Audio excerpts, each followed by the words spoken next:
Like the Eagles got back together, Fleetwood Mac got back together. Would you, Ricky and Steve, would you ever get the band back together? But isn't it... What... When the Eagles got back together, was it any good? I think so. They called it When Hell Freezes Over, because one of them had said, would you ever get back together? And they went, when Hell Freezes Over. I just wonder if things have changed. I mean, one of the things people liked, I think, and it's dangerous to try and work out what it is that people like about you, but I think what they liked about the radio show with Ricky and Steve was that they were sort of on the up. They're just on The Office. They're like show busy. And then there's me just there to play in the adverts. And I used to get a bit scared when they were swearing and I'm meant to be responsible for them and I could get the sack here. Yeah. And I think people like that sort of... Dynamic, yeah. Say if we go back to it and they can't have grown up. I can sort of hold my own a bit more, thanks to them. The stuff they put me through did change me and broaden my mind. That was Steve's aim with all the travel stuff. And I kind of feel like... I think people will feel a little bit like, yeah, it was good. It's good to know that they're not dead, but they sort of ruined what I used to like about it. And maybe... You know, they listen back to it and it takes them back to the time when they were younger and everything, whereas we'll be sat there talking, they'll go and see a picture of the three of us and go, Jesus, they've aged, haven't they? And suddenly, oh, so have I. And then suddenly it's not the same. I don't think everything can come back. You know, you watch Top of the Pops 2 or Top of the Pops on BBC 4 and you go, oh, it's 1988. Let's watch 1988 and you go, Jesus Christ. What a shit year for music this was. But at the time, it was good. Yeah. So, and you know, Derek B, the rapper, I used to think he was quite cool. And I hear him now and go, God, what a shit rap this is. I love the beat on the street. And you kind of go, turn it off. So sometimes you just have to leave. I saw Brother Beyond. It was shocking, this song they did. These stupid jeans on. And at the time, it was like, yeah, Brother Beyond. They were so cool, weren't they? Yeah. They were so cool. And it just, you look back and you can't go back. You can't always go back. And I prefer people to say, oh, it'd be brilliant if you lot got back together and did a podcast. I prefer them to keep that in their head, that would be amazing. Then the thought of it being amazing, which is what I said at the start about a dream. Don't achieve your dream, and that it's the same thing. It's the same point, isn't it? But I guess the dynamic would be different. So, like, you know, Phil Collins used to play drums in Genesis, then becomes the lead singer. So if you, who am I? You Phil Collins. Phil Collins, just because he's got a little round bald head. I love Phil Collins. Yeah, all right. What I mean is, if you did get it back, the dynamic would be different. You would hold your own more. Yeah, but is that what people liked about it? I don't know. Who knows? It could happen because it's so easy, isn't it? It's so easy. You've just got to have a bit of time and 3 mics, and it doesn't. And it's not live. We could do it and see what it's like. But there'd be a lot of pressure on it. I imagine even going in and going, let's just see what happens. We didn't know when we started doing podcasts. We didn't know if that was going to work or not. When I did the travel stuff, I didn't know people were going to be... I just did it because it's like, oh, I'll take the money, it's on Sky. And at that point, not many people had Sky. It's like, oh, no one will see it. Great. And then suddenly it's like, shit, people are watching it. It's one of the most successful shows in Sky's history, isn't it? But that's what I'm saying. Suddenly you sit down, there's a different pressure. You know, there's something there, that the past... And you're going, will we live up to what we did?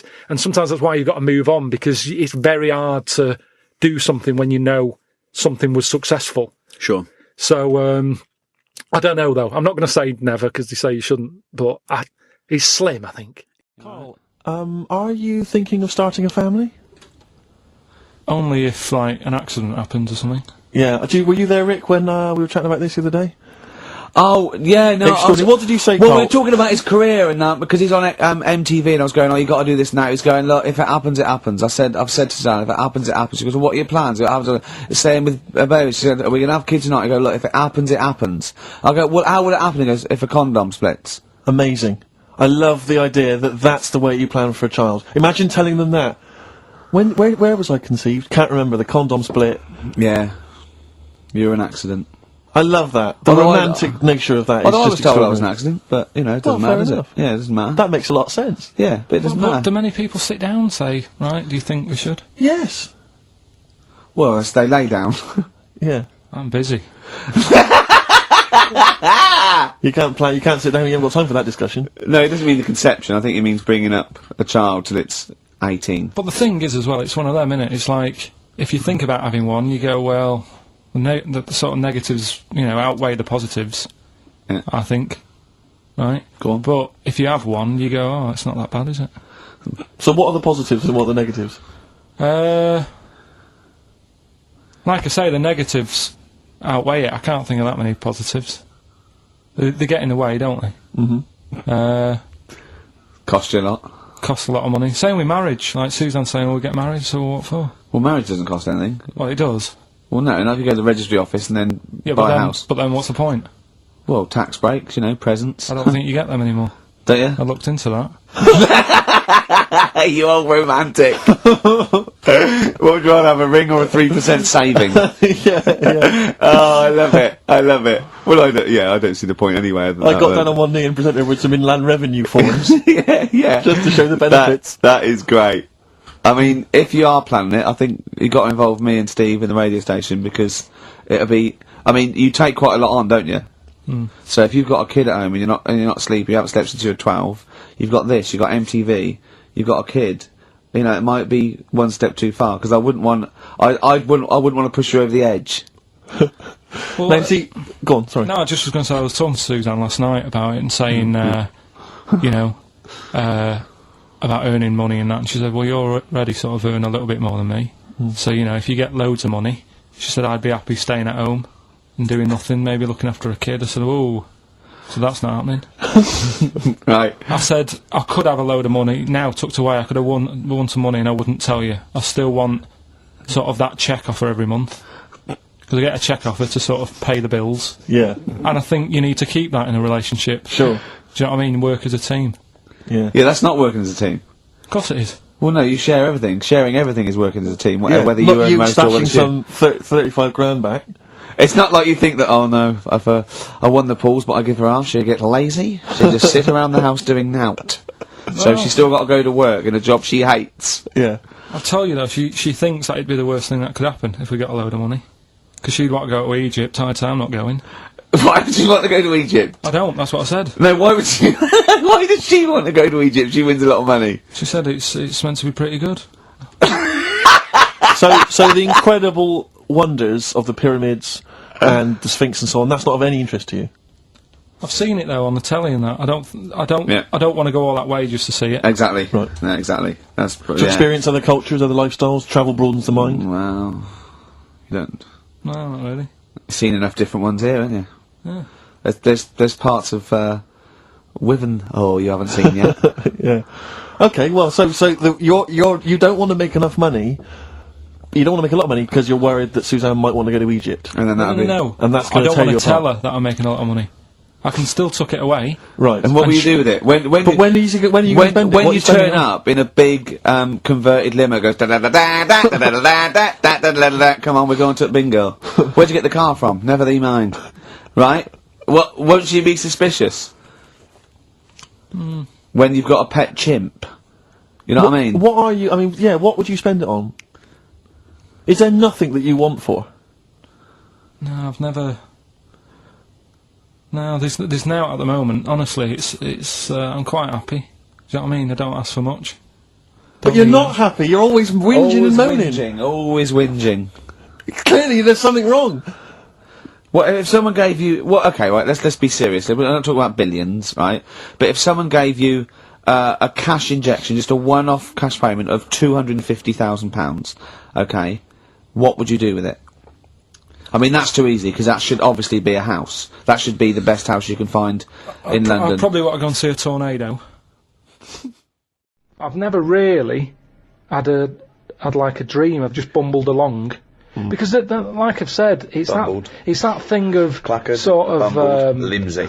It's like, call my fucking bluff. There's no point sort of wishing for too much, because if you don't get it, you'll be fed up.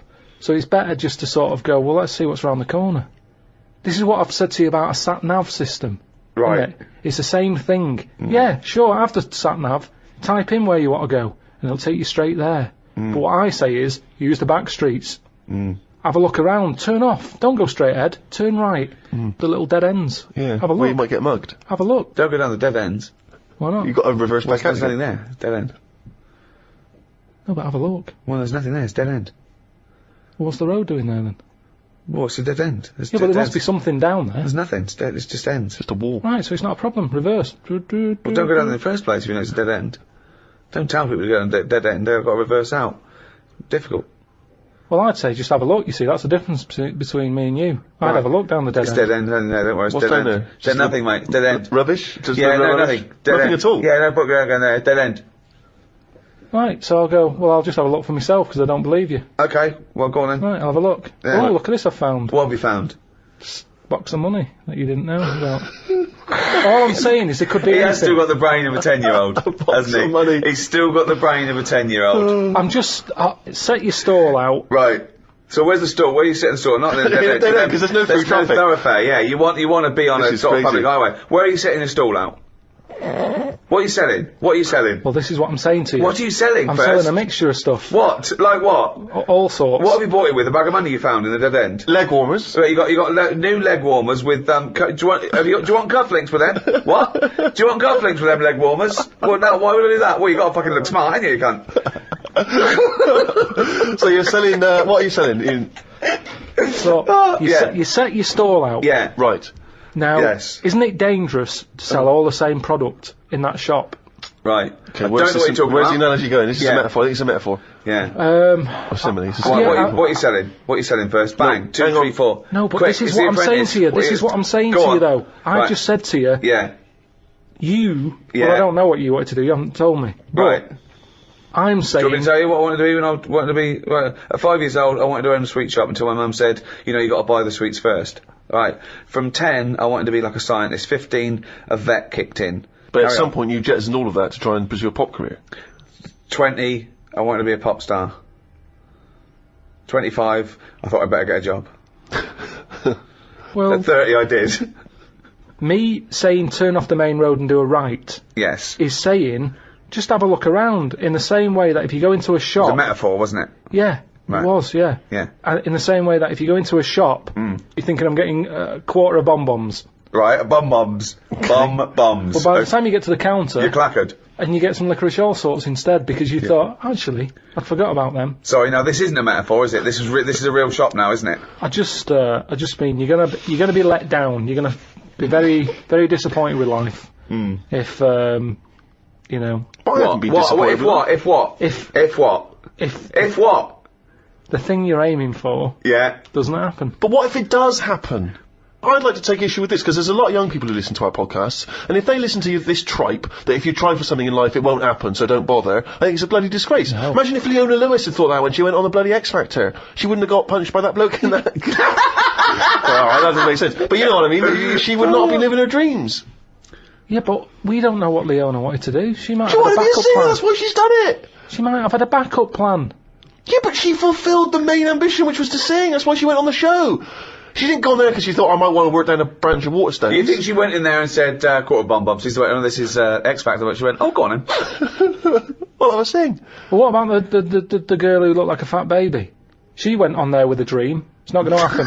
Oh, yeah! But the point is, I'm not saying you all have to go on the X Factor if you're a hopeless idiot. I'm saying if you've got a little bit of talent and you pursue it, it might take you somewhere. If you want to be a vet or a doctor or pop star, you might have a chance. You may as well Yeah. have a stab for it than say, no, it's alright, I'll just sit around in my underpants. Yeah, they're doing a new one, the X-ray Factor, where you can actually, you know, become a top radiologist. But I've said this for an idea. I think Go on. they should do that. Because how many singers do we need in the world? You see, that's the thing. We're talking Yeah. about the future. Yeah. I think we're not going to talk anymore.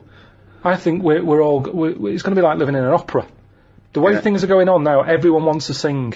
Yeah. Whereas, if you did a TV programme to try and get a doctor, you know... X-ray Factor. You know, Yeah. it's all about, you know, getting in young kids, do live surgery.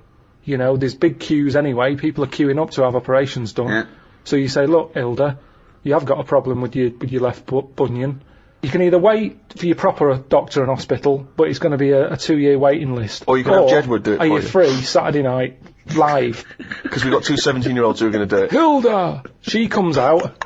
They He did a sort little voice. I've never heard him do a little voice before. So Do hang we on, get- wait, I'm okay, okay. So this is okay. What is this? This is a talent show where people can have a go at being a doctor. Right? Well, this They is need- like something from the Middle Ages. But they need volunteers who would rather have an apprentice, someone have a go. Well, it's not even an apprentice, it's someone with no training at all. Yeah. They learn how to do major operations in a week. But no, not major ones. That's for the final. You do a Oh, of course, yeah, you you've got to build up to that, sure. But you're A building heart up. transplant for the final. That's So anyway, amazing. so it's Hilda, and Hilda's not the person, she's not operating, she's just the person who needs a No, bunion removed. she's the foot problem. Yeah. So she comes in, they have a quick chat with Have her. a chat with her. How's your life been? Bit of Coldplay under her. She's Yeah. going, oh, it's terrible. I can hardly walk and all that. And they go, right. Here's a fowl who looks like a baby. And then And you think this is a good, you don't see any problems with this so far? You've not identified any concerns yet? if it means you get younger people into other jobs other than singing, I agree with you. I think it's crazy that everyone now just wants to be famous, a singer or something, and we don't need them. They're just contriving it. All they're doing is knocking the last one off the top number one spot. It's just a factory. But I'm not talking about everyone should try and be a singer, am I? What I'm saying is, sometimes you're allowed to pursue your dreams, and they might be, you may fulfil those dreams. There's nothing wrong with that. It may be that you want to operate on a woman called Hilda or a bunion. Pursue that dream. on. But according to your negative views, we shouldn't even try and do that either. what Go I'm on. saying is, Go on. What's he saying? Leona was an example. I'm not saying everyone should try and be like Leona. no, but listen. Listen to his point, Stephen, because he's got a very good point coming up. Here it now. comes. This is it. Okay. He hasn't said a normal word yet, but he's going to say some now, and they're all going to be profound. people's dreams aren't their own dreams. Oh, hold on. What do you mean by that? Okay, keep going. No, keep going. Keep going. No. He'll explain. You don't need to ask any questions. He'll explain. Because they think they know what they want because they see it on the telly. They see, someone singing a song and they go, I want to do that. Yeah. So all I'm saying is, change the dreams. Change the dreams. Yeah. Surgery. They're watching that. They're seeing Hilda happy with a better foot. The doctor's getting all the praise. They go, I want a bit of that action. That's what it's about. They don't want to be singers. They want to be known. They want to be famous. Yeah. So, fine, have a bit of fame, but do some good. Fix Hilda's foot. Sorry, was that the end of the point? Yeah, because all we've done, we've changed the dreams. Dreams are... Well, you've hit on a good point there, because what is astounding is that when people are inundated with praise for people who are just clothes horses.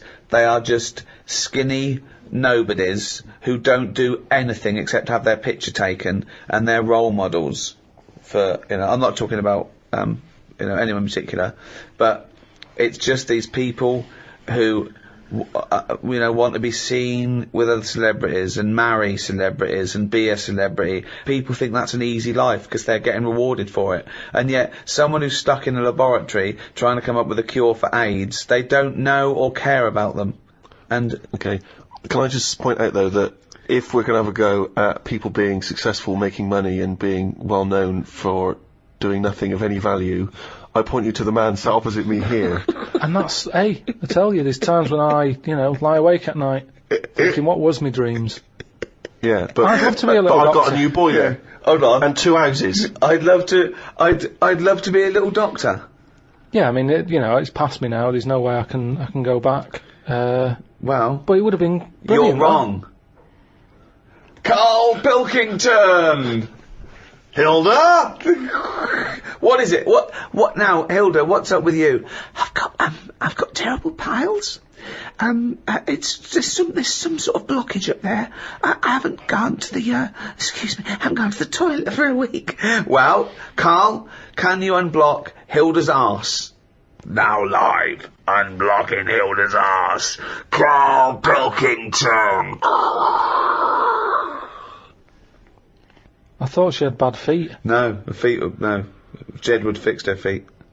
There's a lovely job. That's why they stayed in last week. Her arse is worse than her feet. It's because she's been off her feet for so long, because she couldn't walk. Her arse took the brunt of it, and it's just terrible. Piles have burst, and it's blocked up there where all she just eats is cheese because she's so depressed. I'd probably knock it on the head there. Why? I'd just say, like going back to the street thing, I've gone down the wrong avenue. I go, this isn't for me. I didn't know I'd be, eye to eye with this. It's not for me, and that's how you find out that it's not for you, by doing it. Right. But at least I gave it a go. So this the same as you had one fight with Leroy, you went along to a dance studio that was shut, you've seen Hilda's arse, and it's turned you off proctology. Once again, you've just abandoned it.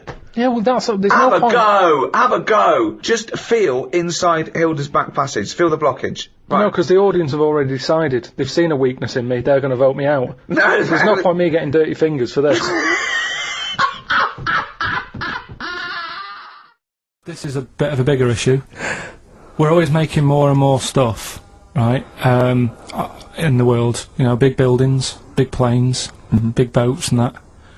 Will we ever get to a point where all this is too heavy for the world to handle? Right, what error has he made there, Steve? What physical, scientific error has he made there with that question? I can't begin to explain it. Carl, we're not getting the rocks from other planets. It's already here. It's like having a big pile of books in a room and then moving them over to the other side of the room and build a thing going, oh, can the room take it? I'm building a lot of things out of these books. What about plastic? Where does that come from? Other chemicals that existed on the planet. Yeah. Do you see the point? Hang on a minute, though. What about a little tree? You plant that as an acorn, it grows, Rick. That's bigger. That's more stuff. Yeah. Don't listen to him, Carl. He's patronising What you. about acorns and that, though? Right, they grow from minerals and proteins already in our atmosphere or in our the mass of Earth. What about a cat, Carl? Right, you get it. It's a very tiny kitten, but it grows up and it's bigger. Carl, he's doing it on purpose. Elephants. They're very small to begin with, but they get bigger and bigger and bigger, and so they get heavier and heavier. Mind you, dinosaurs have gone. You know, but We can see the speed of evolution in lower life forms like bacteria, viruses. They evolved, and that's why soon we won't have an antibiotic that can kill some certain bacterial strains. And he said, and this was about 11:30, then I said I'm going to bed. Right? He said, in the future, they reckon that you'll be able to wake up and eat a yogurt you can have a chat with. I don't know what that means. Let's put a song on, right? And we'll come back to it. So you're going to explain that? Yeah. You've got an explanation. He said, they reckon, and I said I'm going to bed, he went, no really, I said no, I'm going to bed, Carl, there's no point now, because I mean, it's just like, you're talking gobbledygook, you know what I mean? I might as well talk to a pot plant. Yeah. He said, in the future, they reckon, I don't know who they are, Sure. I don't know, people who post things on the internet that he reads, I think. The Telegraph.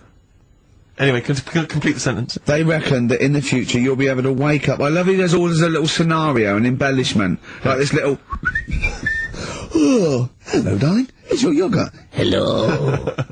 You'll be able to wake up and eat a yogurt you can have a chat with. All right. Well, thanks for that, Rick. I'm looking at you. I'm going to throw that over to Carl. Right. It's when I was away on holiday, right? I got. I don't normally buy the Telegraph because it's too big and that, innit? So, but they were giving it away for free on the plane, so I thought, Ding dong. might as well have it. And I saw a couple of things in it. I thought that would be interesting. I saw this thing about the future, and it was talking about evolution and what have you, right? Which I always find weird, because I always think that maybe we've sort of done it wrong anyway. Do you know what I mean? I sometimes think You can't evolve. By definition, evolution can't get things wrong. Things change that it's not successful. It can't pass on its genetic material, or but if you're around, it's working. If you're around, it's working. Slugs are as evolved as they need to be. Slugs are as evolved as you and well, me. that's true enough. Yeah. No disrespect, but it works. It works. Sorry, they're but around. anyway, what's your point, Carl? no, I mean, I think we probably would have been better off staying as a fish. Just because there's more water than land, isn't there? Right. And you wouldn't drown. This is why I went to bed. No, I can imagine. I'm thinking of dozing off now. No, but it went. Do you know what I mean? From what was it? It was bacteria. It was fish, mermaid, man, onwards and what have you. So anyway. Oh God! No, There are a few knowledge gaps in your theory of evolution. You generally got it right, though. So But I mean, basically, yeah, it went bacteria, fish, mermaid, man. What's next is the big question.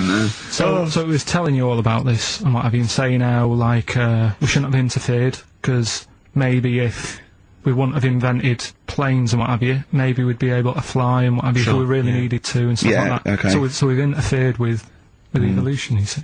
Right. But then it was saying, well, what's the future got? Well, yes, in one way we have interfered with evolution. Yeah, the evolution of the human being in society is changing. It's no longer based on the strongest or the fittest, because medical science can keep us alive long enough. People can pass on their genetic material where without this civilization they wouldn't have been able to. So yeah, there are different parameters, there are different pressures, there are different things that say whether we're going to pass on our genetic material or not. Okay, so in that sense you're right. And that, Rick, as far as I'm aware, has led to a yogurt that you can eat and have a conversation with. So this is what it was saying. It was just saying, you know, we're living in mad times and that. You know, there's a lot of weird stuff going on. One of which is... Go on. And the fellow was just saying, you know, with computers and stuff like that, the way it is, we'll be able to wake up, Go on. have a chat with your yogurt, and have something to eat. What do you mean, have a chat with your yogurt? Because of the amount of, I mean, you have them yogurts already, those friendly yogurts. Those bacteria-friendly ones, so this is just a really friendly one. Yeah, they don't... Oh, God! I'm my best! Do you know what, sometimes, Carl, I think that we're having a chat with a yogurt. Do you know what I mean? There can't be any difference. Yeah, but then I'm always reminded that would be more entertaining. That would be more informative. I said before, it's kind of what I imagine having dementia would be like, because people just come up and say stuff to you as if they know you. Yeah. And it's always, I always have that moment when I go, do I know them? Because they're being that familiar, do I actually know them? And I have to sort of go through my head and go, I don't know, it's just a bloke who sort of has listened to stuff over and over again and knows me. And it's a one-way relationship. It is, really. And I struggle making, like, new mates because of it, in a way. Because I always feel like I'm the one on the back foot. They know a lot about me. And I know nothing about them. And it's really weird. Because there's a bit of me when I go to say something, and then I think, oh, they'll think like, or they might go, oh, I've heard this, mate. Yeah, podcast season 3, episode 4. Yeah. And I go, well, it was just that. Sorry about that. Just reminded me. I'll try and think of something new here for you. Some new material in life. But like you said, it's not. It's just that's how chat is, isn't it? You're all sharing stories. That's life. Sharing stories, and there's only so many things that happen. And then the other problem is, some stories that happen in my life, they might work on a podcast, but when you're telling someone normal, they look at me like I'm a loon. So like when I'm telling you about the farty man or whatever, a lot of people would go, you know, there's a general election though. Do you know what I mean? Why are you reading that? Or there's just things that are very me. But if I'm saying that stuff without the laughter track of Ricky, picking holes out of it. The human laughter track. You see people sort of edging away. Yeah. I had a builder around, I was telling him about so I'm even nervous about telling you about it, because it isn't really a story, it was just a thing. But we've had this spider for a bit. Right. Just near the front door, house spider. Yeah. And every morning when I've come down, it's there and it's web, quite big. And then the cat comes out the garage and goes over to it and sort of taps it. It never kills stuff. It gets mice and all that, but never kills them. It brings them in. Right. And this spider, it's not going to kill it. It just sort of taps it, and the spider runs off on the thing. And the cat sat there watching, waiting for the spider to come out again. And that's kind of it. That's what goes on. That's the cat's life. That's its morning thing. The spider, it's like, oh, here's the cat again. And then the other day, the spider wasn't there. It was somewhere else, and it was walking really slowly. And I was like, it's not well. Not well, this spider. And builder come round to sort of finish something. He came in. I was going, can you just hang on a minute? He's going, there's a spider. There's a spider here just now. It's normally over there. It's happy. And I could see him looking at me like, what the fuck are you doing? But I love insects and that. So I was going, oh, here it is. And it was walking really slowly. And I was going, just watch where you're walking, will you, mate? And I managed to sort of scoop it up. And do you know spiders, normally when you scoop them up, they leg it. Yeah, they're This scurry. was walking really slow, and I was going, it's not well. So I put it in a plant pot, an empty plant pot. And then I went back later, and it was dead. It just, do you know, they get like rigor mortis. And the builder was like, have you put it in? I said, it's dead.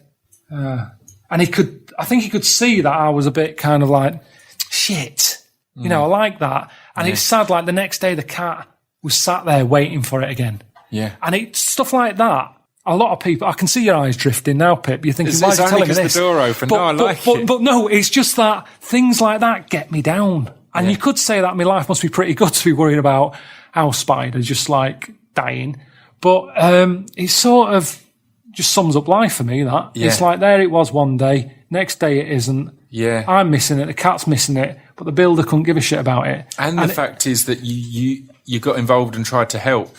And it's still, I always do you know what I mean? That's the thing that makes it sad. It's not just you woke up and it was gone. It was like you woke up, there's something wrong here. It was like it was using its last breath pop it to whatever, maybe this will help. Go, like, I've made it through the night. I just want to say thanks for letting me be in your house. It was that sort of thing. Yeah. But, it's stories like that I'm sort of regretting telling you. But on a podcast with Ricky and Steve, they would have, like, ripped that apart. Yeah. And it's funny how that, to some people, will go, have you heard the spider story? Yeah. Have you heard him? Yeah. And when Ricky said, without that, they go, fuck me. Has he lost it or what? So it's kind of, that's what I'm saying about, with Sick of It, the tone of it, that he's trying to say something and I'm trying to say something, but sometimes people didn't know I was trying to say something. Yeah. They were just going, oh, this will be good. Let's see Ricky, rip his arse out for this one, whatever. Yeah. Is that a saying? I've heard someone say that. Yeah, it is. That all came from you saying people being overfamiliar and knowing you when they don't know me, and how I struggle meeting new people because that builder's like, why'd you care about, how do you know he's walking slow? How do you know what speed he normally walks at? And I felt a bit kind of embarrassed, but then I was like, no, that's me. That's what I find interesting in life. And so I don't know. I don't know if anyone's learnt anything new about me here today, Pip. I don't know. Steve. Yes. Carl came round to my flat. It was Tuesday night, wasn't it? Nice place. Now, thanks. Now, last week after the show, I think you guys were, in the time you were in the toilet, like, Carl got out the lottery ticket that he'd bought. He went, I'm feeling really confident tonight. He was going, I laughed. He went, no, seriously. He said, look at the numbers. And I looked at them, and I think they were 4, 6, 8, 20, 36, 48, weren't they? He was going, I just got a feeling about those, I wasn't sure. He went, although, my girlfriend said that, if I won the lottery, we'd probably split up because we like such different things, meaning she likes to travel and he doesn't. And so he said, so what I said was, well, if I win, then I won't tell you. I'll just treat you a little bit more. Brilliant. That's brilliant logic. That is great. Anyway. I'll look after her. Oh, I imagine you take care of her, yeah. Yeah, you're a good guy. How would you do it then? You just sneak little gifts in, slowly over many years? Yeah. You don't think she'd rumble, the fact that you, don't work anymore and drive a Lamborghini? Well, I'd still do this, I think. What, just, as a kind of beard, as a cover story? Yeah, just so you'd pretend to come to work, but maybe off partying and stuff in the daytime? Yeah. Clever. Now, he didn't win. Okay. I phoned him up Saturday night, he went, one number. One number. I think it was 8, wasn't it? Yeah, well, there was a lot of 8s on my piece of paper, weren't there? So I think it was either an 8 or an 18 or a 48. And he went, and he was disappointed. He said, waste of time. I went, well, he said, no, waste of time. He said, I've worked it out. I went, go on. He went, there are 26 letters in the alphabet. I went, yeah. He went, think how many words you can make out of them. He went, there are 48 numbers on the lottery. I went, yeah, 60 million to 1. He went, yeah. Not worth it. I looked into that in the week, right? And there's even less letters in the Welsh alphabet. They've only got 20, and yet they've got loads of words as well. So even 20, the chances, if there was 20 numbers and you had to pick 6 winners, it'd still be really unlikely. Yeah. Yeah. You should be a mathematician. And anyway, so we got talking about it. We got talking. That was me, him, and Jane, right there. And I told Jane that he said about, if you won the lottery, he doesn't like travel. And she went, why do you like travelling? And he went, well, I don't like planes. I'm really scared of planes and that. And she went, well, if you won the lottery, you could have a world cruise. And he went, no. She went, you don't fancy? I went, no. He said, if you go on a world cruise, what do you do next year? Carl, any thoughts on what gift you've perhaps once received that you can joke about now? What was tragic at the time? No? No. Not really like put the I thought in then? Didn't have that many presents, so... Always thankful for what you got. I was grateful for. Yeah. Rick, would you love to hear from the listeners if maybe they've received some amusing gifts? No. No, I wouldn't. So, what are you doing tonight? You going out for a little meal with your parents? Yeah. I thought you were coming. Yeah. Right. Yeah. Good to know. Yeah. Any suggestions as to where we could go? I mean, maybe people would like to phone in, because I've got no idea. It's got to be largely meat-based. A fella will only really eat meat. Do you know, the steakhouse, near me, it's closed down? Brilliant. That's one. There's lots more to go. Let's not stop there, people. Come on. I used to look across and think, is that a bingo hall? I know. It's Or bright. somewhere to eat? Yeah. Neon. There's at the back, right at the back, had cocktails. And, you know, just imagine. Who's in there for a cocktail? You know, imagine you going in there with a DJ sitting there. ladies. Hi. Be fantastic. Go on. Carl's got something to say. I can tell. What? Is there a chance that your dad's like on the way into London now and has heard you saying, "Oh, Yeah. he got me this and he got me that," and he could be like nipping to a shop now to buy you a rake and thought, Yeah, just think of that. Oh, that'd be terrible, wouldn't it? Or the making of the bends. Yeah, he'll probably turn up and say, I was going to get you a gift, Steve, but then I got high. And we'll all laugh. Cultural reference. Scores of naked cyclists will be wheeling around London today in a mass protest against oil dependency. The World Naked Bike Ride will see the arresting sight of up to 200 daring riders bearing all in their cycle past some of the capital's most famous landmarks. "Have they got to wear an helmet? Are they against wearing an helmet?" Well, I think they're trying to make a statement, I would imagine, I don't know. Well, they don't have to wear a helmet. It's not law to wear a helmet on a bike, is it? It's for your own safety. It's sensible. You're right. Yeah. Well, it's also sensible to just pop some pants on. Pop some pants on. Are you going to be popping down there and cheering them on? I'm not going anywhere near it. What are they going against? What's the problem that's going on? Oil dependency. I think, you know, generally we're consuming too much oil, aren't we, in the world, and it's going to run out one day, and we've not got any alternatives. Talking of campaigns and things and that, did you see Sir Bob on Jonathan Ross last night? Sir Bob Geldof. Sir Bob Geldof. Yeah. You going to walk to Edinburgh or sail to France, Carl? What do you think of all this? The G8? I think it's good that, you know, he's doing some stuff for the world and what have you, but I probably won't bother. No. Having a walk. What do you make of all this campaigning? You know, he's dedicated his life to this now, hasn't he? Yeah. I mean, it's interesting. I was watching him last night, and I respect the man. I mean, he used to work here, didn't he? Did some shows and that. It's good. It's alright that he can do it, but... I assume that's not why you respect him. I assume you respect him because he's trying to save a nation, as opposed to he used to work in XFM for a while. Yeah, I know, but I'm just saying it's good that he's given up a lot of his time to, you know, try and save the world and that, but, you know, there's a bit of me that's kind of like, you know, is he wasting his time a bit? You know what I mean? Right, what do you mean wasting his time? Well, he tried it before and... No, wait. What he's trying to say is that the G8 are I think the 7 most rich, wealthy nations in the world, and Russia, and they get together and they can wipe out the third world debt. I.e. they owe us billions and billions of pounds, they can't afford to pay it back. So he's going to say, let's wipe the slate clean, and pledge, I think, a lot more aid and stuff to them, isn't it? So what do you think of that? But won't they just do it again? Right, what's you thinking? No, I knew I had a little diamond in the rough here. I mean, obviously, yeah, I admit, I brought this up because I really wanted to know what Karl thought of it. Sure. Yeah, I had ulterior motives. It wasn't just for awareness, for the very worthy cause. It was because I know, look at him looking at me. Look at him, he looks at me like a cat. Honestly, it's like there's nothing behind those eyes. Right, what do you mean? They're just gonna run up the debt again, you think? Well, what I mean is, right, when I was a kid, right, and I wanted to go to the arcade, I'd borrow a quid off my mum, right, and she'd say, don't come back asking for more and what have you.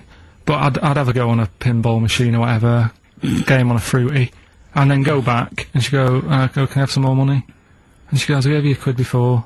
And I go, I know, but I'm on holiday, and she goes, there you go then. And then I go off and do the same thing. I didn't go, no, I wasted the last one, I'm going to pop this in the bank. Right. So you think that's what's going to happen with? That's a nice metaphor. So what do you think happening there? As the Africans are blowing it down the arcade instead of putting it towards a fishing rod, they're blowing it down the arcade. I'm trying to win a watch.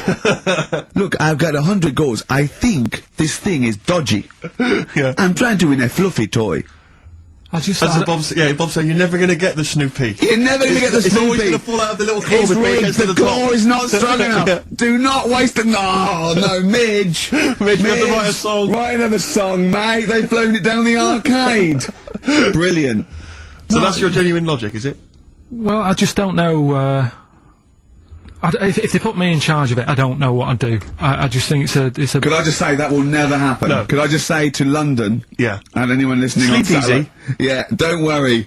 Karl is not going to be put in charge of G8. It's not going to be him, Blair. Chirac. That would be a joy if it were. That would be amazing. But anyway, so let's assume some alternate universe you are in charge. What would you do? Monkeys, obviously, it's like Planet of the Apes.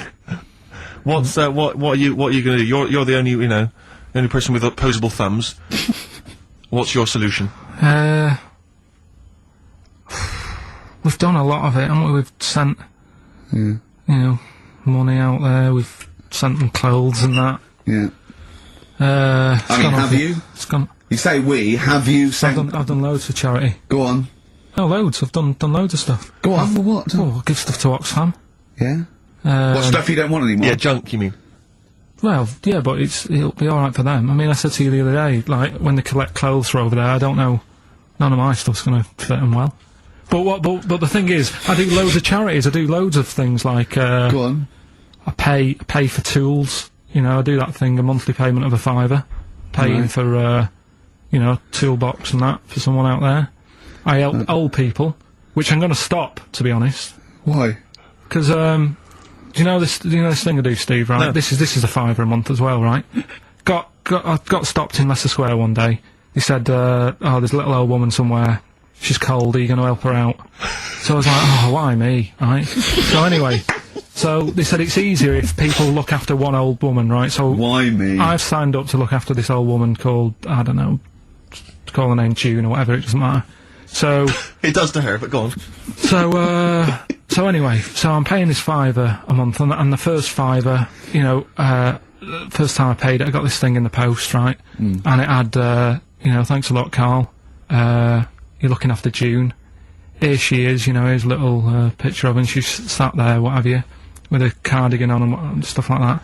Every £5 you pay, it'll be cheering her up, and, look after her, pay for her food and what have you.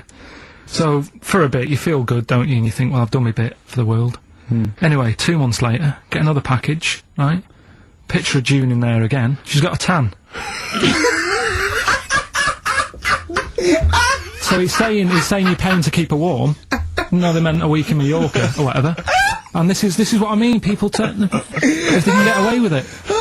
I don't know where to start! That isn't having a go, though. What do you think? So what do you think? You think they're going... Don't bother getting a job or anything. Gout off a bit, Gout off a bit. It's June, I don't know. It's difficult, isn't it? It's difficult. So you think Sir Bob should just wash his hands of the whole affair? You think it's a complete waste of time? Is that what you're saying? That you should just leave them to it? Just leave them to it. Let them sink ever more into debt, ever more into hunger. You just think that should just carry on? Do you know what I think he's saying? I think. Now, I'm not with words in your mouth. Are you saying they blew the last lot we gave them? They've got to learn a lesson. Is that what you're saying?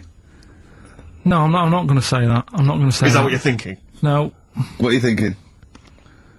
I'm not thinking anything like that. All I was thinking is about this gig. It might have been better to do it, like, rather than, I don't know, ruining a grass field in Edinburgh and that. Do it out in Africa, right? Get people out there, get the tourists up. Do you know what I mean? Get a load of people out there. They've got loads I don't reckon he's going to get people to walk to Edinburgh. I very much doubt people are going to fly to Addis Ababa to see Coldplay. Cheap flights and what have you. Right. Hot dog stands and that. Locals will love that, right? Job done. Brilliant. Let's put him in charge. Yeah, just for one day. Let's put him in charge of Live Aid. If Bob Geldof is listening, I know, you respect him because he used to work on XFM. No, but Bob, if you're listening, please, I would love, oh my God, a conversation, Bob Geldof talking to Forget Kate Bush, forget That would be Helmer. amazing. Can Bob please call in and speak to Carl? No one call except Bob, so we know it's Bob calling. Right, get on the phone. What's the phone number? What's the phone number? Can't we talk to him next week? He might be busy next week. No, He's he got won't. stuff to organise. You won't, don't worry about it. Don't worry about it. You can talk to us next week. Right, I'm not gonna go, I'll go through the phones, it's mental. Play a record. Right, what we're having? Bit of killers? You know, because I've done stuff with Ricky and Steve, people always sort of class me as some sort of comedian or something, and I'm not. I'm far from it. I'm not, you know, in just being associated with them, they make jokes. Ricky's got his big laugh, you know, so they go, oh, they're all funny. Yeah. And I'm not, you know, I'm just me. Do you know what I mean? And now and again, all right, I might say something funny, but so does everyone, but it don't mean you're funny. And it was always the big thing I was worried about when, you know, I was done with the travelling, I couldn't do it anymore. And Sky were like, oh, I thought about writing something. And I was worried that it was going to be like, yeah, but they're going to want something where it's all about laughs. Yeah. And I'm not drawn towards that on the telly. I don't really watch that many comedies. I like stuff about life, struggles. You know, Kes is my favourite film of all time. There's, you know, it's not that in a comedy. Yeah. So there's funny bits in it with the PE scene. Yeah. But I like the. I mean, did you watch the thing recently about it with Greg Davis? No. He did like a documentary going back, and he saw the real Billy really? Casper, and they've shown a clip in the middle of it of where he gets the dead bird out of the bin. A bit of a spoiler, if you know. I welled up. Yeah. I was crying. And Suzanne was there, my girlfriend, and she doesn't see me cry that much. Yeah. And so she was laughing because she cries at happiness. You know, like on Strictly when someone's going, oh, and that dance was for me gran, and she's here tonight. Oh, shut up. And the crowd's going, oh, she's welling up at that. Whereas I'm like, oh, playing that card, playing the card to get the vote. If you want to get me, pull a dead bird out exactly, of it. yeah. But honestly, with that Kes, even though I haven't watched the whole film there, and it was just that clip, it took me right back to the film. And honest to God, big lump in my throat. And that, to me, getting that sort of reaction is loads better than a laugh. Yeah. I know you've got to have a laugh, but for me, I just think that's more important to tap into the stresses of the world, the thing that get you down. And it's weird because some people who enjoyed like the travel stuff watched Sick of It 1 and they were a bit like, oh, it's, you know, not that funny, is it? And it's like, no, it isn't. It isn't. You're absolutely right, it isn't. And a lot of Idiot Abroad and that, if you took out some of the activities and just had my talking head, it's not that funny. Yeah. It's me going on with issues and what I see of things and what I think. And it was just those images of me dancing with a tribe that made a lot of people go, oh, look, he's dancing with a tribe, look. Oh, look at him, look, you can see his bollocks there, look. And that was, for some people, that's funny. Yeah. That, for me, was there as a bit of colour and showing a tribe in some jungle. So, some people, it was easier to understand. Yeah. Is this the book that you nearly finished reading, but you realised all the pages were in the wrong order? No. He bought a cheap book, right, at a second shop, started reading it, loving it, then he started reading about this bloke, and he went from jail to school, and then he looked at the page numbers, and they were all out of order. How annoying is that? I mean, never read books, do you? I never read one, right? And Suzanne, it was a weekend when we were going to Hastings, because you two had done me head in, right? She said, I'm going to take you away so you relax and what have you. So, ended up not relaxing, because it was like putting a jigsaw together. I'd started reading it on the train, thinking, loving this. It's a really interesting story about this fella who, you know, didn't have a great life as a kid, starts getting into a bit of crime, what have you, turns out to be the governor. But it wasn't as easy as that, because like you say, it was, started off at school, then he was in prison, and he's like, oh God, he started young. And then, next thing, he's like married, and he's like, hang on, he's like 12. And then he's had a heart attack. And then, like, but I just thought it was part of the thing, because I read chapter 1, and then it did say chapter 12, but I thought, right, it's like that sort of done in that stylish way that everyone's doing. What kind of a biography starts messing with the medium? I was born in the East End. Take one onion, add some, this is the idea that an East End villain's going to write his autobiography, but think, I'm just going to play with the form a bit. I'm going to get quite postmodern with this.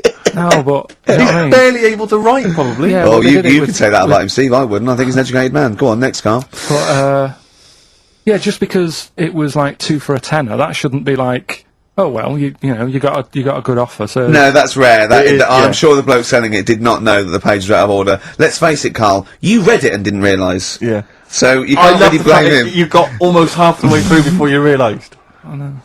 Yeah. But anyway, you know. Still, that teacher, and that's put you off books for life, hasn't it? Well, I don't like getting into books now. I just read snippets of information. Play record. Play record. No, I was just going to tell you about a bit of information that I was reading, Okay. and I can't. Will we play? No, record I've got first? time for a bit of drivel before we play next tune. Well, I'd rather hear a tune and come back for drivel, because I think people are tuning in for drivel, so let's tease them. Okay. Let's have a record, then some absolute shite from Karl Pilkington. Alright, Carl, what did you learn? Right, like I say, I don't like reading books. There's too much to take Words. in. And Too stuff. I much haven't got word. time, I'm busy and that. Yeah. I don't like reading books, actually, but go on. So, But I have done. So, go on. Right, so I was looking in this magazine, right, and it was more about. Do you know, I'm not that impressed with Einstein and Newton and that lot. No, why should you be? What have they ever done? Go on. No, but you know the fact. You see, the Columbus thing. He's another one, isn't he? Who got a bit of praise for finding America. Yeah. And it's like someone else would have come across that at some point, Yep. right?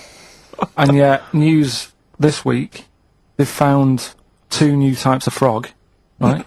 No one's making a fuss, and look how small they are compared to what he bumped into. And that's what I'm saying. People make a big deal out of all these people who are finding stuff, right? Yeah. So the next person. I mean, my head's buzzing, but I can't be bothered. I actually can't be bothered. Don't think this reaction's a good reaction. I don't know where to start with this drivel, but carry on. Right. So anyway, the next fella who. Next fella? See, I don't know. You talk in riddles. The next fella I'm going to talk about, Go on, then. Einstein. Yeah. Right. Everyone raves about him all the time. Yeah. Right? So I'm trying to get into my head. Yeah. Like why he's amazing and that. Yeah. Right. Okay. So did a bit of reading up on him in this science magazine. Yeah. Right. Now I read it. It's only I don't know 200 words, whatever, trying to get across what he worked out. But I read it last night. Is it and I was relativity you're talking about? like, yeah. Well, to say like I just made that word up. Yeah. You heard yeah. That That's was what his it was. big- Yeah, Okay, so the 200 words, as far as you recall. So anyway, so I read it and I was like, I don't know what is going on about here, right? So Suzanne was with me. I said, "Can you read this?" She said, "I'm watching Sex and the City." Right? I said, "Right, but can you read it and explain to me what I don't understand here?" She says, "Well, I don't understand it." It's great. It's like she's thinking, I haven't got kids, Yeah. and yet he still wants me to help him with his homework, and I'm Yeah. watching telly. Yeah. I've been at work all So day. she said, "Look, go in the bedroom, read it out loud to yourself. Maybe it make more sense if you read it out loud." Right? Yeah. So I said, "Right, I'll go and do that then." And it was good because it was cool in there anyway, right? So I went in there. So reading it out twice. Went back and I said, "I don't get it still." Right? So she said, "Right, wait 10 minutes and I'll sort it out." So I was sat there looking at it, trying to work it out before she had to look at it. I was like, "No, forget this." Now, what he was saying is, Yeah. if you send a man to the moon, Yeah. right, Yeah. he was saying to the fella in the rocket, Yeah. it would seem like 20 years to him. Yeah. Not the moon, but yeah. No, it was. That's what it said. It said the moon. Well, it wouldn't because it's only about. No, but listen. So it took 20 years to the fella, yet people who are on the Earth, it would seem like 2000. Yeah, because time is relative, not. I don't. What do you mean? Right. Well, listen. The fact is that it's tending towards the speed of light, where it really makes a difference. They've even done it with atomic clocks, where they've sent one up, even in Concorde, and it's like 0.01 of a second difference. What is the watch? Yes. Yeah, because greater speeds. But why does speed affect how a watch works? Right, I don't think this is a conversation. Look, speed is. Sorry, See stop. what I mean, though? Just See stop what I for a mean, moment. Steve? Right. See what I've done? I don't think this is a conversation to be had on a Saturday afternoon on a No, radio show. but I'm just saying, though. It's not me, is it? It is you. You went quiet, Steve. No, because you're having problems. Because I'm not going to be able to explain it to you. I will explain in to a you light, frothy way. It's speed equals basically velocity equals distance over time. When velocity doesn't change, and nor does distance, time has to. That's his theory. Yeah. Well, we just got. What's your point then, again? Carl? What's your point? I'm just saying. Because you don't understand it's worthless. I was trying to explain to Newton that basically formulated, the laws of the universe, the 3 laws of the universe. Even playing snooker, I'm trying to drop something. I was going, well, equal and opposite reaction and all these sort of stuff, right? And he was going, what did he do apart from the apple on his head with the gravity? And I went, well, what do you mean? And he went, well, why was it a problem? If we had been floating round, I'd have called him in. But since we're not, we don't need him. Yeah. That's what he said. Play a record. You're a buffoon. From the moment I got onto radio, it's all been like, how did that happen? And the weird thing is, if you'd have said to me when I was a kid, like, this is what's going to happen, I would have been like, you are joking me, aren't you? I don't want to do that. The idea of it terrifies me. So it does amaze me when I think of keeping myself to myself, then suddenly it's like you're fronting a TV programme or whatever, or you've got to sit in front of a crowd at a screening and talk about what you're doing. It's mental, because it's just not me. But there's a little bit of me that wishes, I sort of go, I wonder if life would have been pretty good if all this didn't happen. I wonder if I'd sort of be a bit happier inside. There's huge pressure in this industry. I don't even want to be like sounding like that, like, oh, there's pressure in this, it's hard work, this. Because it isn't compared to a lot of jobs. But it's just that you lose a little bit of normality. When you go somewhere, the other day I was in Wickes just buying some salt softener for the water softener thing. There was a lot of kerfuffle. And it's just like, look, I'm just normal. I'm just in there buying this. I'm just buying water softener stuff. It's no big deal. And that, I don't like it. You can't be moody with people because it's part of the gig. But that's the bit when I go, when's this going to go away? It's weirder because I think if I was Tom Cruise, I don't think that would happen. I think people would be like, it's Tom Cruise. But nobody would probably go over. They'd go, you can't go over. It's Tom Cruise. Leave him. Whereas, it's just Carl buying some water softener. Really feel because the characters you play that you'll love it. Well, it's relatable, so and it's. You go, I know what he's like, and even if he tells me to sod off or whatever, it's be funny. Carl told me so, but there is times when it's just like, I don't know what you want from me. Do you know what I mean? So really, if younger Carl was doing this now, the kind of narrative that your life has gone in would have been the plot twist version of the unexpected versus the expected. So are you, like a sliding doors? Maybe I'd see myself. I'd be on that train being hassled and I see me in that other world looking quite relaxed and looking over and nodding my head at myself. Like, you shouldn't have done it. Could have gone one of two ways, and this is the way that it went. And he's just sat there quietly reading a book, quite happy with his coffee and a donut, and I'm sort of being mobbed or whatever. But, I don't know. It is what it is. You can't moan about any of it, can you? And it's just that you always want everything, and you can't have it all, can you? There's a lesson. One prediction for the future, Carl, is from an academic study, what the world will be like in about 75 years from now. And a big prediction they're sort of sure of is that androgyny will rule. There'll be so little difference between men and women, apart from the biology, economically, socially. It won't matter who the biggest breadwinner is, that's already being phased out. If you're in a traditional heterosexual male-female couple, it'll be who stays home, who earns the most or whatever. It won't be governed by gender. And that's getting less and less anyway, as it is now. But soon you won't even need a female or a man in your life. You'll just need the egg or sperm. And you'll be able to have any coupling you want or not. Thoughts, Carl? That isn't what I've heard. What were you heard? I heard that. So you read an academic study, Rick, but let's find out what Carl's been reading. I heard we're all going to go ugly. Different point, though, isn't it? That's a completely different point. That not listening to a word Ricky said. No, it's just if we all sort of go ugly, That will sort the population He problem gets an out. extra syllable in the word ugly. Ugly. Ugly. Ugly. Yeah. So that just sorts the population out because people aren't sort of having it away left, right, and centre. Well, no. Well, then that doesn't sort of. What do you mean? Sorry, Rick, I don't understand what the hell he said there. Are you saying because everyone's ugly, everyone won't want to have it away more with the ugly person? Yeah. Okay, I still don't. You seem to understand what he's talking about, Rick. I'm still confused. But what he thinks is that if we're all ugly, then we still have this strange paradigm of beauty that won't exist, so we won't fancy anyone as much. No, they'll still sort of fancy, because at the end of the day we're animals, aren't we? Yeah. So we'll still have it away, but not as much as they'd like to do now, because it's all based on looks. Sorry, but what's this got to do with what What's Ricky this world said? like? Describe a typical town or country It's set to me. exactly right. Imagine London, you've still got the gherkin, you've still got the big wheel. Right. It's just everyone's ugly. Right, and they're doing all the same jobs, are they? Everyone's still, the world's got to carry on. What do they look like? What's ugly?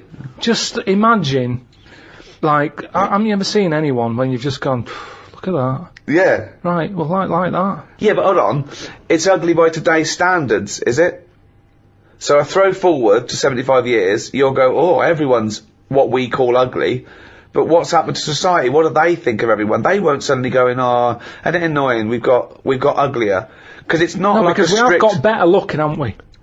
If I look back now at a school photo, yeah, you look at my class and you go, what was going on then? You can't tell the difference between some of the girls and the blokes. No, but that's not true. Because it is, honestly. You that's look at fashion it and you and see nutrition. And I see that, when I see an old episode of Bullseye, I think, Jesus, the men look like rakes with no teeth and a moustache, and they're bald with their hair down like a paedophile, and he goes, now how old are you? And I thought, 52? 50 goes, I'm 22. He's like, what? Yeah, but that's more because of the sort of people that used to go on Bullseye. I mean, Paul Newman was never going to pop on Bullseye. No, exactly. Because he was actually a plumber from, Essex. And then think of the people that he grew up with, some of them live in holes now. Yeah. So, I don't think the class of, Pilkey, 1982 doesn't really count. When he said, we've got better looking, I thought he was going to talk about cavemen. Not his school photo. I mean, what happened there? There's been no evolution in that time. What are you talking about, Carl? We've got better looking now, haven't we? I wonder if he's confused it with the paradigms of beauty have changed, haven't they? So in the 50s, Marilyn Monroe was considered, very desirable, whereas that body shape on women, more recently has become less, lots of skinny women are seen as a paradigm of beauty. But, so that has maybe changed. But we will change. Yeah, probably we'll not change. in 75 years. I mentioned before about, your little finger.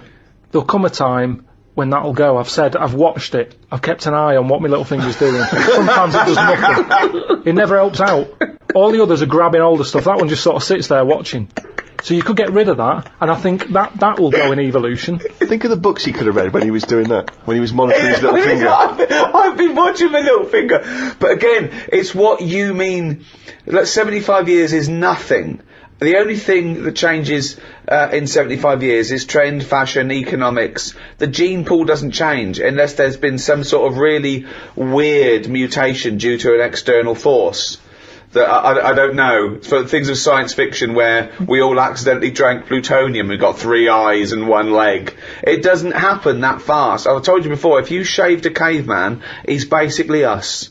He's basically us. Well, he's basically Carl. yeah.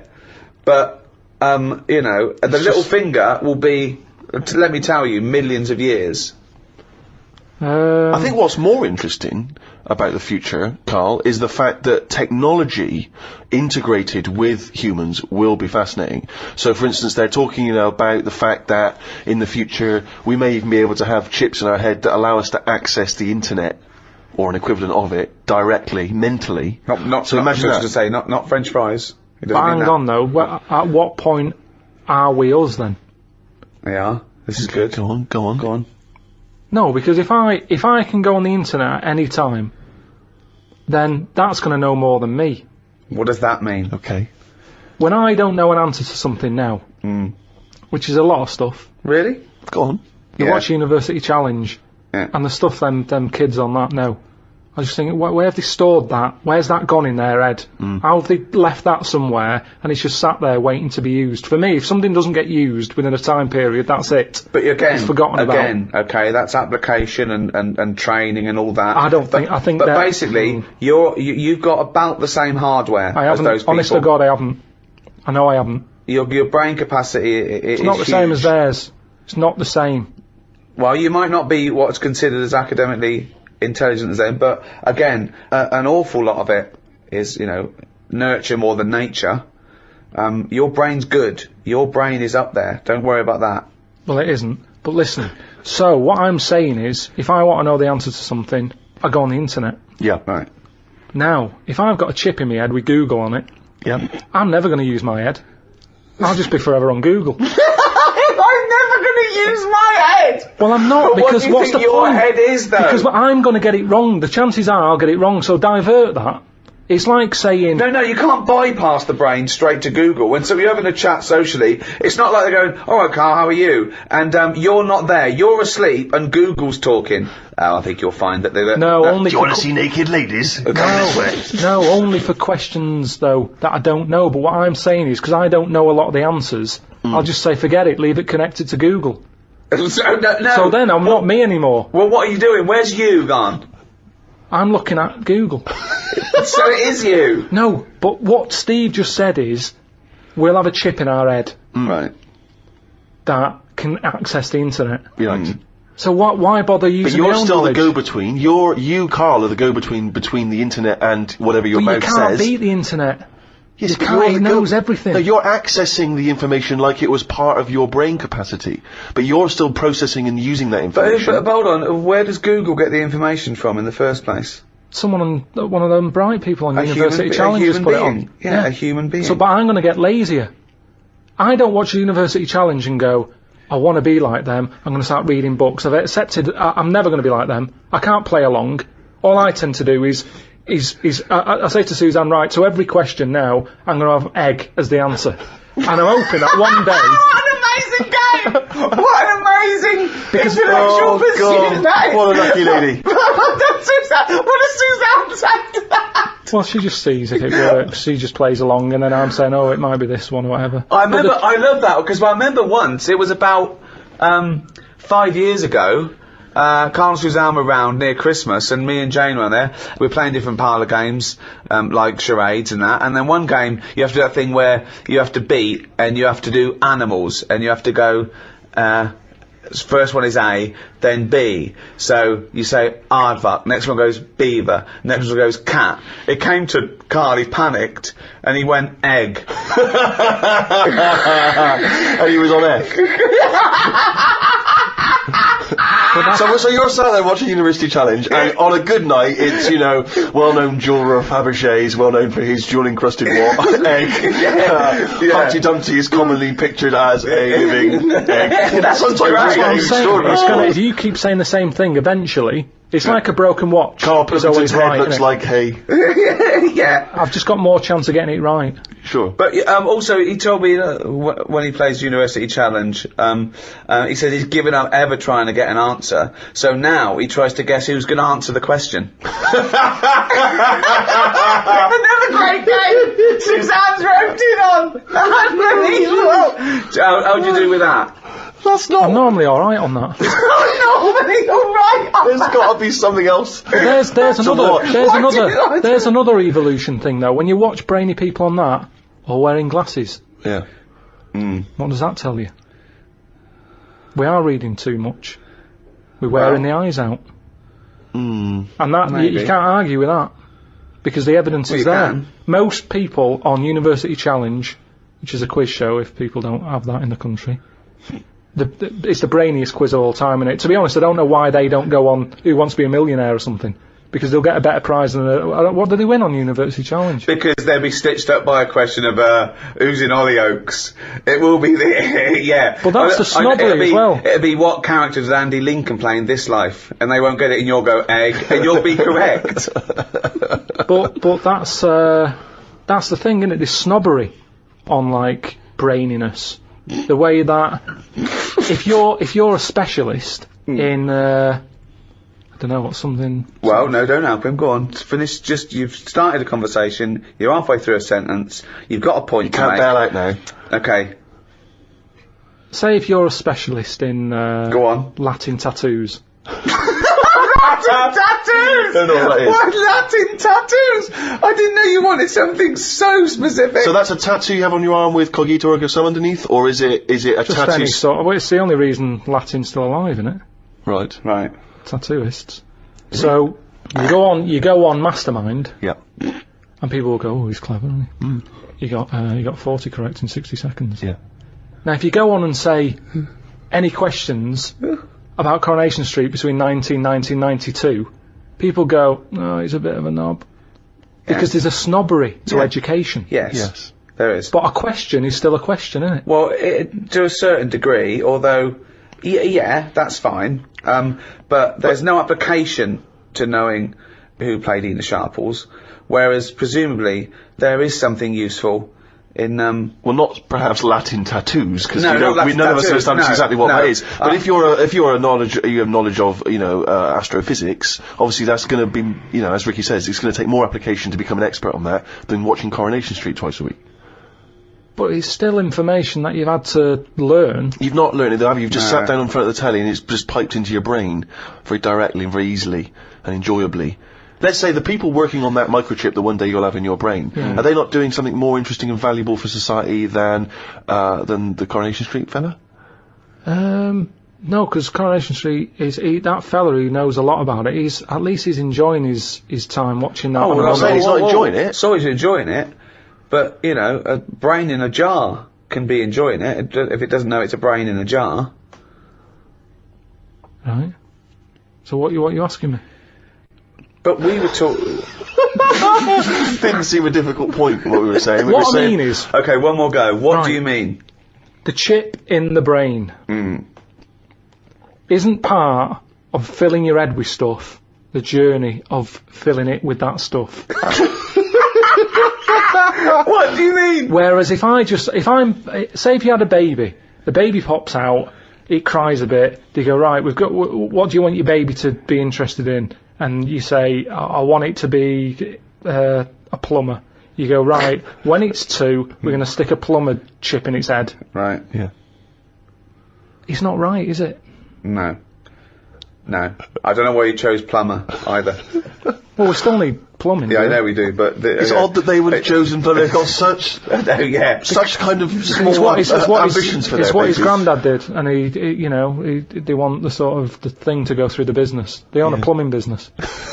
They want the baby to carry on the business of the plumbing. They want the baby to be able to plumb. It goes on now where parents force the kids into riding horses, and you see the kid without the parents about, and you go, do you like horses? And they go, no, not really, being forced to get on a horse. Can't stand them. Yeah. And people would go, that's wrong. The kid should have the freedom to decide if he wants to get on a horse or not. That's right, yeah. Well, what about this chip in the head? But you've made this up. You've made the scenario up. They're not putting chips in babies' heads. I thought you said they were. No, Why did I say that? Who said that? I think Steve's right, and I don't know, I haven't read it, but I imagine he's saying it's the next step in convenience with technology and an interface between a human and a research tool or fun. Computers went from being the size of a room to a thing you can wear on your watch. So the next step may be, you won't forget your palm top, you won't forget your iPod, you won't forget your laptop. It's in there, it's an interface. I know, but it makes us lazy. But you straight away thought that now that it went to some sort of weird laboratory where it's all white and there's just a doctor and everyone's in a silver suit, right? And they go, we're removing the self. We're removing the self and putting in chip. You are now computer boy. Yeah, I want to watch Coronation Street. Well, you won't in a few seconds. But I hate Coronation Street, me. Carl, it's not a question of. It's not that Google is now Carl. It looks like Carl, but it's just spamming, little pop-ups about offers you can buy and cheap holidays here and there. He's not the man I'm married. Right, look at it like this. Jesus. Look, I see it all the time now. Go on. You go, where are you going, to someone? And they go, I'm going to Dorset. Aye. Oh, aye, what road are you taking? Don't know, just pop on the sat-nav. Now, that's a start, isn't it? Okay. Let's act that out with me, okay? I'm going away for the weekend, Carl. Are you? Yeah. Where are you going? Dorset. Oh, yeah. How are you getting there? Car. Oh, right, yeah. Well, which way are you going? Don't know. Why do you want to know? Oh, just making a friendly chat. Just, I'm interested in geography. Which way are you going? Well, I don't know really. I've got a sat nav in my car, and I'm getting there. And what do you know? What? Bit lazy, isn't it? Well, I'm not a pigeon. I don't. Have you got an A to Z? Well, yeah, but it's on a computer, the A to Z. What's the difference between looking at an A to Z and... It's a bit lazy, though. Not really, no. Why? Why is it any different that I've got it computerised so I can go along? The A to Z's a bit dangerous, isn't it? It's a bit... Don't have to go to A to Z when you're driving along. Clive, who are you talking to? Because we need to hit the road, we need to get going. Well, it's this fucking idiot who wants to know what road I'm taking, which is a fucking boring thing to ask anyway. Sorry, who is this twat? Because we've really got to get going. He's a fucking dickhead who I think he's an A to Z salesman by the door. I mean, just tell him we're using the sat nav because it's the quickest, most efficient way of doing it. It's the quickest, most efficient way of doing it. No, but look what's happened. Who the fuck are you? Would Columbus found America if he had a sat nav? Yes! No, he wouldn't. He'd have put in America and he would have taken him to He wouldn't. America. He only found it because he got lost. Now, if everybody just goes... Hold on. How would an undiscovered country be on a sat-nav? No. Go on. But I just What's mean... the difference between the sat-nav and the map in that regard? Because I've found some lovely little cafes on roads I've never been on. Gone from finding a continent to a little cafe. I love that. Little greasy I am off to discover the unknown world. Where are you going? Well, I don't know yet. It's the unknown world. What are you taking? Just that boat, lazy swim, you cunt. I love the fact that he's so Luddite now, he's annoyed at the sat-nav. I mean, you'd have probably given Columbus a hard time. Oh, got a compass. Don't you know where north is, you twat? I just think there's something in being lost. I never feel lost. I just think, I've had a diversion. Because you find new things. I'm forever going down... Suzanne's asking the French peasant where I just think, Columbus... Alright, what's the most interesting thing you found when lost? Like I say, I found a shop that was like a fancy dress shop. Amazing. Do you need fancy dress stuff? Dressed up as Columbus and went and bought a sat-nav. Went to Dorset for the weekend. You never go out. Why do you need a fancy dress shop? That sounds like the one thing you would hate is fancy dress. Yeah, but I like looking at they have like a space helmet in there. Right, so you found a fancy dress shop. Where are you supposed to be going that you had time to get sidetracked and go in a... I think I was going to a meeting. Amazing, that's the last time! So you want to get lost? You don't want to get lost, do No, you? because I always give myself loads of time because I get lost a lot. I always give myself... Get a sat-nav! No, I'm just saying, that's how you find little treats along the way, and next time you pass it, or next time someone says, do you know where the fancy dress shop is? You can go, yeah, I do. You go, I have no idea because I was lost, I didn't know where it was. No, normally I I'm not going to tell you, lazy cunt. Haven't you got an AZ? Oh, that's harsh. Yeah, find it yourself, you lazy twat. Well, I might get lost. Good. You might find another one. It just goes back to the chip thing in the head. I think you've got to learn along the way. We can't get lazy. We can't have chips in the head, knowing how to plumb. That's what it's all about, isn't it? And making mistakes. If you make a mistake, I've done some wiring, got a little shock. Won't happen again. It will. I've seen that experiment with you before. Right, so, you've heard what problems I had that day. Go on then. Bubbled wallpaper.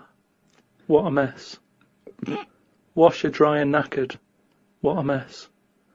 Siamese twins separated. One leg less.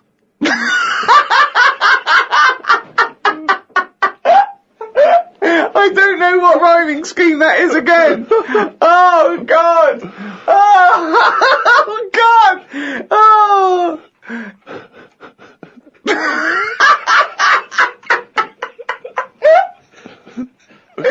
Oh, fuck me. Okay, man. Anything you can remember from school that you learned that you had to maybe memorise? French. Not necessarily French. You could Anything you can remember. This can be anything you remember from school, apart from the orange stuff stops cancer. Yeah. It's not the cough that carries you off, it's the coughing that carry you off in. What about Darren Buckley? He was one of my best mates. Was he really? Yeah. Seriously? Yeah. What do you reckon he's doing now? Do you still keep in touch? When my mum and dad were still in Manchester and they had a bookie shop, he used to go in because the bookies was next door. I know the way you paint a picture. He used to, if you did this in your history exam, Carl, you will walk it. Go on. So your parents had a butty shop. There was a bookies next door. Yeah, and he liked having a bit of a gamble, so he used to I think he works for some insurance company. Do you think that his fiancée Beth knows he's got a gambling problem? Or that his 2-year-old son Lewis? No. Yeah, they live in Cheadle Hume. Hume. He must be doing well. He's still supporting the Blue Army and frequents the shrine on a fortnightly basis. Funny thing with him is, right, when I used to stay over at his house, and his dad was a copper, and I remember his dad came down and said, right, I want to see you two. I was like, oh God, what's happened? And got us round the table. He said, do you know much about drugs? So we were like, what's all this about? So he goes, you know, they're not good for anyone, you know, the stupid thing to get into. And we're like, yeah, we know. And he went, you know, do you? We said, yeah. He said, what's this then? And he'd found something in his bedroom, and it was a Skittle. What, the sweet? Do you know little sweets with the S on it? And oh, really? Drugs. Yeah. So he said, well, yeah, it's a Skittle. Yeah, I know what it is. He was bluffing like that as a slang word. Yeah, he thought because he was a copper, he probably had to be down with all the terms and that. So we said, oh, it's a Skittle. And he said, yeah, I know what it is, but what's it doing in your bedroom? Oh. And it was like, no, it's a toffee. So, Darren, yeah, I know, it's a toffee, it's a squib, it's a, yeah. Carl, more people from your past. Debbie Carr? Yeah, she was another nice one. What does that mean? Is that a euphemism? No, she was one of them that you'd sort of go, she's nice, but she'd never be your girlfriend. Do you know what I mean? She was, not really. Even though she was in the same year, she seemed a lot older. Right. And wasn't a teacher, was it? There was 3 of them who all hung together, and they seemed to hang around like the older kids, the ones who looked like men. Do you know what I mean? Yeah. What did you look like then? Well, it's just that I had youthful sort of looks, whereas like the older ones had like beards and stuff. It's the gang of boys in the 5th form with beards. Were they smoking pipes? Going, come over here, me filly. Oi, Debbie Carr, come over here, you little beauty. No, but she was like... I love that. Hanging around with beards. There's the big boys. Oh, fishing. Lovely beards. I just see a whole row of George Bernard Shaws. Brilliant. How do you do in history, boy? Think on E. You're an idiot. Oh. They were like, you know, I'd be there sort of punching people in the arm. That's a great game. Oh, I love that, punch people in the arm. Is that part of the Olympics now? it's I think it was exhibition this year. Right. But it's going to be a pro next year. It's going to be the Winter Olympics because you've got to do it in just a cap sleeve shirt in winter. Yeah. So you're also playing that? She, but whilst I But she didn't appreciate that. She used to go, ow! No, I always think whilst I was doing that, they were like the Charlie's Angels and they'd be sorting out a mission somewhere. Because they were really like, there was something about them that you thought, you know, they're special. They were private detectives. What if they work for a man they never see? Well, I told you that time when it happened to me when I was younger. Go on. Your life flashed before your eyes? Well, it wasn't like a flashback, but it was it's the next thing next to flashbacks. It was, I was having a bath, right? And, my mum had like run the bath and that, and, she said, is that too warm? And I said something like, no, it's alright, it's a lot better than when I used to have a bath in that wooden bath in front of the fire. Okay. And she was like, what? And I said, you know, it happened years ago. And she was a bit like, oh. And I can't remember that now, but she talks about it, and, you know, that just goes to show that, because I was at an age when I wouldn't have known about wooden baths years ago in front of fires. No, but you talk rubbish now. So all you were talking rubbish from an early age. Where's the problem? No, but you can only talk rubbish if you're aware of knowledge. Well, I didn't know about wooden baths, so why would I have invented But Carl, that? we've only got your mother's word on this, and she thought you might one day be a doctor. Yeah. So she put a rock with a feather on it to keep a parrot company. Lest we forget. Yeah, but I'm just saying. Well, it's all bollocks. So have you researched this? You've tried to find out when little Karl Mark I and his wooden bath when he was No, around? I don't want to go there, because that's when you start digging out all sorts of trouble. It's rubbish. No, it's not rubbish. Well, it is rubbish. What sort of stuff might There's you no discover? scientific evidence. No, just like I've said about family trees and that, don't be looking at them, because you're only going to find stuff you don't really want to know about. It's the same as that, innit? Leave it, let it be. Do you know what I mean? If your granddad was Einstein, you'd know about it because your family would be shouting about it. If he was a bad un, you go, oh, keep that quiet. So don't look at family trees, and it's the same. Don't be looking back in your past lives, because God knows what you've been up to. Well, Karl and the wooden bath. Proof. If Karl Pilkington live on air talking shit again. You know, the the money thing was always there from a young age, making money, because you need money in life so you don't have to rely on others. So even the boy on the estate knew, I've got to. Because of that estate, it was seeing the people on that estate. There's a bloke who lived a couple of houses down called Casey, and I just saw his life just go to shit in what seemed like 3 weeks to me, but it was probably a year, 2 years, and he just didn't have any go in him. It was like, and to be honest, a lot of old school mates and stuff have gone down that route of life's hard, innit? I've just got a job I hate, but then it's all right. It's the weekend. I'm going to get leathered, and get themselves into all sorts of mess. And you just say, I knew I didn't want that. Yeah, I was like, I'm in it. I can see what's going on, and I definitely don't want this. So it was all like earn money. And yeah, you're right. A few years ago, I paid off the mortgage, and was like, well, that's it. That's all I've been working for, really, to do that. And I think I did 6 or 7 months of nothing. What were you doing? Pottering about. The things I enjoy doing now, but in between work, it was the bit of gardening, cleaning. I love cleaning. Movies? Yeah, gardening, cleaning. Yeah, I'd watch films, walks.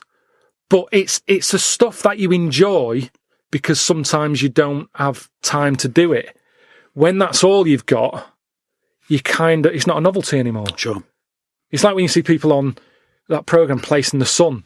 They went to Benidorm once for a week. It was a brilliant holiday, so we're going to live there. It's like, it won't be the same. No. It's not a holiday. No. You're living there. Within 6 months, you'd be like, God, I miss. Yeah, of course. There's always, I don't think there's the perfect life anywhere. There's always a compromise, I think. But it was that thing of, I can't do it. I was driving Suzanne up the wall, just messing about with things that didn't need messing with. And she was just like, you got to go back to work. What is your favourite word? I don't think I've got a favourite, because you only use them when you need to, don't you? I don't just go about saying the same word. So, well, alright. Yeah, it's not my favourite, it's just that it does the job. It does the necessary job for that time, doesn't it? It's like, how are you? I'm alright. It's a greeting. What about, I think serendipity was voted England's favourite word. Never used it. No, stupid word. Who decided that? Don't know, it was a poll, but I will suggest things. I can't believe people coming up going, favourite word, serendipity. Thanks for asking. So, but the thing is, say if it meant, I'm fed up, would it still be the best word? Is it based on how it sounds and how it's put together, or what it means? I think everything. But then loads of words are being left out on, which are probably brilliant words, and they're not getting a look in. Such as? Well, like that one, fed up. I'm fed up. It sums it up, doesn't it? Well, two, it just sums it up. When someone goes, how are you? You go, I'm fed up, mate. Sick of it. It's another good one.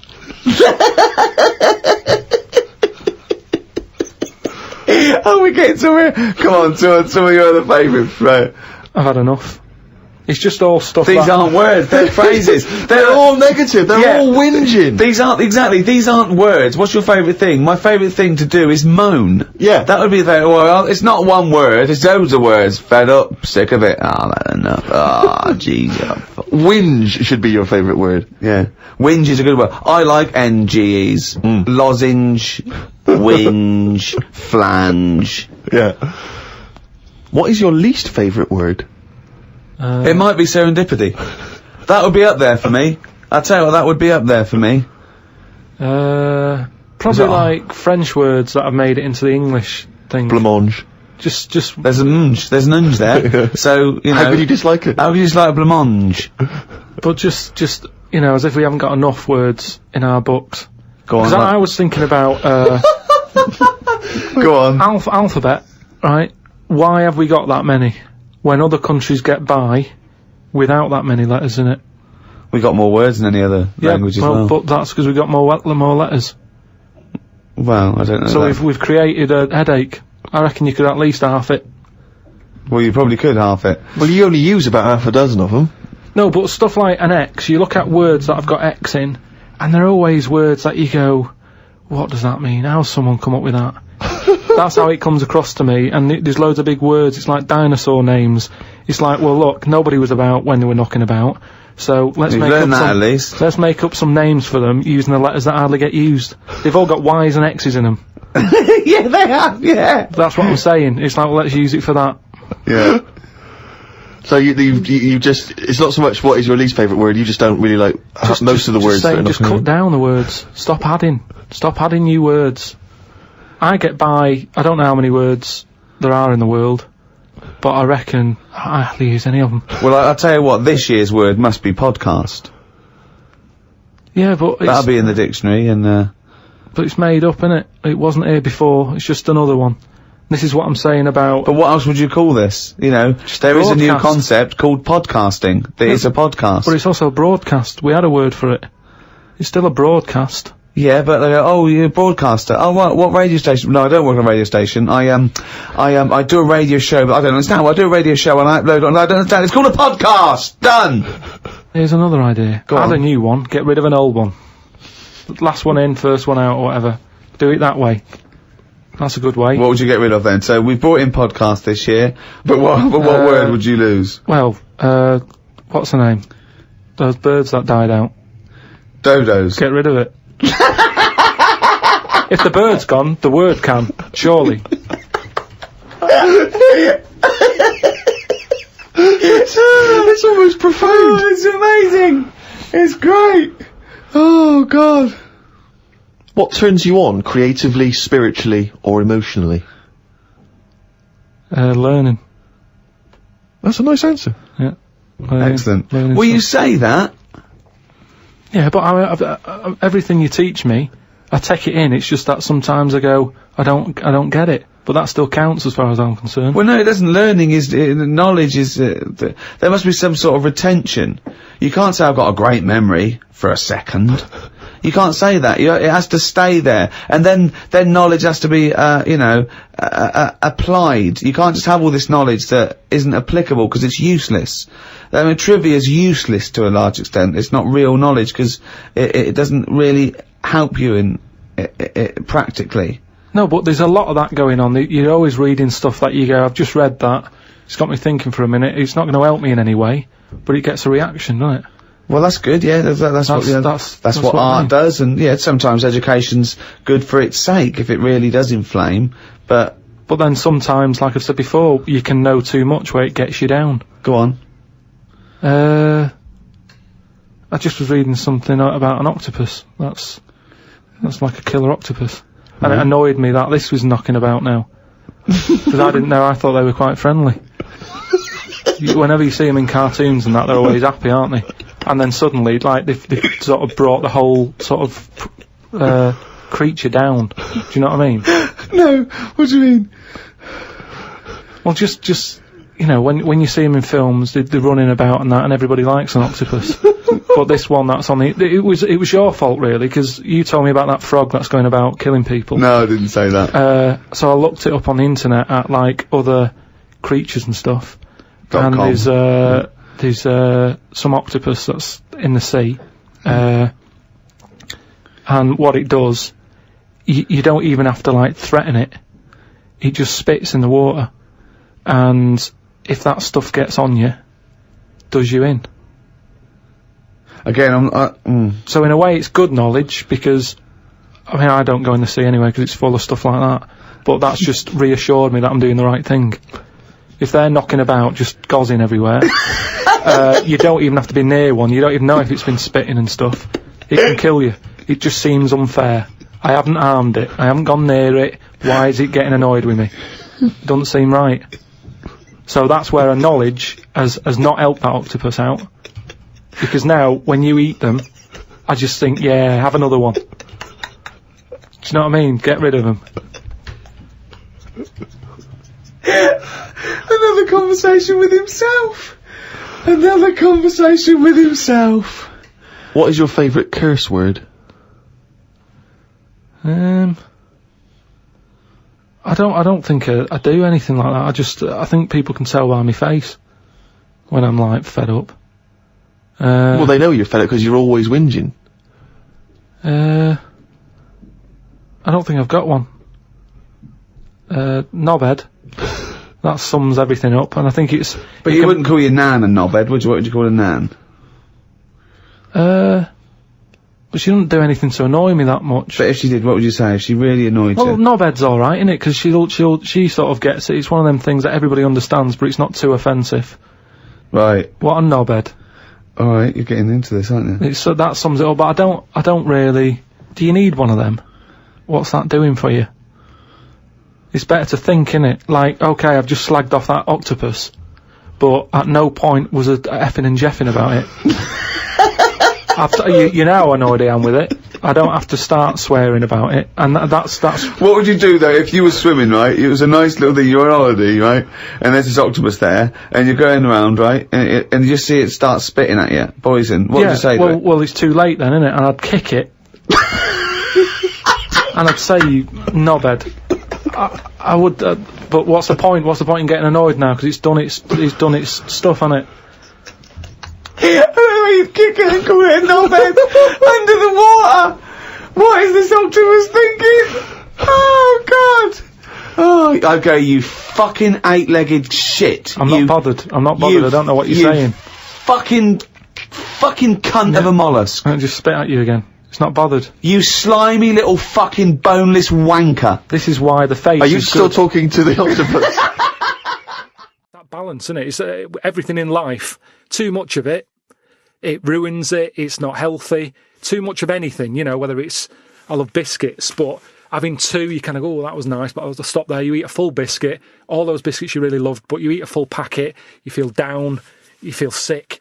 So it's just. Finding that right balance. Yeah, and it does worry me because at the same time, when I'm working, I do have a moan as well and a bit of a breakdown. Like, I can't do this, you know. Like I said, I didn't do well in school, and writing something, it's harder for me than it is for most people who are making telly because it's harder for me to work it all out in the head. So I'm like, I can't do this. I shouldn't be doing it. I haven't got the qualifications. Someone else should be doing this who could probably do it better. And Suzanne's just like, oh, can't you always do this? You know this happens every time you get like this over work, but you love it. So just get back in and get on with it. But it is part of the thing. I do like it. I like the struggle. I mean, they sort of say it's the hard stuff in life that sort of keeps you going and a sense of achievement when you get to the end. That's right. Yeah. The easy stuff, yeah, it's easy, but what do you get out of that? You are challenging yourself. Nothing. So it's making sure... Again, it's a balance. I don't want to be one of those people who works all the time where you don't have time to enjoy those walks or me cleaning or, you know, doing the gardening. Sure. But it's nice. A balance. It's balance. I did Crusaders I think I lasted that out for about 4 weeks. What's Crusaders? Well, it was my mate, right? He was religious. Uh-huh. And I'm not, really. But... No, I mean, you believe in ghosts, though, and shadows pushing people off bikes, but go on. But it's the same time, I think I told you once before that I went to the church with this lad because I swore and he said he was going to tell me dad. Yeah. I was effing and jeffing. So he said, if you're going Is that how they get people to church nowadays? I love that little kid that, yeah, he hasn't got the idea of the protection game. There's nothing in it for him. Either you turn to religion or I tell your father. Right, so I went to church with him and that, and then the next week he said, I know that was rubbish and you didn't enjoy it. It's when I got kicked out for messing with a tennis ball in the pews, right? I don't think we've heard that, but I don't think we could possibly go into that now. Summed it up. Yeah. So, well, no, come on, we'll come back to that. You had a tennis ball and some pubes. No, in the pews. In the pews, right. Yeah. But anyway, so I went there and I said, I don't think much of this church thing, it's a bit boring. Sorry, and so you went to church and you ended up in the Crusades? No, it's called the Crusaders. What it is, it's meant to be the fun part of religion for kids. Right. And my mate said, oh, you want to come along? It's, you know, you go on a Friday night and do it on a Sunday as well. Right, so I went on the Friday night, it was brilliant. They had Sabutio, played table tennis in this dead big old house. And what do they do at the end? Say, I hope you enjoy yourself. Remember God gave you all this. Well, it's sort of, you know, enjoy the simple things in life. You don't need computer games, you can play table tennis and that, and talk with your friends. Yeah. And blah, blah, blah. So yeah, that's alright. I think you'd be happy in a young offenders institution. You get to clean the toilets there But as don't well. forget, Carl, I think God invented Nintendo too. Right. Well, anyway, so that was all right. I loved it on the Friday. Yeah. And my mate said if you go for 4 weeks in a row without missing a day, Yeah. You get a free badge. And, I was And like, salvation. Oh, I don't like all this sort of being stuck in stuff. Do you know what I mean? Right. That's what made me Yeah, about don't get school. tied down. Do you know what I mean? It's like, every day. Right. So, anyway, so you've got to come again on Sunday. So I thought, well, we'll have another game of table tennis. It'll be all right. Yeah. So anyway, I go on the Sunday. Who was this servant of God? Right. I go on the Sunday, it's like a totally different club. There's no table tennis. That's how they trick you. No Sabutio. Yeah. They start handing out Bibles. Oh. And It's I like a was like, timeshare hang on a minute, right? They trick you. So I didn't go again on Sundays. I used to just go on the Friday. Just go on the Friday. Brilliant. Brilliant. I'm amazed no one else saw through that. Well, the thing is, there used to be loads there on the Friday, so I bet I there thought they won't even notice that I'm not, like, Yeah, do you know sure. what I mean? That I'm not showing up on a Sunday. So anyway, carried on. It was Just brilliant. this kid in the vicar? Oh, I love that. You got one over on the church. So I was loving it, right? Playing table tennis and that. And then on a Sunday, they found out where I live, and the head fella started coming round, knocking on the door. God. He's everywhere, Rick. Why did he knock? The fella Politeness. the fella who like ran the club, he started coming round knocking on the door. And I saw him coming up the path, and I said to my mum, "Oh, it's the fella from the Crusaders." Yeah. She didn't even know what I was. No. in. She She thought like, you were "What off are nicking talking hubcaps about?" and stealing cars. She didn't have a clue what I was talking about. You've been going to church. To church, I don't You believe it. little That's bleeder. not how we brought you up. So I said, "Look, just tell him I'm not in. Tell him I'm not in." And she had to keep doing this, and they were coming round every Sunday to try and make me, like, go on a Sunday. It was really important that I went, and that I was abusing the system and all this. Anyway, I didn't go. And then Why didn't they just tell you on next time we turned up on a Friday? Yeah. No, well, because there was so many people there on a Friday, you just get mixed in the crowd. Yeah. Right? It was jammed. It was well popular on a Friday. Yeah. Yeah. Right. But anyway, on one of the Sundays, it was quiet for a bit, and they stopped coming round. So I thought, right, I can go out again, right, on a Sunday, because I used to avoid hanging around the house in case. What sort of reign of terror is this? Incredible. So I thought, It's right. like the Spanish Inquisition.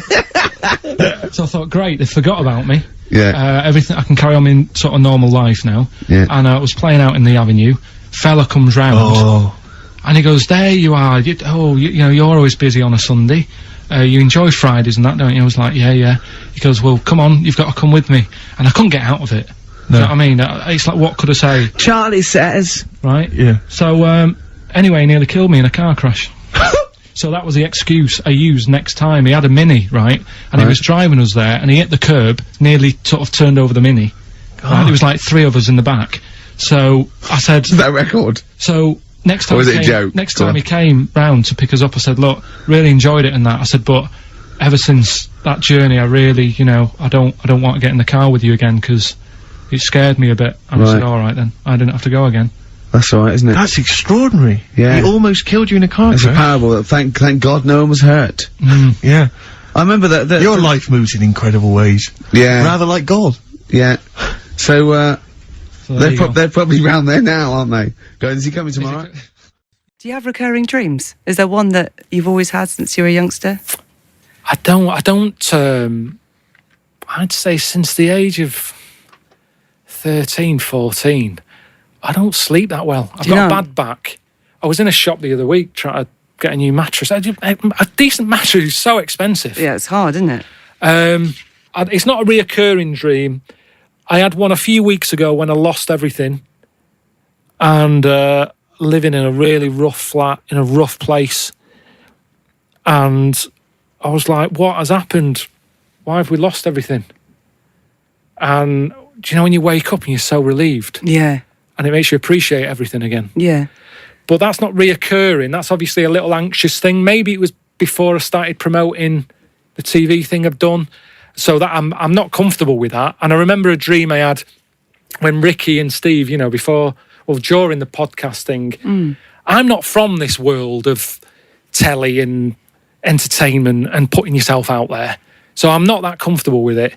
And when I first started doing it, I remember having a dream where I went into a toilet, sat there doing my bit, and then Ricky pushes the door open, and there was a big audience sat there looking at me on the toilet. That's horrific. So again, that was an anxious thing. That was putting myself out there to strangers. Yeah. And I'm not happy. At your most vulnerable. Yes. Yeah. I am, yeah. My pants around my ankles with an audience, and Ricky stood there laughing with that laugh he's got. And so I'd say most dreams that I have that I remember, they're not all the same, but they're all the same theme. That's and it's normally the fear of not being in control, I suppose. Yeah. It's like, you know, my life's changed and I don't know why. A load of people looking at me on the toilet. I'm sure there's another one. Chasing in a tunnel when you're running and a train's coming and there's, you know, you're just running. Mm. Yeah, and sleep's meant to be relaxing. I know, right? You wake up shattered.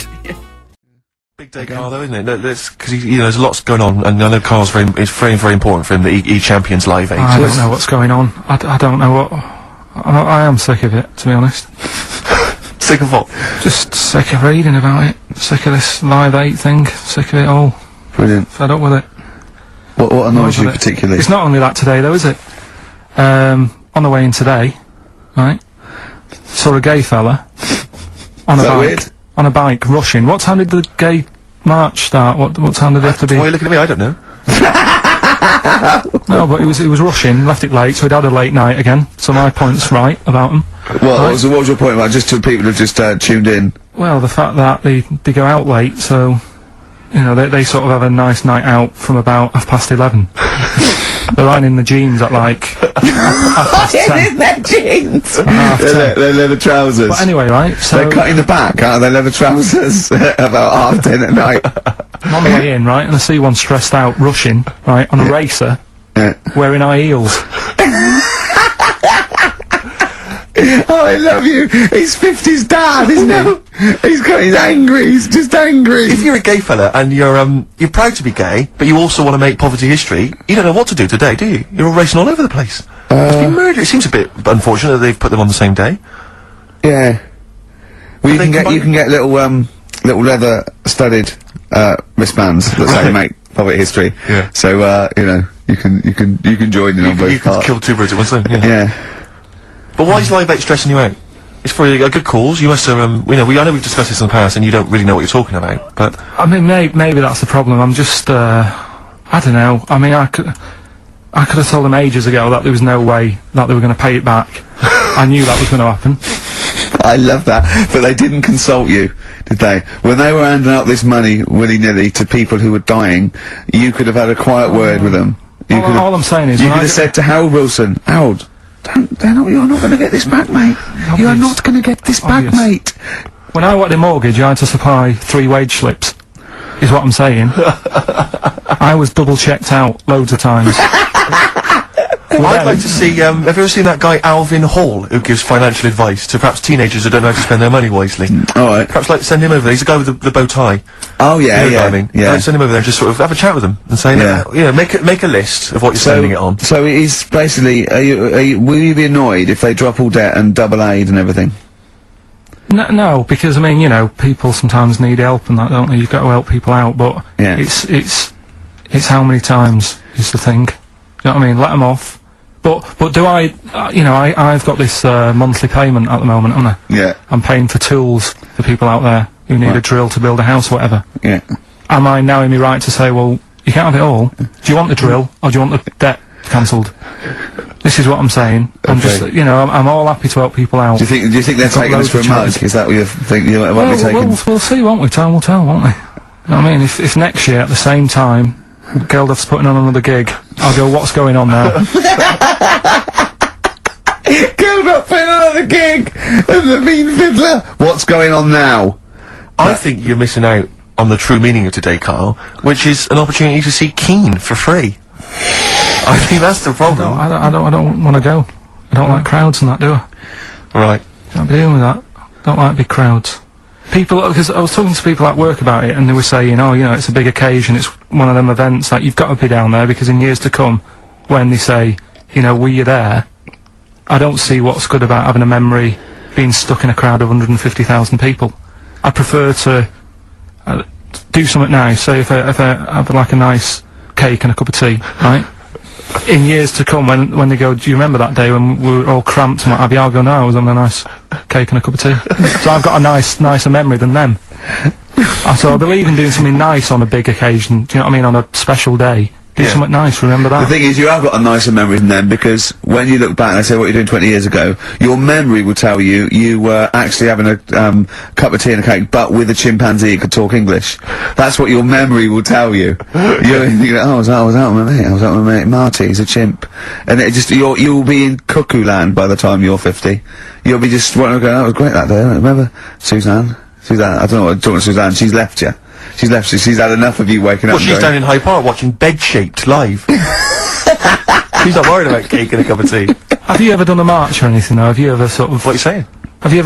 You know, you're having a go at me for not getting behind it all, right? Which I am, because I've got more standing orders going out of my account for charities than anything, right? But have you ever got behind a problem? No. I don't think I have, to be fair, no. No, I am quite slack in that respect. It does take a lot of effort, though, doesn't it? Well, it depends. What sort? Well, if you're going to do one of those walks from John O'Groats to Land's End or something, that's a lot of time commitment. There's one, I tell you what, there is one that looks alright. On, Portland Place, just off Oxford Street, there's always, just a little Chinese fella sat on the pavement, right? Oh, I've seen him, yeah. What's that all about? Yeah. He's just sat there with a poster, but you don't know what it's for, because it's in Chinese. Yeah. So he's just always sat there. But for me, that's the sort of march I want, where you just... And he's only there when it's sunny. If it's raining, they don't bother. I tell a lie, I did pop down when all those women walked through London in their bras. If there was maybe a work of art or a piece of music or something that goes under the umbrella of art that takes your breath away. So one song or one album, one artist, anything like that. Something that recently... That isn't... It was more of a nature thing. Do you know, a murmuration? Yeah, I live in Brighton. With the birds. Oh, right, well, they've got a good one there, haven't they, on the end of the pier? That sort of thing for me is like... And it happens, it's the time of the day it happens, it's either sunrise or sunset, which is my favourite times of the day, really. Mm-hmm. There's something really calming. The noise seems to calm down, and everything seems to sort of just... Yeah. Do you know what I mean? Yeah. I'm at ease at those times, and my favourite job I've ever had was my paper round, and again, that was like, because I was up mega early. No one else is up. It's like I'm the king of the planet type thing. Yeah, it's so beautiful. The murmuration, it's like, it's my favourite time of the day, and then you've got all these starlings, aren't they? Mm. Thousands of them, and I saw one in, where was it? I think it was in Devon somewhere, and it's just like, it's chaotic, but it's organised chaos, isn't it? Takes your breath away a bit, doesn't Thousands of starlings doing some sort of dance. And I don't know who's leading it. And I don't know when it's going to end, but it just does suddenly. Yeah. It's like thousands of starlings whizzing about, and then suddenly it just ends, and it's just like the best show ever. And the thing is, especially because I went to see that especially, so there's the thing of, is it going to happen? Is it going to happen? We live in such a world of like, everything's on demand. That's it. Yeah, this thing is nature. You can't make it happen. It's not like, excuse me, I'm here for the murmuration. What time does it start? And, go and get a seat over there. You don't know when it's going to happen. You don't know if it's going to happen. And so that anticipation of it is really good. And plus, I'd travelled quite a long way to see it. So it's that thing of, we could be going home here. It might not going to happen. So there's that. And then it happens. And it's this sort of noise that you get from it, from the wings. And... I love it. So it is art, isn't it? I agree. Yeah, absolutely. So there's that sort of art, and then there's stuff like the Lowry stuff. I like that sort of, it's not brilliant drawing stuff, but it's life going on. So... Did you see the film? The recent one? Oh, no, with Timothy Spall. I watched it like last week. Is it good? Yeah, it is good. Because I like Lowry. I think it's really interesting stuff. Yeah, it's just, maybe part of it is because I'm from the north, so a lot of those factories and things were still there. They're not now, they're all fancy flats, you know what I mean? Yeah. But I used to do similar sort of drawings when I was a kid with me mum, and we'd just get pieces of, like Formica, like rubbish sort of wood, but glossy. Yeah, it's from like... cheap wardrobes and that from MFI and that. For some reason, we always had pieces of that around the house. And we'd draw on that with like a bingo pen. Right. You know, the big fat pens that my mum had got a bingo with. And you could draw on this Formica, and then once you'd done it all, you could wipe it away. Perfect. So I'd draw. It was always stuff like a football field with kids playing football, an old man watching, you know, an old woman with pulling a supermarket trolley, bit of rubbish, a dog chasing someone. So it was kind of like life. Yeah. And so they were really similar. I don't think I'd seen Lowry and then thought, I'll draw that. It was just drawing what you knew. And I think that's what he did, didn't he? Oh, yeah, totally. You know, I'm sure if you lived somewhere fancy, he'd be doing whatever. What's his name? Who is it who did the fancy lake with the begins with M? Monet, yeah. Yeah. He was the lake man, wasn't he, with the bridge? The one. So, you know, I'm sure if Lowry lived there, he'd have done that. But Lowry did what was on his doorstep. And I think even...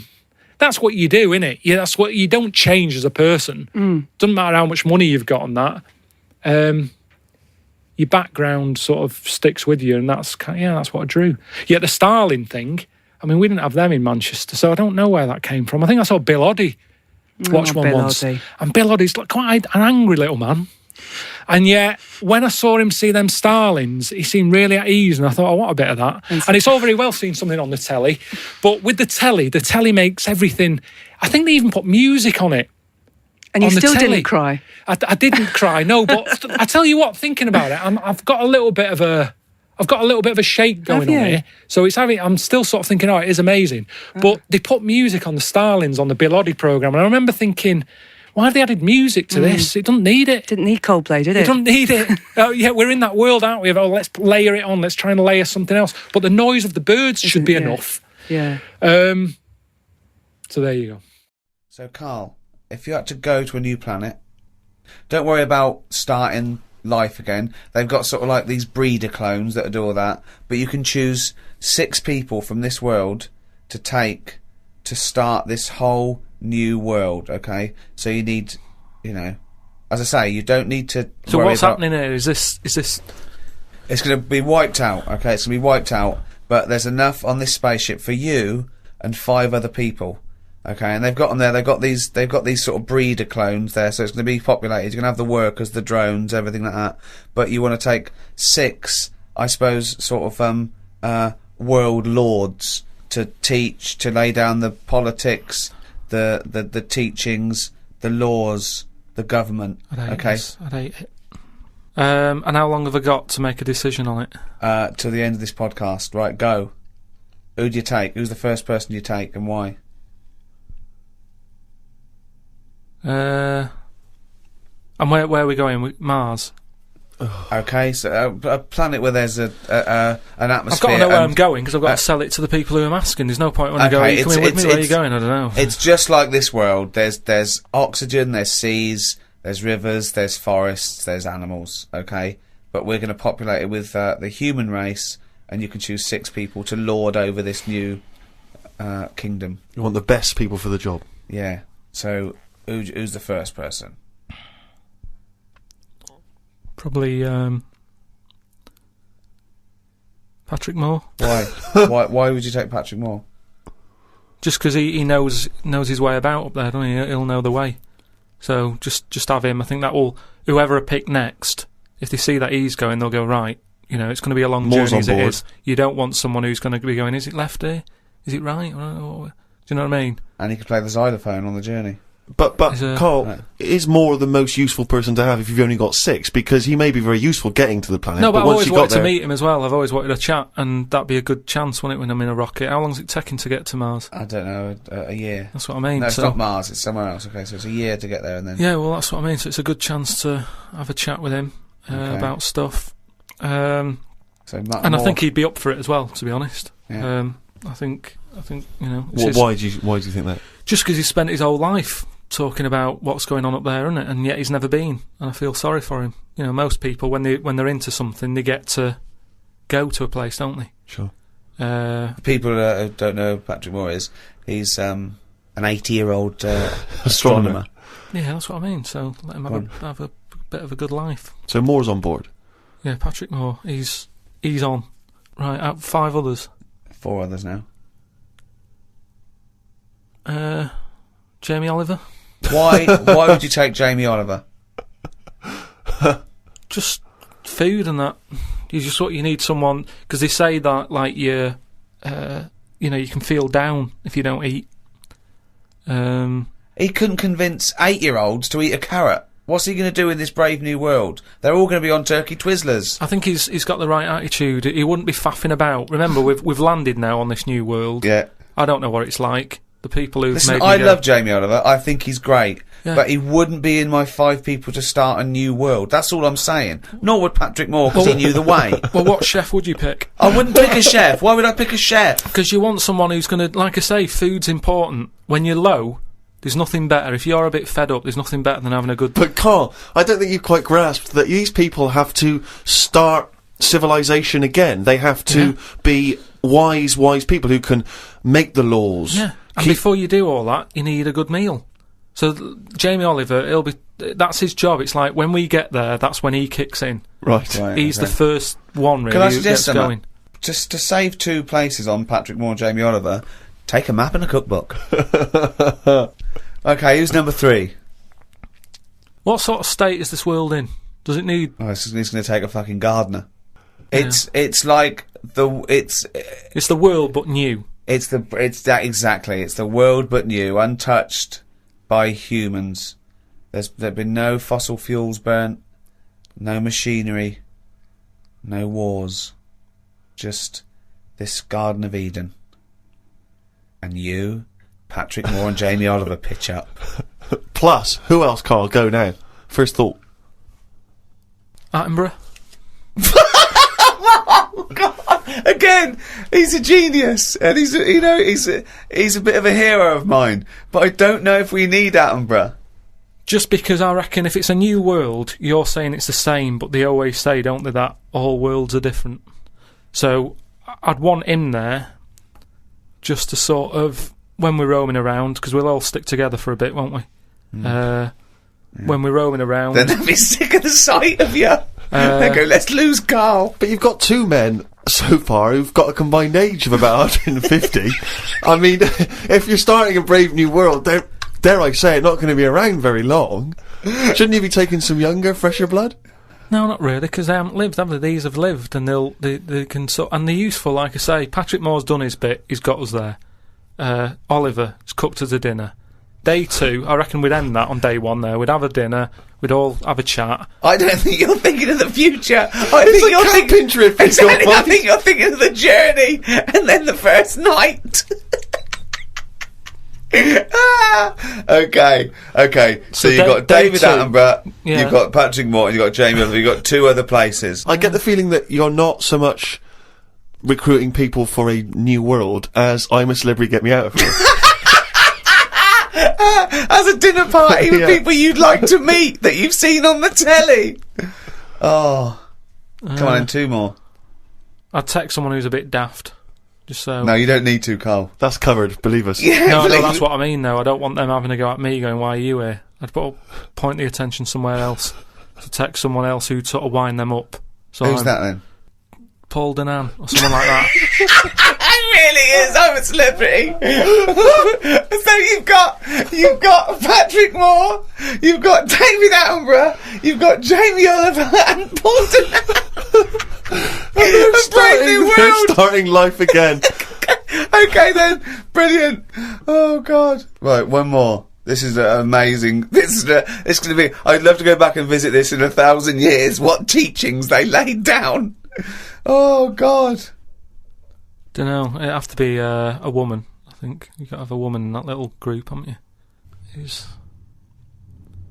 Could have another woman chef or.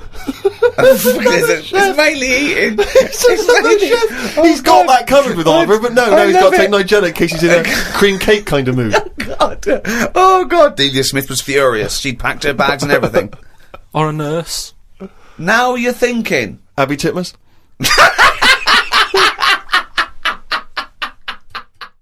I was in the school team. I wasn't that good as a kid at football, to be honest. Mainly down to, I think it's because my dad wasn't into football. Right. I think that's the way it works, isn't it? If your dad's into it, then you could be a footballer when you're older. Sure. Yeah. Because you're into it. And So I was in the school team because I got on with the other lads. Uh-huh. And they let me in the team. Popular guy, yeah. Sure. And yeah, I was stood there doing nothing because I didn't really know what to do. I never knew which way I was meant to be shooting. Yeah. Got all that messed up. Yeah, that is a And I just stood there, right, and with my hands behind my back, and something landed on like this part of my thumb. You can't just point. It's radio. It's this bit here. Right, yeah. The base of fleshy your bit. thumb, The yeah. fleshy bit of the thumb. Yeah. And I thought, oh, what's that? And I looked down, and It's it was his a bee. thumb. Oh, it's a bee, yeah. It was a bee on me. So I start running, try to get away from it, and bees. Actually, something interesting about bees: more chance of getting stung by a bee in windy weather than any other sort of weather. That's incredible. Anyway, so I'm running away. And he said there was no more. Extraordinary. I've already learned many things. You're being chased by the bee. It's So windy. I'm running. It's on your thumb. Is it still on your thumb now? It's sort of gripping onto me like a stag beetle. Clever. I love it. Oh, Or a bee. yeah. So Yeah. I'm running, and I'm running towards like the goal. Yeah. Oh God! And the ball comes to me. Yes. Wallop, get it in. Brilliant. What happened to the bee though? Did it sting you? They die, don't they? I mean, ultimately it died, sure, but at that particular moment, I did mean, it sting you? this was probably about 20 years ago, so I imagine. No. Once a bee stings So you, did that's it sting Yeah, you? but did it sting you? Yeah. Right, that was the question. When did it sting you? When I was playing football. Carl, do you want me asking, you say you're on the school football team. Was there just 11 boys at your school? Was that how you got in the squad? Listen, Carl. All I mean is, at what point in this story did the bee sting you? Straight away? After Or half time. Play a record. I saw The Joker recently in the cinema. Yeah. And people just on the phone. Well, that's it. I was a big fan of Kez. And it was the time our dog had just died. Yeah. So I didn't have any pets, and the cats were always getting run over. yeah. And so we didn't want any more pets. Yeah. But there was a magpie that used to fly about on the estate, and I managed to sort of tame it. And in the end, With a chair and a whip? What do you mean you became tamed it? Well, just used to sort of hang around it and talk. But how'd to you it. get hold of it? Did you catch it? Well, eventually, yeah, it used to just come to me, and the annoying thing was, it got to a point when I wish I hadn't bothered, because it used to pop me bike tyres. It used to sit on like, if I was talking to my mates and I was on my grifter. I love the way he just throws things in. It's like an Alan Bennett play. It landed on my tyre, and it used to peck at the time, pop it, and then it used to then never go away, so it was always like around the house, and my dad said never bring it in.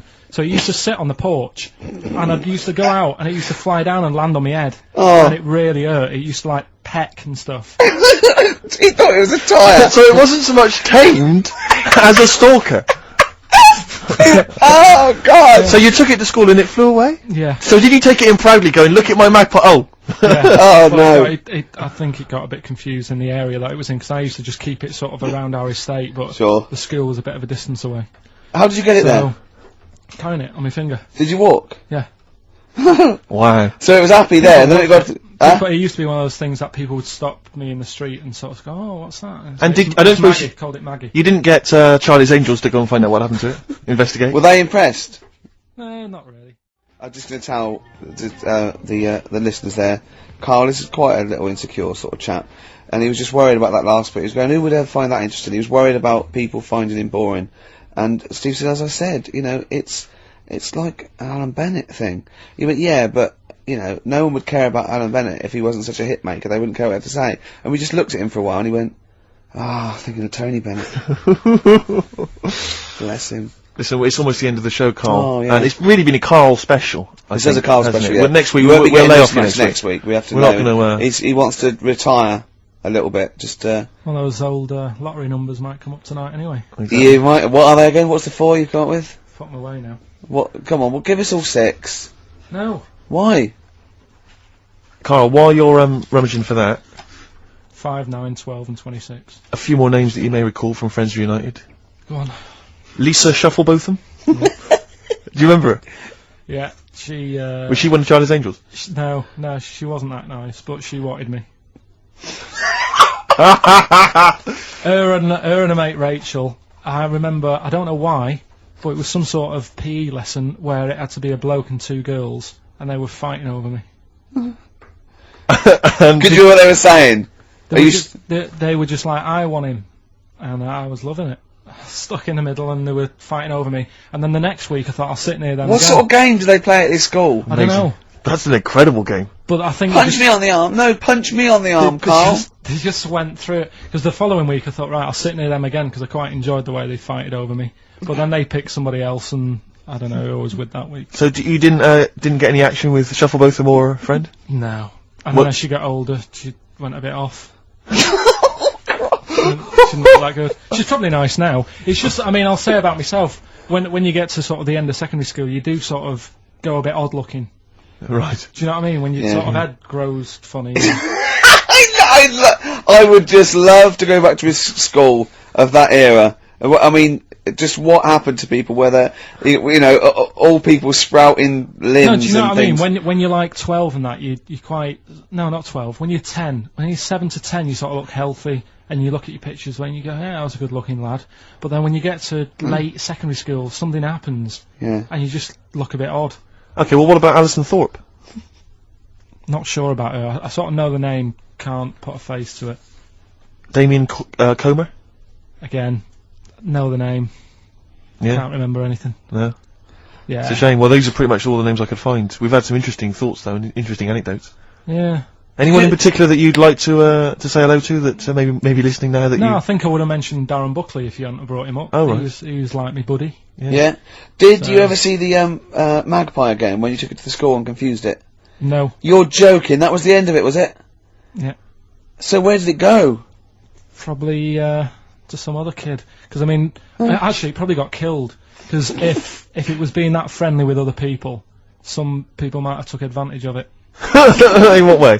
Well, there was a programme on the other week about... What, in the way that Shufflebotham was trying to take advantage of you? There was a programme on the other week about bear whisperers. Yeah. And some blokes got really friendly with a bear, and then when they were leaving that area where the bear was, they said, oh, we've caused a problem here, because there's some bear hunters coming in and moving into this area, and it's going to get a bullet if it acts like this, so they had to scare it away, and that's what I should have done with Maggie. I should have terrified it a little bit, so it wouldn't trust humans. Just introduced it to some of your schoolmates, I'm sure would have freaked it right out. Well, the ones with maybe that was why it fled. It didn't see. Oh no, it didn't see those two fellas with big heads and webbed hands coming towards it, did it? That would have terrified anything. It's like a scarecrow, like two walking scarecrows. It's always when my girlfriend's working away, I always think about odd things. Do you? Odd times. Doesn't she leave you shiny things or videos in so you don't get too depressed? You can. Well, last night when I sent you that text. That was right. Right, let's play a record. This sounds intriguing, because I'm worried that Carl's a bit... It's incredible. Right, play a record. Right, wait for this text that Carl sent me. Woke up this morning, feeling fine. It's not a blues song. And, I turned my phone on, and it was from Carl, and it went, forget it, I've made my mind up. And I thought, wow, what is that? And I forget it, I've made my mind up. Yeah, I went, Carl, what is it? He went, oh no, it's about the text I sent you last night. I went, well, what was it? I just got this text. He went, I was just wondering, I was thinking last night. He said, supposing you had to have your hands removed. Sure. Right? And the doctor said, well, you can either have them stay like that with stumps, or I can sew feet there. What would you have? And I was bleary-eyed, and I went, the stumps? He went, yeah. I went, alright? He went, yeah. And then what was his follow-up text to that? And then I got the text, it was obviously before it, and it went, and it was like quite serious. What would you do if surgeon's not doing your hands? Would you have stumps or the feet? Right? Now the way, when I said, he's made his mind up, and I went, the stumps, he went, yeah. I think secretly he decided on the feet, but was too embarrassed to tell me. There's a little bit of what would you do? Because But why did you think of this? Why did you think of this? Girlfriend's away, right? Yeah, no, that's not why you start thinking bizarre surgery devices. Right, I'll let you into my little mind, right? Last night, I had some beans on toast, right? She was away. It's good already. She was away, she had some beans on toast, she went wild. Yeah. Right? Now, I was stood up, I live on like on a high street, right? So I'm washing up, I'm looking out the window. First thing that had my attention is, I can look into other people's flats, right? Yeah. And it was weird how all these different lives were going on, I was watching them, and everybody had the telly on and was watching Volcano, right? Which was on last night. Right. And I thought, oh, that's weird, right? can see them all watching it, and it was like a little Chinese lad who was dancing around in some underpants. And then there's a little old woman who lives downstairs who was reading a book, and she's always reading a book every night, and it's like, I have a better life than her. And then there's like some sort of bouncer who's always getting ready to go out late at night with all the black on. He looks like a bouncer. So I was watching all this life going on. I thought, did you witness some murder while you were doing this? Yeah. It was like that sort of Sliver film where that bloke had loads of tellies watching people's lives. So that was going on in my mind. And then I was washing up, and I picked up the plate, and I thought, it's amazing, isn't it? The human body, the way you can just sort of, you know, I want to pick that up, and you do. Yes. And the way your hands work, right? Yeah. You've got 5 little digits, but it's just the right amount to do what to do what you've got to do, right? So I'm cleaning the plate. Sorry, Carl, stop. It's just the right amount. Might be one of the most genius things I've ever heard said. I would love David Attenborough to phone you up and say, Carl, how do I word this about the evolution of the mammalian front limb? Just go, we'll just say it's the right amount. Isn't it? But it is. One extra would get in the way. Yeah. And one less would just make it a little bit more tricky when picking up a bit of a slippery dish. Sure, or buying gloves. Yeah. A slippery dish. So then I was thinking, imagine like going to the doctors and he's saying, yeah, everything's all right, your heart's good and everything, but your heart's good. What, your Larry's or your heart, you're in good form and whatever. Yeah, it's good news. You know, I had Giano in earlier. He's not looking good. Yeah. I had Fats Waller. But you're all right. But your hands need to come off. Right. Blimey. That's bad. Like, I'd get a second opinion initially. But I better good news, I've got a nice pair of feet I can sort you out with. Yeah. And he puts them on, and then I was thinking, right, first of all, washing up, what would that be like? I thought, Steve, that'd be tricky. Right. Yeah. And then the second thing was, it'd probably ruin the sort of the shape of your jumper. Because you have to keep putting the feet through there. Yeah. And then I thought, but I could still cycle in. Okay. To work. You could run in. Well, that's the thing. You'd be really fast. Well, that's what I was thinking. I thought I could still cycle because I could balance, and then I thought, but the only thing is I probably couldn't pull the brakes. Because of the little short things. Yeah. And then, like you, I thought, but then again, you'd run in half the time. So that's what was going on in last night. Right. That's what. Thanks ever so much. No, you know, I don't get asked to do that much stuff, to be honest. So it's not really a perk or anything you've got here. It's not. But a lot of the time, I can't be bothered because I feel like I've got nothing to say. In a way, or it's all been said. But do you not think that? But that authenticity, I think, is why that. And this is a compliment. I don't want to make you awkward or anything, but I think people love you so much because you are honest. There's no. I mean, we were chatting before. There's no BS, is there? You know. Well, it's easier that way because I just think you get caught out, don't you? Because people remember stuff. Must be exhausting. In fact, they remember stuff more than I do. Because that's the one thing that is weird, you know, because like I say, I've done podcasts and all that, done books written about stuff that's happened in my life or whatever, and people remember it more than I do. Yeah. So they come up and say, "Oh, I love that thing you talked about," and it's kind of like, what? And it's weird. It's like I've got dementia or something, and people are almost like a family member, and they're telling me stuff that I've gone through. But I'm like, what? Yeah. And then the more they explain it, I go, oh, yeah, I remember that. But to me, it happened to me once, or I said it once. And why would you why would I listen back? And it's funny how, you know, people sort of remembered all the detail that I talked about, but to me, it's gone. And I feel like with all the travel stuff and everything that I've done, you know, it's almost like I've done too much in a short space of time. And I can hardly remember any of it. It's like snapshots. All the travel that I've done, there's some people who live a lifetime and don't go to all the places they've been to. So to do it all in the space of like 4 years, I think I went around the world like 2.5 times or something. So you kind of have little snapshots, but it was all too much for me. And my brain can't, I know my brain's not that good, really, there's loads of problems with it. But one of the things is like memories and stuff, really flaky now. So, it is weird. I'll never get used to that either. People coming up and, how is your, Uncle Stan and all that. Sure. It's like, it died ages ago. Yeah. And then they're shocked. It's almost like they're sad about that, because I should have warned By the way, them before to we the news. chat, the following things have happened. Yeah, you know. yeah, a little catch up, like one of those things you get before a programme previously. A little, but yeah, it's odd. But my point was there that you can't really bullshit, and it's better not to. What's the point? Totally. What's the point? In terms of that memory thing, there's an American comedian called Jay Moore, and he said he made a movie with Eddie Murphy. Right. And he's a big Eddie Murphy fan, and he said he was quoting Eddie Murphy's material back to him from the earlier, do you remember this on Raw? Do you remember this on Delirious? Do you remember this on... And he said it was so obvious that Eddie Murphy didn't know what he was talking, and he was going, oh, yeah. And then he goes, of course, because Eddie Murphy's lived that. Why would he still remember stuff from 1982? I've probably done a lot more since. Yeah. I think that's the thing. You can't remember it all. It's just, you sort of move on.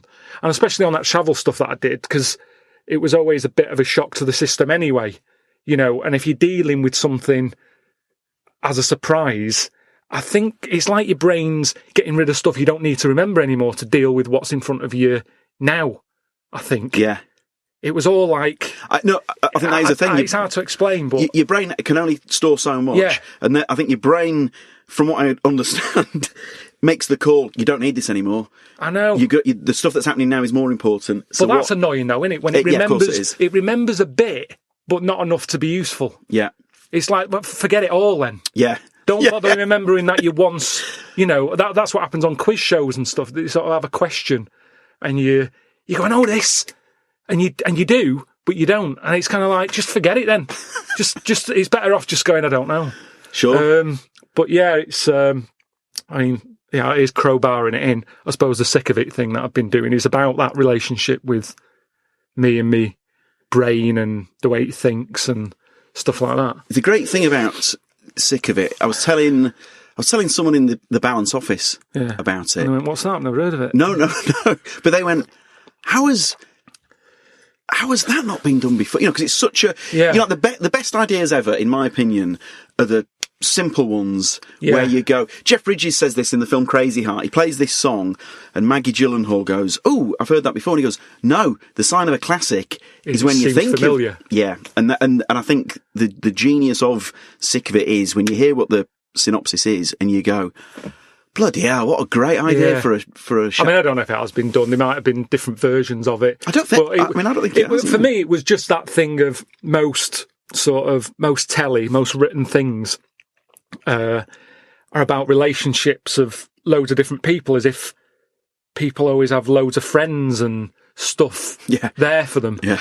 And that isn't always the case. Do you know what I mean? Absolutely. There's a lot of people out there sort of on their own and have to work stuff out on their own. And it's that battle of... working stuff out. And am I doing the right thing? Is this the right thing? This is what I think I should do, but is that going to piss people off? And is that battle that you have of who you're meant to please, yourself or other people and stuff like that? So I think people could relate to it. I think everyone can relate to it, Carl, honestly. Yeah. But I always felt like it was a tough thing to switch from, going from like the podcast stuff to the travel stuff to this is quite a big leap, and it's been really hard for people to sort of they were like, I wasn't expecting that. I wasn't expecting it to be like that. Thought it was going to be a bit dafter, or I want to wear like the stuff from you, and it's like, well, it is from me. It's just that it's kind of my thoughts and worries, but put into a little story. And it's funny how they struggle. A lot of people who are really into what I do, it was a bit too much for them. They're like, I couldn't get my head around what you were trying to say then. But you've got to do what you want to do. You can't... I could have quite easily just kept doing, radio or podcasts or travel. But there comes a point when you go, I'm done with that. Totally. And I don't just want to go through with it just to take the money. It worked because... what was going on in my head during those travels was what was going on in my head. I wasn't comfortable. But if you keep getting put into situations, you get used to it. There was a point when Bear Grylls probably went, I don't know about drinking my own piss. I don't know if I can do it. Now he loves it. And it's not the same, is it? If he was on I'm a Celebrity, people wouldn't enjoy watching him because it's not. He'd be going, it's not a I like challenge. this. Yeah, I like this. I like that. Yeah. So you've got to sort of know when to go. Enough's enough. And I'm going to have a go at something else. And maybe some people drop off and go, it's not for me. But I hope that some other people went, well, I didn't like his other stuff, but I like this. But it's quite hard to get people who have made up their mind about you to give you a go. Absolutely. On something else. It's so hard. And even with doing this, I sort of wonder, especially with podcasts, because you can click on it and say, like, they've listened to your podcast before and they go, oh yeah, I like that person, I'll listen to that. Just because they listen to your podcast doesn't mean they listen to every one. You handpick, don't you? Of course you do. So maybe I'm still talking to people who have, heard me chatting on radio shows and everything, and I'm not getting to anyone new. And I think that's been the biggest struggle for moving on, like getting new people to give this sick of it a go. And you can't, like you said, you can't sort of bullshit. There's no point selling it as something else that it isn't, because they'll know within a few minutes of watching it that it's like, oh, this isn't like the travel stuff. But I don't know, people, they don't give stuff a chance these days, do they? Very sort of, there's always something else you could be doing. So if they don't like something within, 5 minutes, they're off. I'll download something else, I'll stream something else, I'll listen to something else, I'll talk to people on social media. There's too much to do. So it's like next, and they move on. So that's the problem I've got with this. I mean, we were talking about things in the 80s before we went on air. Now, back in the 80s, I'm not romanticising the past, I'm perfectly happy here now, but say a show like Cheers in America, probably maybe the greatest sitcom ever. Yeah, no, it was good. The first series was dead last it was like 62nd out of 62 shows or something like that. Really? I mean, that would have been taught, if that was made now, it would have been binned after 5 episodes. Only Fools and Horses, the first series didn't do great, I don't think. And, again, for many, the great... It's like, I remember watching one of the early ones, that, and it's almost like a different It is like a different show. Tone and everything. Yeah. But you get to know the characters over time, don't you? And I was thinking... Like, I don't know how Only Fools and Horses would do if it came out now. And yet, people now like watching it back. Yeah. But they let it go for its little sort of, old-fashioned ways, a laughter track or whatever. But did Only Fools and Horses have a laughter track? I think they... Or did they bin it? No, I think it was a studio audience. And then I think they played, when they'd shot VTs, outdoor stuff, I think they played that to a studio audience. Right. And only that because a mate went to a recording and he said it's mad because the nag said he's next to the flat and... Oh, right. Yeah. Can you imagine that? I mean, it'd have been a great thing to see, wouldn't it? But it must totally take you out of the absolutely. Story. Yeah, Stop true. Everyone right, put your coat on, we're going to the next... But, it's hard at the moment. I just think because there's so much stuff out there, that's some good stuff... probably totally unknown because no one saw it. I mean, I think that's the sadness in that there'll be some classic shows that after one series, because it's not getting the viewing figures, it's not testing right. It's moved on. It's not going to get the second series.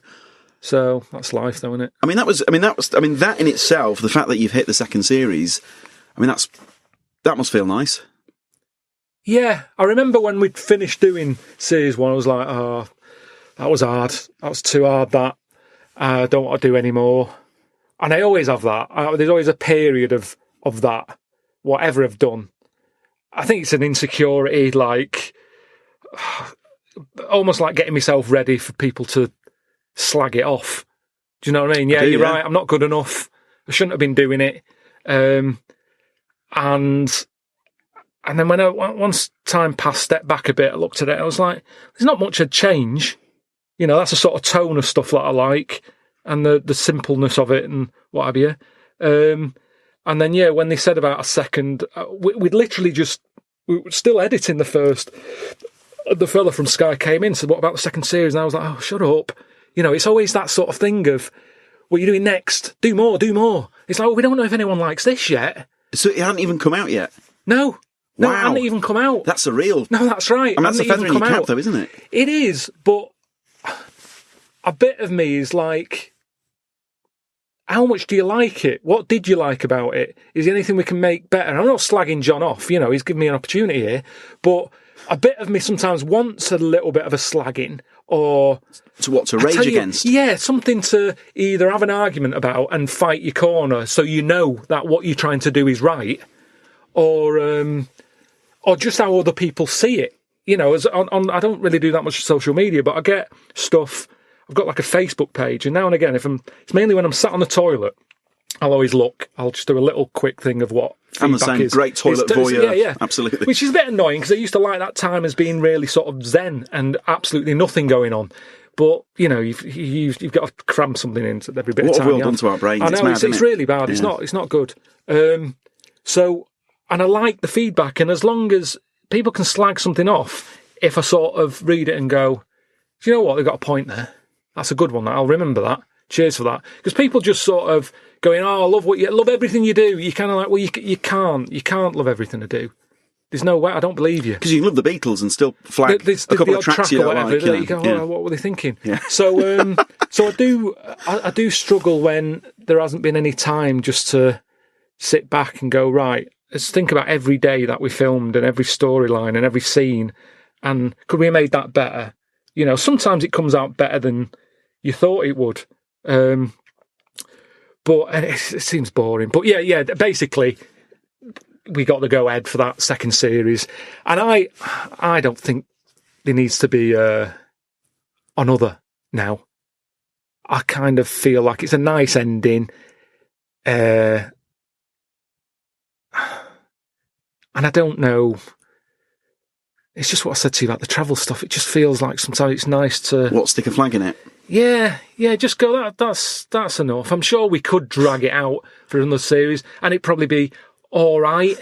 But I kind of like the way it ends on this one, because I'm not into the everything's rosy type of stories. Everything works out in the end, because it doesn't in life. It doesn't. You get on with it, and you look back at stuff and go, well, it wasn't that bad, was it? But I don't like the sort of... I'm trying to think of the sort of films I'm talking about. Just those films where everything's ticked off. Yeah, everyone's happy. It's like it doesn't happen. But that isn't a bad thing either. As long as you learn from your mistake or whatever, you move on. And it's weird with me, because I'd say my life, a lot of memories that I've got are the bits where it didn't quite work out, or it's rough time. Yeah. But they're the ones you look at and go, oh, remember that? You know, that struggle. It's a good time, that. That's right. Sort of, close. You're on the edge of this could all turn to shit, or it could happen. And you haven't quite got enough money, but you're getting by, and you're going, this might be it. Because that's the adventure, isn't it? Yeah, it is. And once you've got it, it's never as good anyway, is it? It's like a dream. Mate, 100%. A dream, it's kind of like, don't achieve your dreams, because it won't be as good, and then you've got to think of a new dream, because you've got that one. So, I haven't... For me, when I was younger, it was always getting on the radio. That's the one thing... So when you were a kid, you wanted to be on the radio? Yeah, by about the age of 11. I was rubbish at school, did rubbish at school, but there was always music on in the house. My mum always had the radio on, brother and sister had music, and after school I'd sort of draw. I'd sit at the top of the stairs, just drawing with Piccadilly Radio on. And in Manchester, mate, I had the exact same life. Yeah, I'd sit in my bedroom drawing, listening to maybe Steve Wright on Radio 1 or something like that. You know? And and I used to hear them, and I like back then. Radio was different, wasn't it? Now it's all how many songs can we play in an hour? We've got another 4 coming up non-stop. Keep listening. There, so true. Adverts. Whereas then it was like local people talking about stuff that at places I knew, and the accents were like mine, and I kind of related to them, and I like the way. That is so true. Yeah. Are you familiar with this thing that they can do if you're dead, right? No, not if you're dead. It's like if you're ill and you know you're going to die, right? I don't know what this is anymore. Extraordinary. Have a rest. Himalayas. Himalaya. What? Listen, this is an interesting fact. Come on. If you're ill but you know you're going to die. Yeah, you can have this thing done in Detroit where you get put in a fridge. Right. And if they work out, what's wrong with you in 20 years' time, they go, right, that fella is in the fridge. He had that. We can sort it. Let's get him out. and they sort you out. Yeah. Is this the first time you've come across this idea? Yeah, I read it the other day. I didn't know. You've about never it. heard of this before? It's called cryogenically preserved. It's good, isn't it? They put you at sort of like sub-zero temperatures, so stop all cellular activity. So do you stop aging at that point? Yeah, it's suspended animation. So, well, what's the law on it, right? Because say if I had something, right? Yeah. And I said, oh, put me in a fridge, and when you've got the cure and that, wheel me out, sort me out. Say if they did that, yeah, and it was like 40 years, yeah, and in 40 years' time they get a cure for me. Yeah. Would I have to stay with Suzanne? Because she'd be 70. Do you mean what are the rules? Should you be allowed to date a younger woman? Well, it's not fair, is it? It's like good news, we sorted you out, but... I don't think she'd mind. I reckon she'd have the best 40 years of her life. Yeah. And plus, they're never going to find a cure for what ails you. That is genius! That is brilliant! You come out, you're cured, you go, oh no. I love the fact that's what he'd be lying there. If you could think while he was in that state, you'd be thinking, oh god. She's losing her looks. Yeah. Just, oh dear. But everything else as well, like, my job wouldn't be here. No. No. Although the figures would have gone up a little bit. Yeah. Flat's probably gone or knocked down or whatever. Sure. Yeah. Most of my family would be dead. Yep. So what's the point? What? How do you know about it? Who's done it? Well, famously Walt Disney, apparently. I mean, Walt Disney actually did die, but had his body preserved so that should they one day be able to bring back people from the dead, they need Walt Disney. Hang on, who do we have? But with him, nothing is going to change because when he comes out, Mickey Mouse will still look the same. Sure. And plug and all that. Play a record! I don't know where your mind is! Play a record! It's brilliant, you just say words! It's the aberrest! Yeah, what did you list there? What's my job? I said, a TV presenter, author, comedian. It's that one. I struggle with that. Do you? Yeah, I don't know. I think that's just come about because I've done some stuff with Ricky and Steve and they're comedians. But I feel like I don't put me in that camp. But you don't want to be in it? I just don't. I think it adds a lot of pressure. I hate it when people... because straight away people go, oh, go on then, make me laugh then. And you don't want that? I don't want it. So everything else is good. Okay, fine. No, it's fine though. It's good that... leave that in because it's good that people know that I'm not that. They've probably written that on Wikipedia as well. You're probably in that camp. That's the annoying thing, isn't it? Who's made that decision? Who wrote that? Yeah. Anyway, what are you having to drink? A lovely strong cup of tea for me, please. I normally, if I wasn't chatting with you, I always have a biscuit with tea. What sort do you go for?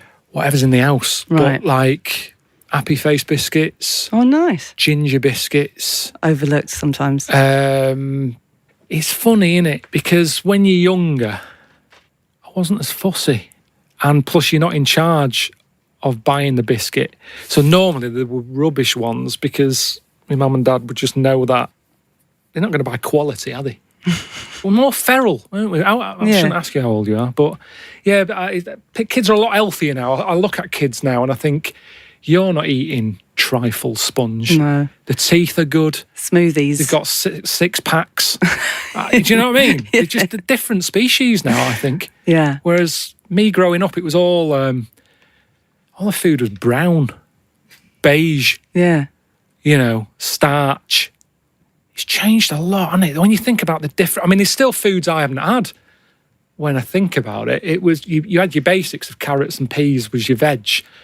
Whereas, what was the thing I talked about on one of my trips? And I said to the director, I said, I haven't had one. Is it a kumquat?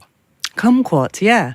I've never had a... What does it look like, a kumquat? Really, they're really attractive, like little... they look little flowers. Spiky things. Yeah, but they're fruits. Yeah, well, I said, I've never had a kumquat. And then when I got back, he bought some, but forgot to give them me and left them in his office in a box, and they went rotten. So I still haven't had one. We won't do them all. Well, we'll start off with the Mr. Freeze. Tell Steve the story of Mr. Freeze. This is the first time he nearly died. This is the most serious of the lot, really. So, What it was, do you know, like, I don't know if your mum and dad did the same thing, but, like, they'd do the weekly shopping on like, a Friday. Yeah. So when you got to Thursday, there wouldn't be much stuff left in the cupboard. It'd just be like, you know, your Jacob's crackers and stuff like that. So when they'd been to the supermarket and they came back, I was like, you know, what's that saying? Like a pig in... You know, I loved it. It was like loads of food coming in, loads of biscuits. What is that saying? He nearly said pig and shit. Right. Is that the saying? Yeah. Right. So yeah, all this food comes in. Thank God he didn't. Otherwise he'd have been in trouble. That's true enough. Because he's culpable for our actions, because he's the producer. So technically, that twat's in charge. Go on. Right, so anyway, so there's loads of food, and I'm like, oh yeah, look at this, and chocolate biscuits, and, you know, penguins and stuff. Bacon. And bacon. Just in case, you never know. So anyway, my mum and dad's putting the food away. Me and our kid are like, he's already grabbed something, gone back upstairs. It's like feral children. it's like a quest for fire. And then they run upstairs. What did you sit under the bed, gnawing at some sort of pig's trotter? So I saw, do you remember Mr. Freeze Pops? I do, yeah. So they're kind of like popsicles, icicles. Yeah, but really long, like a foot long, right? Yeah. So I thought, I'll have one of them, so I grabbed it. Went for the nutritious stuff first. Absolutely. And like my mum and dad are putting this stuff away and what have you. And I rip it open and knock it back. Right, straight away, just right back like Swallow that. It straight away, yeah. But it went down the wrong way, right? So I was down your shirt? So I was like, oh God, I can't breathe. And my mum and dad didn't even know what I'd ate. Do you know what I mean? I ate it so quick. Yeah. And I'm sort of tapping my mum on the back, going, and she's going, oh God, you know, he's choking again, because I was always choking. If it was one thing, I don't know if I've got like a small throat, but I mean, even Ricky knows I can't drink that much, can I? Yeah. Do you know, or eat pebbles. I'm not a quick drinker. I'd always, I think I'm scared of like swallowing stuff. Yeah. And it was like bottle tops and mint imperials and stuff. I was always choking on stuff. Oh, jeez. So anyway, she's going, oh God, what's he picked up on it now? Drop it! So, and hit his nose with a stick. So I was going, I'm choking. At this point, my dad had like, I think he'd put his share away, you know, his food away, and he'd gone his share! I love it! Yeah. He'd gone to watch, like, Winner Takes All or whatever, in a lounge, and I was in the kitchen, and I was starting to, like, I didn't care anymore, do you know what I mean? I just got to that point where I wasn't struggling anymore.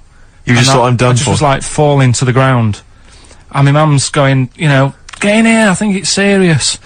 And my dad comes in and sort of starts shouting at me, saying that's what you get for being greedy. He didn't even know what I'd eaten. Well, it was the moment to teach you a lesson, certainly. So he's there like that, and my mum's going, oh, look at him, and my lips were going purple, and my eyes were rolling into the back of my head. You look like Marilyn Manson. And, so anyway, she grabbed me from behind and did that fireman thing. The Heimlich manoeuvre. Yeah.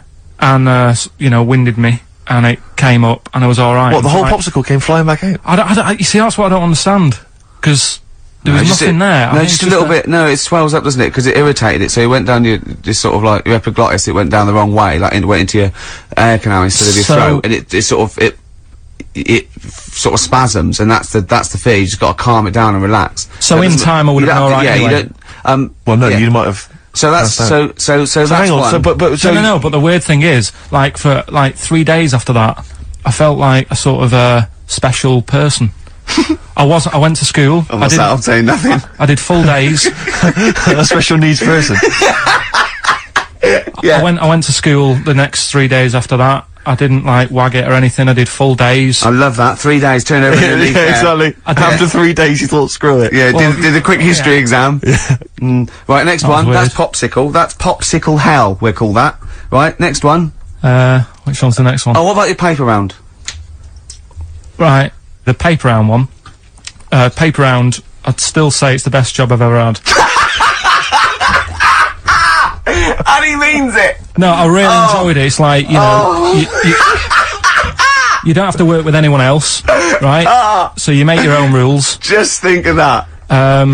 You know, you sort of You're spreading information to people, vital information. Giving a service, and no one else is around, you know, you can just do what you want and think about stuff whilst you're cycling around on your bike. It's really good. Yeah. So anyway. Imagine the stuff he's thinking about when he's riding around his bike. I can't.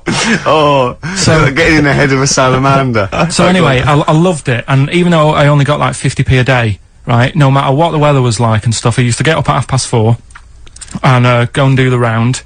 And why'd you get up at 4:30? Because I wanted to watch the Pink Panther at 5:30, so I wanted to get me paper round done. I said, why didn't you watch the Pink Panther? And then he went, oh, I can't sit there thinking I've got my paper round to do. You'll ruin it for him. Yeah. So is it a good job or not? So 4:30 I was up and about, and this morning it was like winter, really bad winter, bad snow, you know, freezing cold, really windy and all that. And my mum said to me before I went to bed, she said, don't be getting up tomorrow, I'll give you the 50p. I said, it's not about the 50p. So, you know, people want the papers and stuff. So, conscientious. So anyway, I went to bed thinking, you know, that's it. I've told her I'm still going, so, you know, whatever. Go to sleep, get up in the morning, and put all my kit on. And I used to have layers of clothing on because it was really cold. I had like a big anorak on with the fur on. I had like waterproof pants, and I got my paper round bag. And I went downstairs to get out, and tried to open the door, and it was locked. Oh, God. So she'd locked it so I couldn't go out. So I'm searching around the house looking for the keys. She must have hid them somewhere. I thought, oh, God, you know, I've got the papers to do. So I thought, how can I get out? So I went upstairs, climbed out of the bathroom window. God. Right, and to try and jump out of the bathroom window onto the porch. But the problem was, I had so much gear on, I was like the Michelin Man. So I could hardly move as it is. Yeah. And I'm trying to get out the window, and I'm like, trying to stretch down like that, get my foot on the porch, and my bag got caught on like the hook of, do you know, like how you have a hook so you can put the window open? Right, yeah, the little arm goes on. My bag had got caught on that. I was holding on to the wall and my foot on the thing, so I couldn't sort of pull it away in case I pulled it away and then fell on my head. Yeah. So I'm stuck there. Dangling. My dad comes back from working nights. Yeah. He thinks I'm a burglar. Gets out his gun. So he's shouting and stuff, going mad and going, Dad, it's me. And he had to give us a hand using a... He's heard that wily trick in Manchester before. He had to help me using a washing prop thing, a big stick. What did he do? Well, he said, just hold on for your dear life, and I'll sort of push the paper bag off the hook. Why didn't he go upstairs and sort it out? It was at that point where I was in the middle, there was nothing you could do, do you know what I mean? It's at that point where you've just got to make a decision. Yeah. And by the time you got upstairs, who knows what might have happened. Sure. Do you know what I mean? You've got to act there and then, no messing around. Yeah. So and you could hear downstairs, now here he is, the Pink Panther. Yeah. Dad! Hurry up! Panther, ever so pink. Oh. So that was close to death, because I must have been about 30 foot in the air. So, to cut a long story short, he gave me about 4 or 5 near-death experiences, and he went, and the whole point of this, he went, so that's why I think I'm gonna die of something horrible, like cancer. And I went, why? He went, right, you ready for this? Yeah. He said, well, I don't check my balls. Wait. He said, I don't like the feel. Carl, always check your balls. Do you I check don't yours? like the feel. Why don't you like the feel of your own balls? They just, I mean, you know that I don't like bodies anyway. Right. Do you know what I mean? It worries me a bit that you've got all that going on in your body, right, and your skin's keeping it all in place. There's a lot of convincing themselves. I think that's what goes on in life. You just constantly sort of going, yeah, that was good, wasn't it? Did you enjoy it? Yeah, I liked it. Did you like it? Yeah, I did. Yeah, it was brilliant, wasn't it? And look, I've got a picture of me smiling to show that I was enjoying it. And I'm going to show other people that I was enjoying it because I'm smiling. So I'm definitely happy. I definitely enjoyed it. Look at the smile on my face. You know what I mean? And you'll start to remember it that way as well. Yeah, well, we loved it there. That's in one of the episodes. Yeah, that's touched upon on one of the episodes about, you know, that what you put out there. You know, photographs. You know, how you're told to smile for a photograph, and if you don't, people sort of go, oh, let's take it again. You're not smiling. It's like, well, I've got no reason to. I'm having the right time, but I don't have to show everyone with a smile. Yeah, that I'm happy. Again, it's another thing that has confused a few of my close mates for years. Is I'm not a big smiler in photos. No. It's like if there's something's happened, I'll smile, but otherwise, I'm I'm not going to be looking angry. It's just your normal stance. Here's what I was then. Yeah. Rather than a smile now. Give me a reason to smile and I might. Well, like they say on a passport photo, they just say neutral face, don't they? Yeah. You don't sit there grinning like a gawp. Yeah, exactly. You know, it's just like, just look into the camera and that is you. That's your normal face. But no, I struggle with all of that. A lot of people, I can't be dealing with him. He's miserable. He's always moaning. I think there's a lot more of me out there. I'm not odd. I'm not on my own, and I think that's why some people like it as well because they do relate. Yeah. I think that's all we're looking for, isn't it? People who you can relate to. Completely. But it starts getting tricky. Right. When you get a kid. Okay. Go on, why? Well, it's just tricky, innit? Do you know what I mean? Well, yeah, you could be right. I'm not giving any. I mean, we're not. There's no right or wrong It's answer. alright if you were if you lived in the jungle, right, with no one else, Yeah. right, and you just had these two fellas, right, looking after you, but because you got no one else looking in on that, saying, "Oh, you're a bit weird, aren't you?" Do you know what I mean? But as soon as you come, why have they got married? Do you think that gay people turned to a bloke because they couldn't get a woman? If there's two fellas go away and they're in the jungle, they go, we're definitely not going to find a woman here. We might as well bum. That's not how homosexuality starts. People don't. It makes you wonder. No, it does make you wonder. Gays don't go, well, I'll tell you what, I haven't seen a woman I fancy yet. I'll try a bit of knob. No. But what I'm saying is, right, if you're brought up in like a little jungle, right? Yeah. How are you brought up? Someone just puts you there. I don't know what. I don't know what this is about. Steve, I can't be bothered. Go on, running mate. the I'm country. listening. I'm fascinated. I can't be bothered running the country. Like, I'm too much trouble for you. KP takes care of me. Alright, fair enough. What I'm saying is, right, if you're brought up in a jungle, right, on what your do you own- mean brought up? Just let him finish. What does he mean You brought understand up, what he though? means, like Tarzan.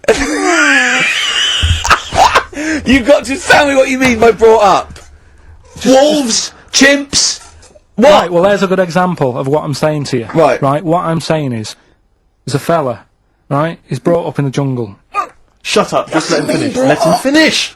There's no women about, he doesn't know about women, he doesn't understand what women are. Right. Right? But another fella walks in the scene. Yeah. And he gets pally with him. What does he talk about? Then they've both got needs. This scenario is ridiculous. How has he lived? Or do you know what's his reference points? I can't be bothered with this. Honestly, Saturday should be, day off and that, not worrying me about problems. What are you scared of? And that doesn't have to be a deep question. It could just be rats or something. But I'm just curious if there's anything you're particularly scared of. I'm not. In fact, on the drive here, I was talking to my girlfriend about death, and she's quite scared of death. And I was like, "What do you mean? I'm not scared. It's going to happen, and it's when you're at ease, isn't it? When it's all over, and you don't know about it. So I'm not. The way you die is something to be sort of scared about. But again, you can't be scared of it because you don't know it's going to happen. You've got no control over it. Do you mean like something that some people would love, but you shouldn't be scared of, but you are? There's feelings, there's times when I feel uneasy. Yeah. Like when I'm driving past a set of, what is it when you're driving? And it's not a Pelican crossing, it's a crossing, but with pedestrian traffic crossing. lights. Yeah. Yeah. I always have a fear that someone's just going to walk out and I'm going to squash them. Right. So there's that, and there's that fear of when you know there's a sneeze coming on, you're doing 70 miles an hour down the motorway, and you kind of go, I'm going to lose control of this in a minute. So it's the losing control It's thing. adrenaline. Right. Yeah, losing control. In fact, everything about me is control, really. Yeah. That thing of, I've never been able to do a bungee jump because it's that thing of just letting go of everything. I can't think of something, one thing that I'm scared of. No, that's good. That's really That was good. a long answer, wasn't it? No, I like it. I could picture it. Edit I'd it. be scared. Edit it. Edit it. Just get to the... I used to think I had quite a normal upbringing. You didn't. Right, and someone was talking Your about the mother cat. once told you not to go to school because it was windy, Carl. It was not a normal upbringing. The cat was being sick, so she shaved it, so it was easier to clean. Right, well, my mum and dad went on holiday, right, and I stayed at the Ross's down the road. Oh, yeah. Only a kid, must have been about 5 or something, right? And I was always running around in the house. I had a lot of energy as a kid. What the Ross's did, they had this cat that was dead violent, the most violent sort of angry cat I have ever witnessed. A tiger. It was, honestly, Steve, if it was bigger, it would have been, because it was just always having a go at you. Yeah. If you went to pat it on the head, it went to bite you and stuff. And what they used to do with it, to stop me running around, I'd sort of be running around, and then I'd get a bit tired, and they'd say, have a lie down on the settee. So I'd lie down on the settee and I'd nod off. And what they used to do, I'd wake up, and I'd put the cat on my belly. Right? So I'd be scared to move, because it's like it's going to get me. But it would keep you there. It kept me there, and it used to sort of slaver on me, and they'd sort of, go out or whatever, and I'd be lying there, That's not normal, is it? Carl, sorry, were you created by the Brothers Grimm for one of their fairy tales? What kind of a life is that? A cat paperweight to keep Carl in place. He keeps blowing around. It's windy. We'll have to weigh him down. Be careful. Your mum probably told him that it's a windy day. You got to get something heavy on him. Otherwise, he just gets blown into the road. God. Karl Pilkington is the man. We'd love to see you in Ireland at some point. All right. Because I'll try and sort that out. You and God are very popular in Ireland. All right, then. Thanks very much, man. Look after yourself. You too. Ta-da. See ya. There he goes. That's Karl Pilkington. Now, when we were talking to Carl in the week, the thing we were talking to Carl is that you come up with something that's sort of like, quite innocent, and he goes, well, once, right? And you realise that it's comedy dynamite. He doesn't know it, but we want to go save it. And he let out, you were filling in a form, weren't you? It was all like your girlfriend thinking you're a div. And it's happened before, isn't it? Because she came home and you'd filled out a form to get a job once, hadn't you? Yeah. What was that for? Granada Telly. And on it... Well, let Carl explain. Yeah. You see, this is what annoys me with job applications, because rather than just saying, do you want the job and what can you bring to this business? Yeah. Do you want the job is a good one. Because the thing is... That's sort of the end for the boys. No, listen, right? Because if they say no, I don't think they want the job. Yeah, but listen. Go on. I mean, I presume with what you do, you have to take people on and stuff. What, in a fight, you mean? You know what I mean? Yeah. And I think it's more important that you're willing to graft and put the hours in. Sure. Than say that, you know, you did well at school. Yes. Sure. Because if I wanted to, I could have done well at school. Of course. I just didn't want to. Yeah. So where's this going? So you had the application form. So when it came to the qualifications bit and that, I couldn't fill them in because I didn't have any qualifications. And it was also asking about your languages. And I put down English quite good. English quite good. And his girlfriend came over and seen the form that he'd sent off, and this was a copy of it. Yeah. And so she went, oh, you know what I mean? So that's what started, you know, the disappointment. So they're going to get that and think that you're not English. I don't think I've got it. It was ages ago. Right. How long ago was it? Oh, well, it was when I was still in Manchester, so 5 years ago. I don't think you've got it, no. No, I think you'd... That could be a long list. I mean, there's probably a lot of admin problems in that organisation, but they probably... But what I meant by it is that, you know, I can speak English, but I don't know all these long words that people use all the time. Yeah. Oh!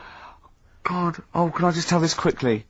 In the week, I'm talking to you now, the listener.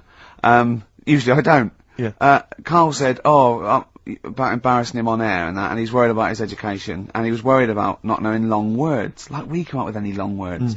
And he said, no, I was scared, you were going to ask me something about, someone, and he's, Eastern European leader, his surname is Milosevic, and Carl said, so I learnt it this week, and learnt it so you can't catch me out in case you start. I said, what? And he said, he thought about it, and he went, Flobodan Milosevic. Got the surname right though, didn't he? So what's his name? Right? What's his name? That's how Bill and Ben would address this leader. How would they have said it? Flobodan Milosevic. What's his name?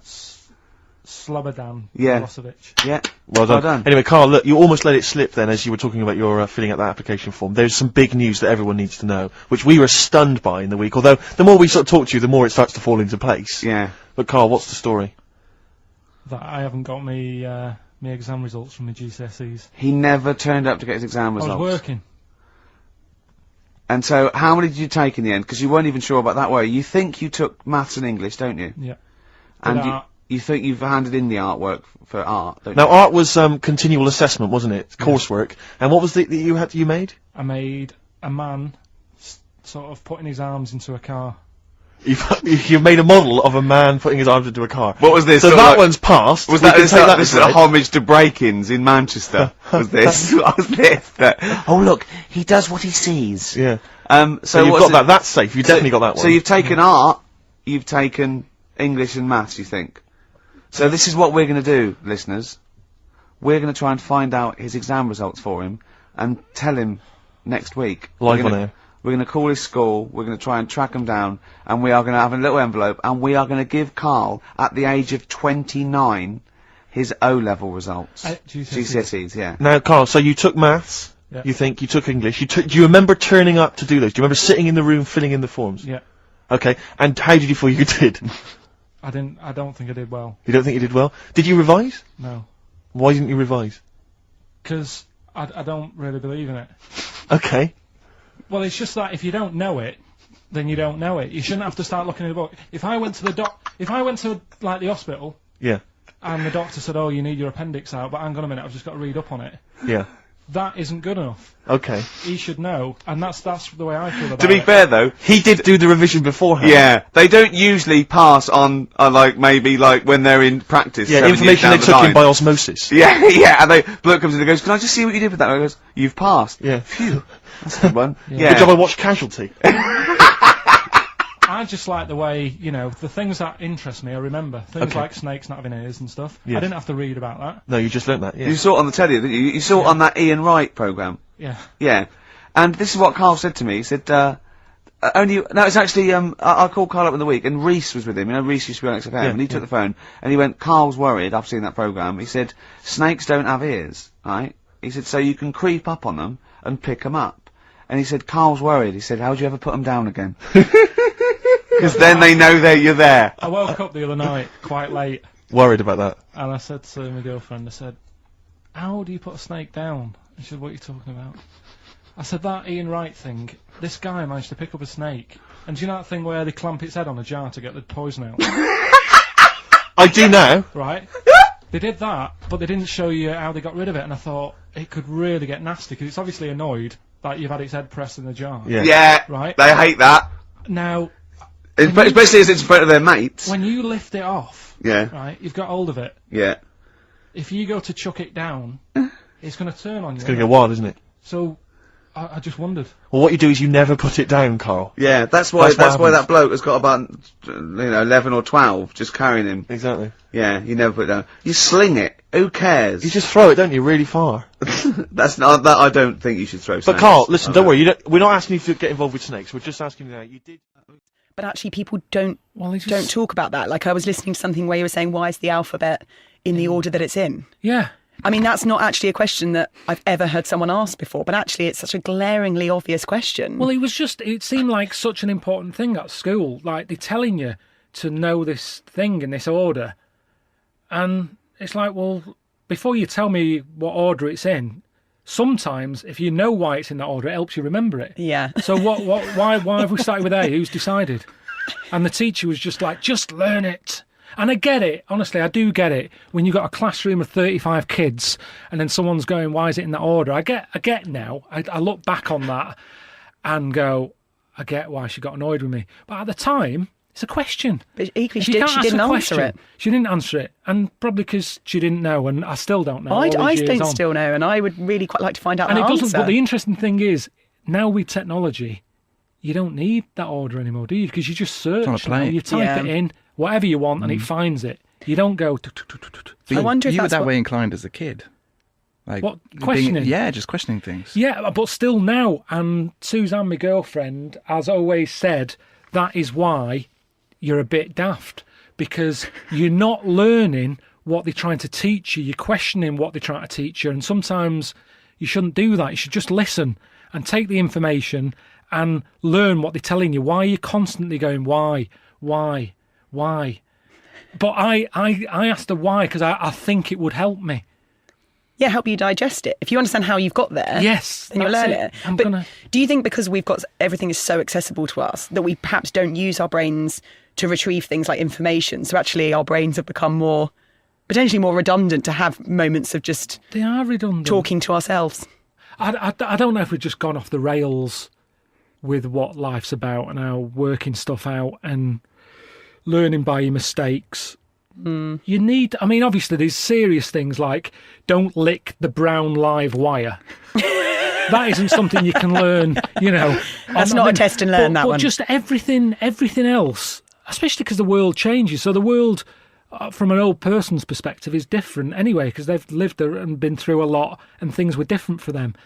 So you just learn as you go along. And I just wonder how much of that is still allowed, or how much is being so controlled by mums and dads of don't let them see that'll upset them. You need to be upset. That's part of life, and you learn how to get over those problems by having to face them. If you're not dropped in them, it doesn't mean they're not there. Yeah. It's a weird. Is this meant to be like a I was going to say light-hearted chat? It can be whatever you want it to be, Carl. I was just engrossed there. I was really like. And I do struggle putting into words what my brain's trying to say, but in a way, you've applied those learnings to Sick of It. Yeah, I have. And the confusion, and there'll be some people going, I don't know what he's going on about. Some people will say, I haven't got a voice in my head, and maybe they haven't. Maybe mine's a bit louder. But what the beauty of today is, everything's on demand, innit? So when you put a programme out, it's kind of there forever. And hopefully the people who get it will, when I say get it, that's not being sort of snobby, going, if you don't like it, then you don't get it. You might not like it. But the people who sort of go, I'm like that, I can relate to what's going on there. It's nice in this day and age that it isn't just on a Thursday night and then it's gone. This stuff hangs around forever. And I think that's the other reason when I was saying to you about, I'm not that interested in funny stuff. I think funny stuff dates. You know what I mean? You watch some funny stuff from the 70s and you go, Jesus, this isn't funny. Whereas I think problems in the brain are similar as time goes. Yeah, whenever it's timeless. Yeah. So it is a bit more timeless, and we're living more in a timeless time where stuff is around for longer. So I think relatability and all that. Carl's got his first little direct debit, haven't you? £5 a week or sort of quite for a month. Yeah, I've joined something to help Africa out. I quizzed her for a bit. I mean, she came over and she was saying... He was talking to her for about 40 minutes. Yeah.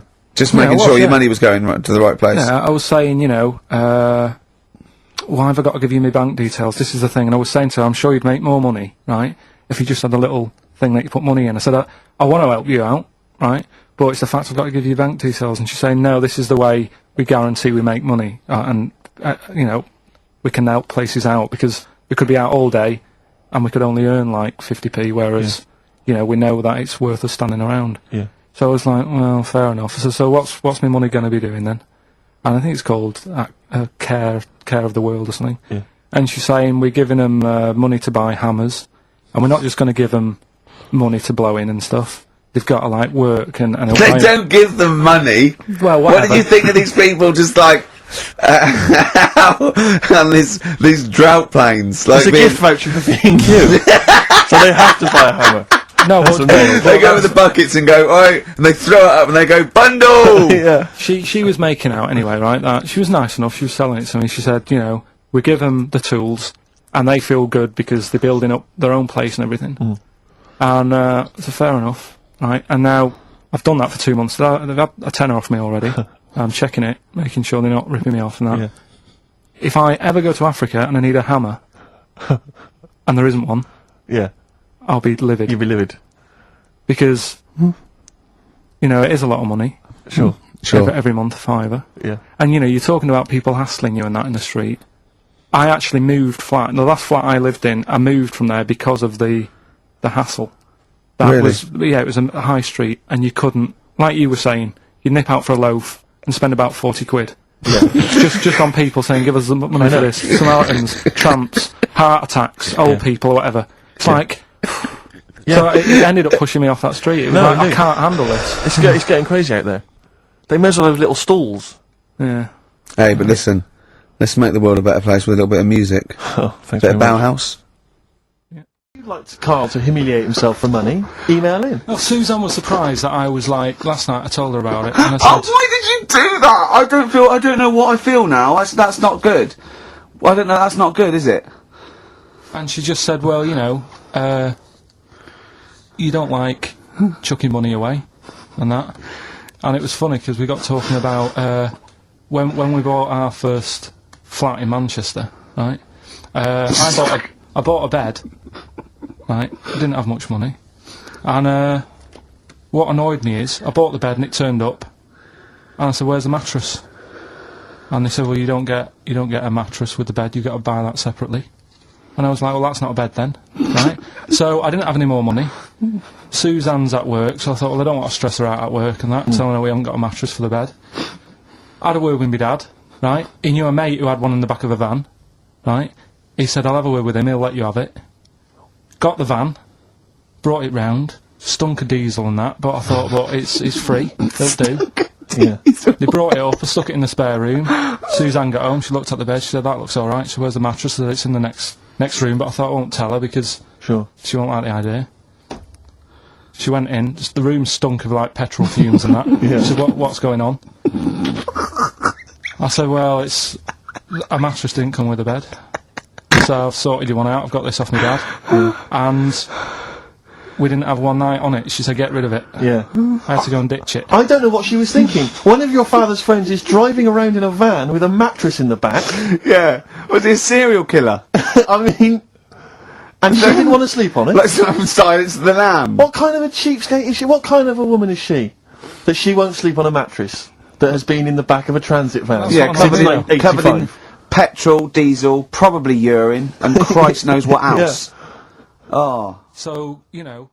Carl had to leave early last week, but, you stay to the end this week, mate, or... Yeah. Yeah? You don't need another holiday. Oh, he's started already. I mean, Steve's made you look like a bit of a twat already, and it's only 1:05. But the only reason you don't go on holiday is because you have to spend money. Oh, and he's come straight back! Well, he's gone straight back! I can't come back to that. Oh, it's just dynamite. It's just absolute. That was. Although the last holiday Steve had, he sort of found a third world country so he could live like a king for a week. It was Cuba, wasn't it? Going to Cuba, amazing. You can almost rule the place. If it weren't for Castro, I'd have been in charge. Kind of cash I was flashing around. They do anything for $1 over there. It's extraordinary, literally. I mean, it's amazing. Yeah. Oh, definitely. And I went to Kenya before that. So he thought to the prostitute, said no. You were going. Yeah, well, it was $2. I mean, I'm not made of money.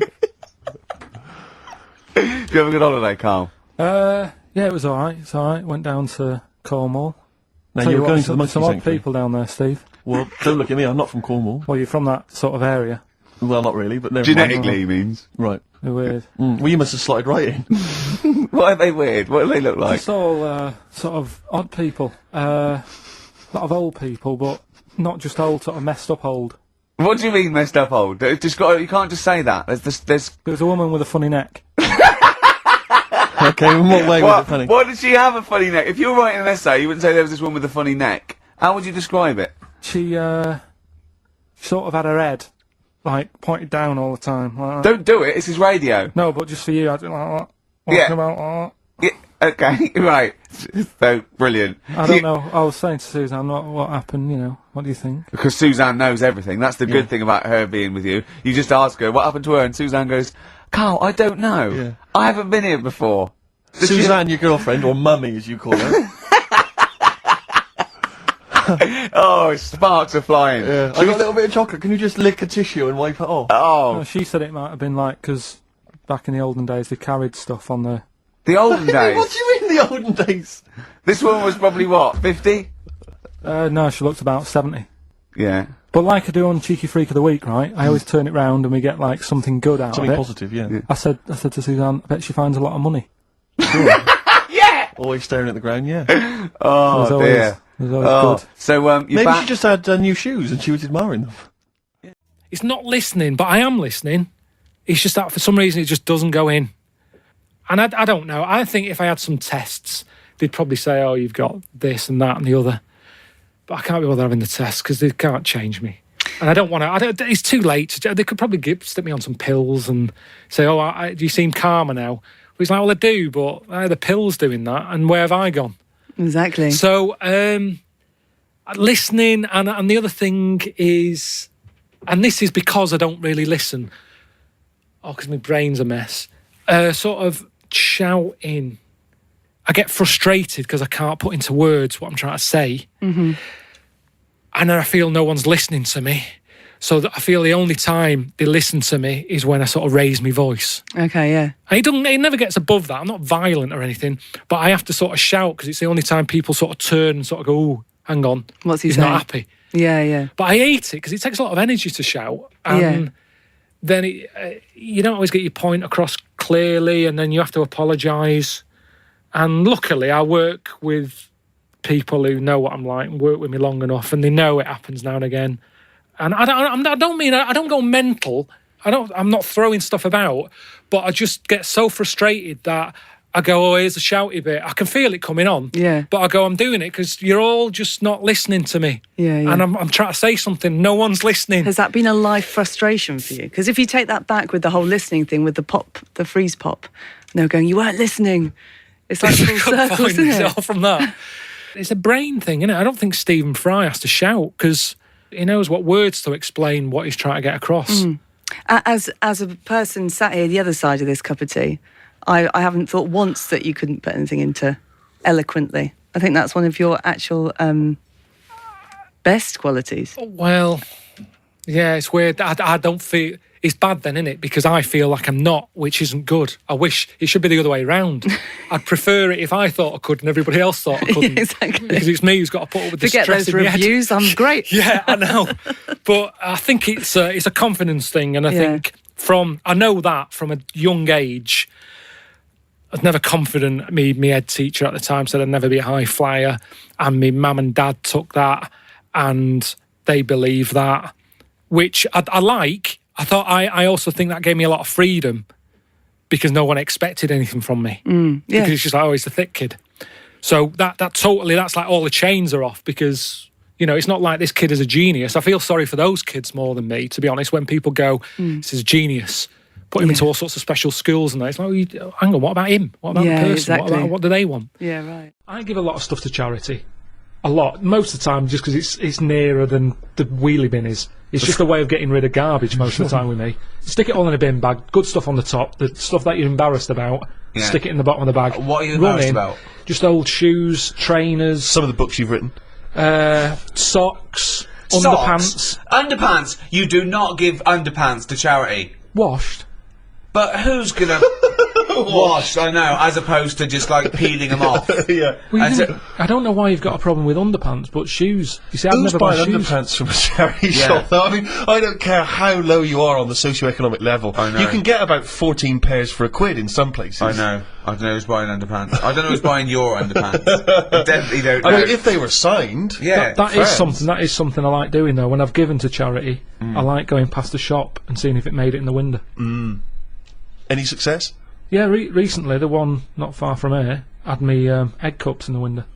So it's like, oh look, there's You've got a new set of egg cups, so you've got rid of your old ones? Yeah. I don't think we've got any egg cups. Haven't you? No. Why I don't not? think so. I don't have boiled eggs. I can't imagine you. It would take. You'd be too impatient to boil an egg, Rick. Well, I just it's those things you think of never buying. You know, like egg cups, a whisk.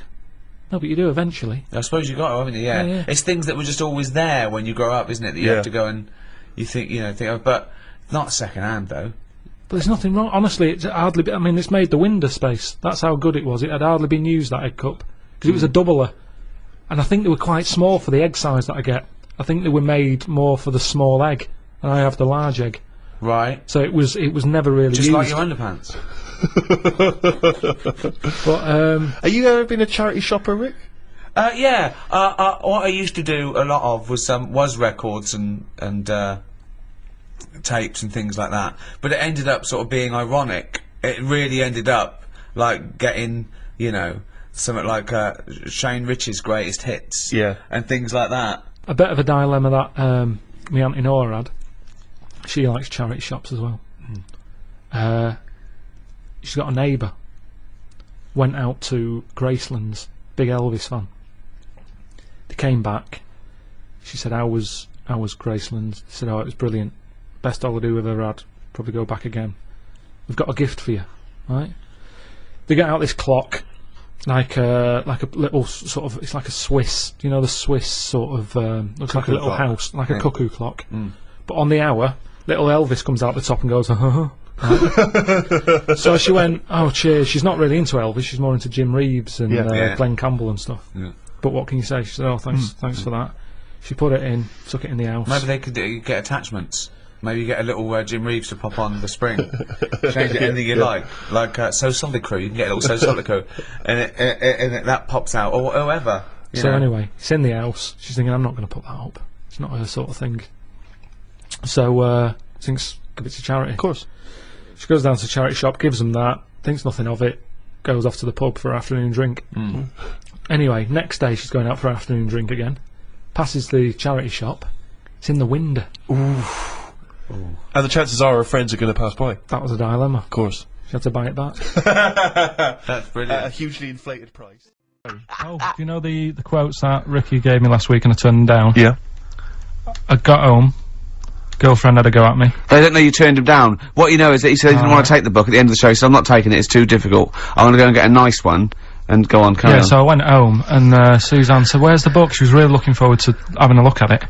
I said, I gave it him back, I wasn't up for that. And yet last week I was ill and stuff, I wasn't in the mood for learning. Yeah. So I'm not having it. She goes, this is where you went wrong at school. Oh. She said, this is exactly where you went wrong. She said, you know, you liked infants. You liked, you know, your colouring in and your painting stuff. She said, but as soon as it gets to the heavy stuff, you just, you know, you're like a horse with its blinkers on. Yeah. So you just shut yourself away. So I said, no, I could have done if I wanted to. So anyway, we went and bought a quotations book, so I have got some quotes. Yeah, what's the quotation book you bought? So I was asking him to, read Keats and Wilde, Wordsworth, Shakespeare. What did you buy? It's quotes with, like, Eric and Ernie and that in it. That's what I've done. Go on, I've used an everyday thing. Yeah. And put it with today's problems, right? Go on. So, like, my girlfriend, yeah? She might like to go shopping for clothes. I hate it. Right. But because I love her, I put up with it. Ah, that's nice. Yeah? Yeah. So, you love that little kitten. You can't stand the smell of the stuff you gotta feed it. But because you love it, you go, well, you know, I'll put up with this just for a few minutes, and then I can, like, squeeze its head later and give it a little... So, holiday, where'd you go on holiday? Sardinia. Good? Yeah, it's alright, yeah. Nice food and that, it's important, isn't it? Yeah. And nice beaches and what have you. Excellent. Always like a nice long beach to walk down. Yeah. But, so we're having a nice walk, right? You know, nudists do me head in. Sure. Right. Not a problem though, is it? It's not like being scared of spiders where they might jump out under the kitchen sink at you. You know what I mean? It's not a big problem having your head done in by nudists. Yeah, but it just annoys me. It sort of ruins the day a little bit. Because it makes me feel uncomfortable. Right. Take your clothes off if you feel uncomfortable. It's much more relaxing. Yeah, but... Well, anyway, right, so I'm walking along the beach, right? Lovely long beach, what have you know, watching the sea, picking up shells and that. And what are you wearing? What's your natural beach club? When he says picking up shells, I imagine he's on all fours going, yeah. Like that, you know what I mean, looking at things. Just like washing his nuts in the sea to get them tasty. Yeah, going into the sea and then kind of shaking himself and all the water flies off. Yeah. I've just got, you know, flip-flops on, pair of shorts, and like a little light shirt. Sure. Mm. So anyway, walking along, and Suzanne goes, oh look, right, and there's this woman, German I think, coming out of the... How can you tell she was German? Underarm hair? I'll get to it. Forget the underarm hair. She came out, it looked like she was smuggling seaweed. I'm gonna burst! I'm going to burst! Oh God! And the funny thing is, right, she, smuggling seaweed! Oh God! She was a bit hairy down there, was she? Mental. I felt bad because I hadn't had a shave for 2 days, right? Looked at her, it was ridiculous. She might as well have kept her trunks on. It was just like she was wearing furry trunks, right? So anyway, so I'm walking around. Yeah, go on then. So Suzanne's like, oh look, and I'm like, oh, not again, you know, because every time we go away, there always seems to be one of these. Is she by herself, this woman? Well, the weird thing was, she was with her husband, right, but he had shorts on, he was happy, right, but every time, like, because I walked past her, and he sort of ran off, because he's embarrassed. Do you know what I mean? There's nothing normal about it. What can he do? He can't go, alright mate, because he knows it's odd, right? How old was he? Sorry, how old was she? It's hard to tell when someone hasn't got clothes on. You know what I mean? They always look older, don't they, when they haven't got clothes on anyway, but I'd say she was about 40, 41. Okay, right. So I walked past, and the annoying thing is, she got there on a bike, right? No clothes on, little pair of boots next to the bike. So if you can wear boots, just pop some shorts on. Do you know what I mean? That takes more effort for me, putting boots on. So put the shorts on, right? So anyway, so the husband kept running off. I walked past, and I'm getting annoyed because I'm saying, well, we've got to walk past them again on the way back. I like the fact they're scuttling away when Carl walks past. Like when you lift up a bit of sort of iron sheeting in the woods and loads of mice run away. Yeah. It's like whenever Carl goes, that nudists run away. Yeah. Oh, right, okay. So we sort of come walking back and what have you, and you know, I have another look and what have you, and he runs up again. Why another look if it offends you so much? Oh, you might as well just have a look. You know what I mean? It's just putting it on show and what have you. But the interesting thing was, I just wondered whether the husband. If the husband were nude, you'd looked at his tackle. Because remember when you went to see those two strippers and it was a woman and man, and they whipped their shorts off. You said you looked at his tackle first. I think any bloke would. Well, you would. You just check it out. It's natural, isn't it? You just go, oh right. So it is normal or whatever. Because you don't know if you know what I mean. You don't know if what you've got's right until you see someone else's. No, do you know what I mean? Yeah. But anyway, so, but he got us talking, because I was, then, as soon as I saw her, sort of, today's been ruined a bit, so I'm walking up the beach. It's been ruined! Walking up the beach with Suzanne going, how does it happen? Do you know what I mean? Why do people do this? What fun are they getting out of it, and what have you? And, I just was thinking, is there any chance that fella, right, didn't even know that she was a nudist until they went away? Do you know what I mean? Because I said to Suzanne, say if I met Suzanne, it's like we're getting on, yeah, everything's fine.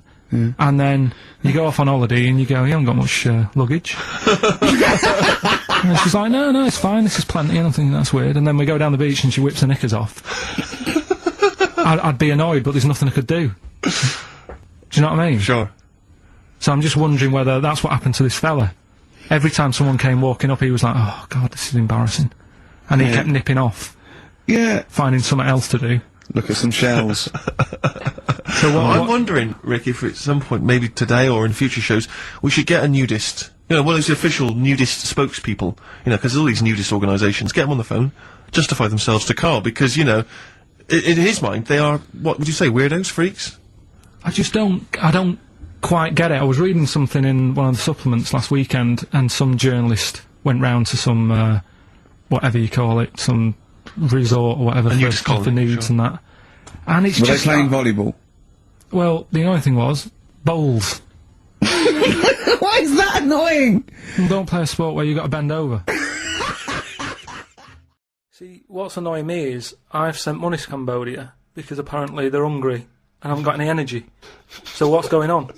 Well, it's much easier to fill up a midget than it is a regular Cambodian. You know, they're I just happy feel on like a Mars bar. I'm being cheated a bit. You were conned before with a charity, weren't you?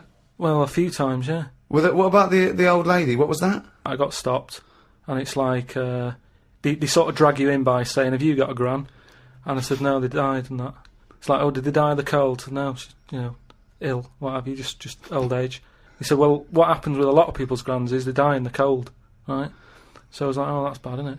Anyway, so she's chatting, and she's showing me pictures of these old women who look cold, right?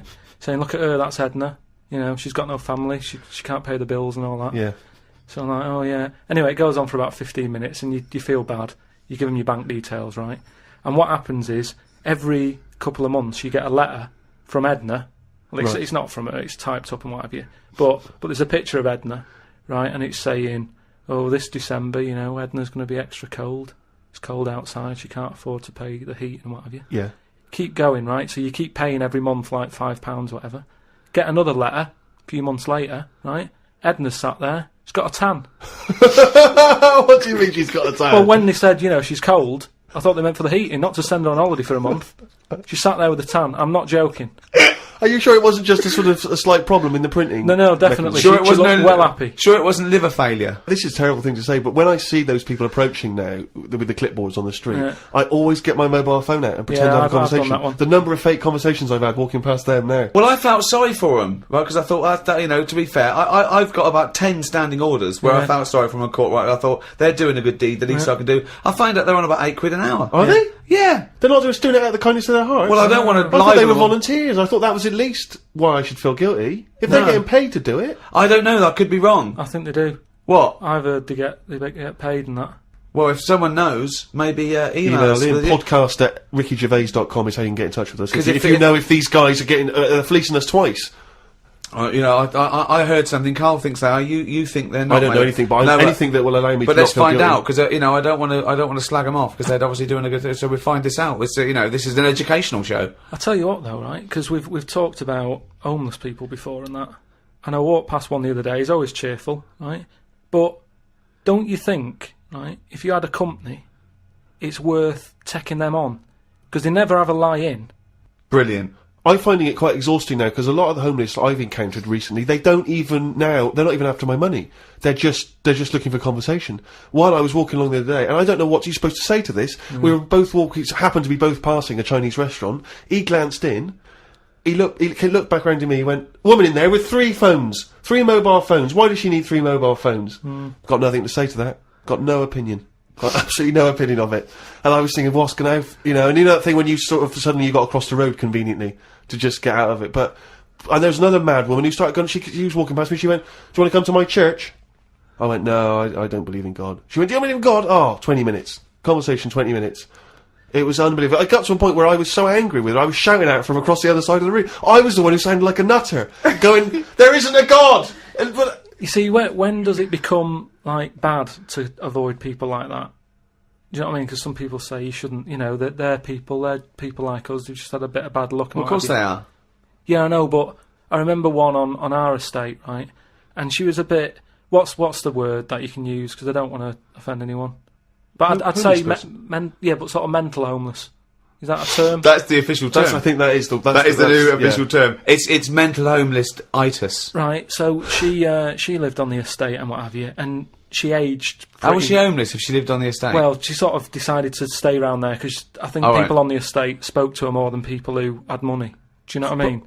Really? I was going to say, why would she choose an estate not to live in, as opposed to like a walled sort of lovely community? Yeah. Why not go to St John's Wood or? Yeah, or I'd hang around in maybe, say, the Maze in Hampton Court. Yeah, you know, exactly. Yeah. No one's expecting to see a homeless person as they're trying to find their way around. Well, imagine the cash you'd make during the summer. The rich sort of Victorians used to keep sort of homeless in there as a little folly, and they used to pay them at the end if they stayed there for like 3 years. What do you mean? Would they pay? It was fashionable to have a little homeless little hobbit in your outhouse. Seriously.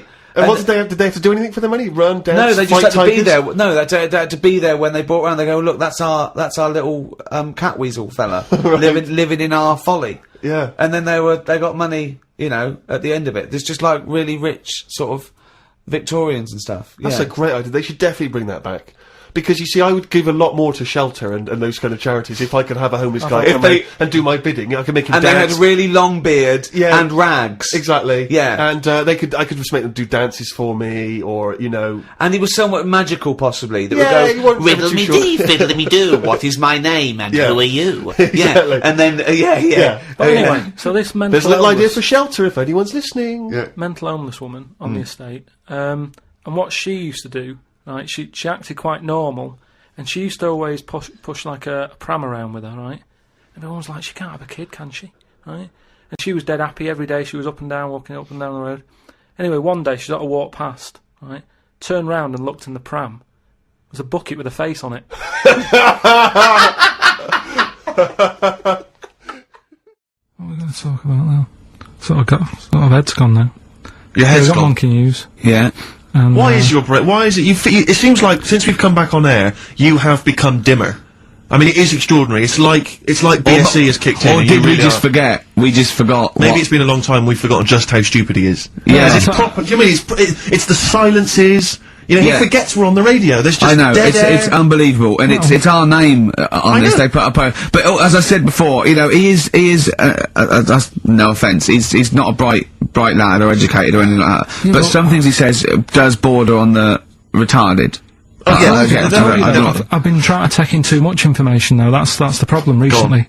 Well, I said to you last week, I've been like reading more books and what have you, and trying to take in too much. But the problem is, like, even watching telly and that now, Suzanne said to me, you know, stop doing that, stop watching telly late at night and going to bed, because it's making your brain too active. And I'm sort of... Heaven forbid. And, you know, I'm trying to get to sleep and I can't, and then when I wake up, she had a go at me the other day, right?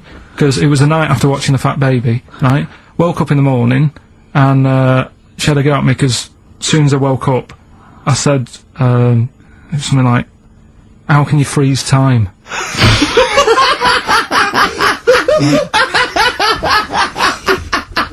And she says, "Are you going to say good morning or whatever?" I'm gonna burst! Just imagine it, right? It's that the sun comes up through the window. Oh, she's Carl's like that, his little head. His eyes open, he goes, one of those floppy night hats. "How can you freeze time?" Oh, God! But it's because, like, whatever, the night before I might have heard that on the news or whatever, and it's just been sort of whizzing round my head. Sure. And, you know, it was a big debate. I think have they found a way of doing it or something? What are you talking about? They've done something about freezing time and all that. See, this isn't information, this is nothing. That is nothing, that. They've done something about freezing time. Imagine Jeremy Paxman coming on, going, "Well, the issues tonight said something about freezing time." It's, think before you talk. No, but I don't worry about how to do it. I just think about what effects that Oh, will. they haven't asked you to get involved? Well, this is what I'm saying, though. You can't explain it. It's a tough thing, isn't it? But what's the point in me worrying It's not about a question. Do you know what he said to me the other day? This is unbelievable. This is one of the most stupid, incredible things I've ever heard. He was talking, and he suddenly stopped, and he was thinking about it, and he went, "Oh," I went, "What?" He went, "You'd never see a black ghost." Extraordinary. True, though, isn't it? I've never seen a ghost, full stop. There are no ghosts. There aren't ghosts. No, but I mean when you just see them in, like, magazines and that. Play a record! So, Carl, you were going to a wedding last week. Was it last week or the week before? No, it was last Saturday, wasn't it? Yeah. And he said, looking forward to it. He went, "No, it's going to be boring." Suzanne was listening, knows that the couple, were taping the show, so she had to get in there before you, didn't she? She went up to him and said, "Look, when you're listening back to the show and he says it's going to be boring, he didn't mean you, he meant weddings in general." I love the fact she has to run round and clean up after him. It's great, isn't it? How was it? Do you not like weddings? You're not a fan of them? They're only good for the people involved, aren't they? What are you talking about? You're getting free food, free booze, free music? Yeah, but it's not. It's just all hanging about, and there's loads of people there you don't know. Absolutely, I agree. Do you know what I mean? You've got to make an effort. And, Yeah. And even the bit that was important, right? When they were getting married, right? There wasn't enough chairs because it was, you know, all the family gets the chairs, don't they? So I was sort of stood at the back. Stood at the back of that watching, and I couldn't hear what was going on because a woman was breastfeeding the baby. Oh! But what, how loud was this baby? Because you couldn't hear what was going on? So it was slurping and that, and she was like, I just thought, how hungry is it? Could it not have waited? Because you've all got to wait for the buffet or whatever later. I know. But also just in this. Well, there was two, wasn't there? Why didn't you? Why didn't you? The only thing that annoys me with weddings is the gift. Thing. Because, like, you buy these gifts, right? You spend a little bit of money, maybe. You know, I like to be a little bit lavish if I go into a wedding. Oh. Well, no, come on. You get a gift, right? You package it You're having a up. laugh. And I don't know about you, Rick, but I like to see the response. When I give a gift to someone, I want to see the feedback from that. You know, this is very much, you know. I want to see what it is that's Jane bought them on you know, and put my name to it, yeah. Because sometimes I have to, "Oh, thanks for the," I go, "Oh, no worries." No worries. No worries. Yeah. But, you know, certainly, I mean, we've talked about it before, but certainly, you know, it's the amount of money spent and the amount of time given to the gift should be correlated by the amount of the response you get. Absolutely. If I give a book token, a shrug is fine. But if I give, you know, a sizable, I want them to be showing it to friends. If it's a bar, I want them to show it to the barman. You want to go, look what Steve Merchant got me. He's the greatest man in the world. Yeah, exactly. Yeah. You go to a wedding, you turn up with a gift, you could have spent, you know, upwards of £15 on it. You turn up, you walk in, you say, "Excuse me, where's the bride and groom? I want to give them this gift." And some bloke, normally the brother-in-law, says, "Oh, no, the brother-in-law's mate. Yeah, sorry, they're too busy to see you right now. Just stick the gift on this big table with all the other ones." Yeah. And, they'll get back to you in a week. It may be 6 to 8 weeks after the honeymoon. They maybe write you a note. They won't thank you personally, they'll write you a note. It'll be a general thank you. It's And a general thank you. your name in different type. Yeah, but it might have some vague reference to, you know, to what you did, but it won't really be personalised. Yeah. The set of mugs, again, will be in different type. Exactly. Thank you, Steve Merchant, for your wonderful gift. We love mugs. Yeah, yours. Yeah, exactly. and a photocopied signature. Exactly, yeah. Yeah, it's not right, is it? Oh dear. And also, of course, as well, if there's a baby involved, you know, perhaps they had a kid out of wedlock, and that's why they're getting married. There's normally the little baby signature as well. I hate that, like the baby signed it. From Paul and Sharon and little Billy. Be Ben these days. Ben. I reckon. What do you think, Carl? How was the wedding, by the way? Did you buy a gift? Suzanne sorted something out. Yeah. What? I don't know. Oh, actually, no. We're going away, having a week away with them. But that's your gift. Yeah. What are you going away? No, we're going away to Cornwall or something, and yeah, that's it. We've sort of paid for a place to stay, and coming along and that. And their gift is to spend a week with you in a confined space. They'll love it. They'll have a great time and that. Will they? Yeah, it's fine. Can I get a pen? I'm making a note of how many times you say "and that" during today's show, and so far there's 3. I've noticed 3. I'm just gonna just make a note because I think we can have a competition here. If you can predict how many times he's going to say "and that," the closest one wins some of the crap DVDs that we've got on offer. Hold on, tell me we've got a lad of 49. Definitely. A friend of mine got a gift, or rather gave it as a gift.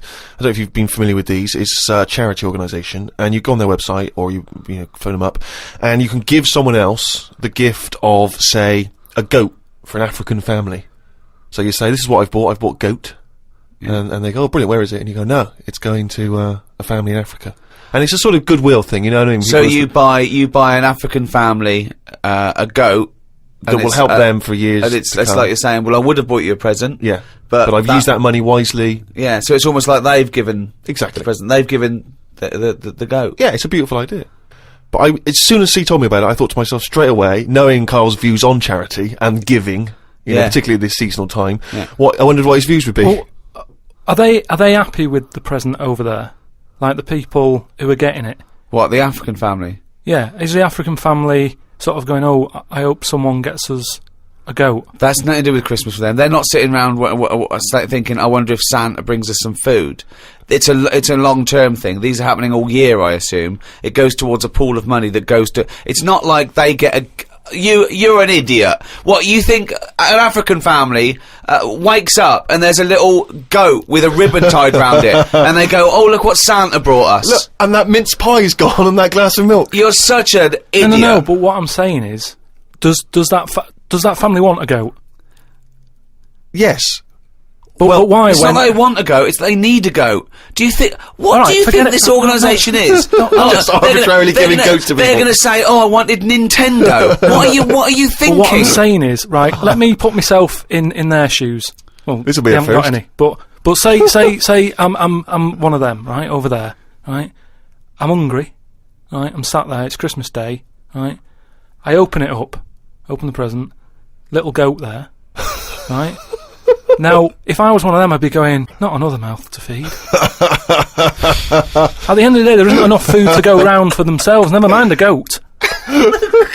Don't they say, like, having a dog and that is quite expensive? Sometimes they say, you know, what with all the injections you've got to give it, the food, the tinned food and everything, it mounts up. And what I'm saying is, that's all very well giving them a goat. Who's looking after it?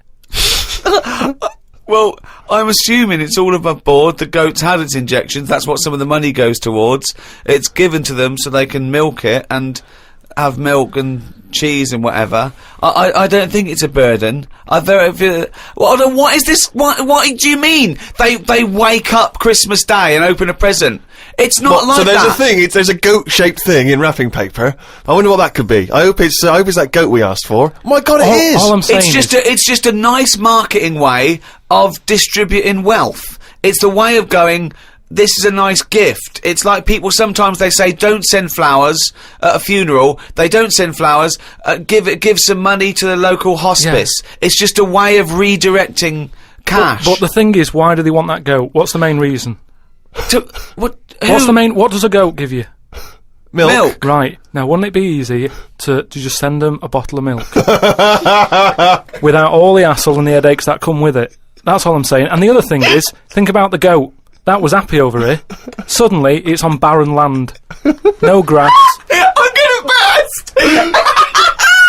What do you mean? didn't send a goat from here. I'm saying, who's happy at the end of this, right? You've got a fella who hasn't got a present over here because the mate bought him a goat, right? So yeah, let's do this properly. So there's a tick. He's not happy, right?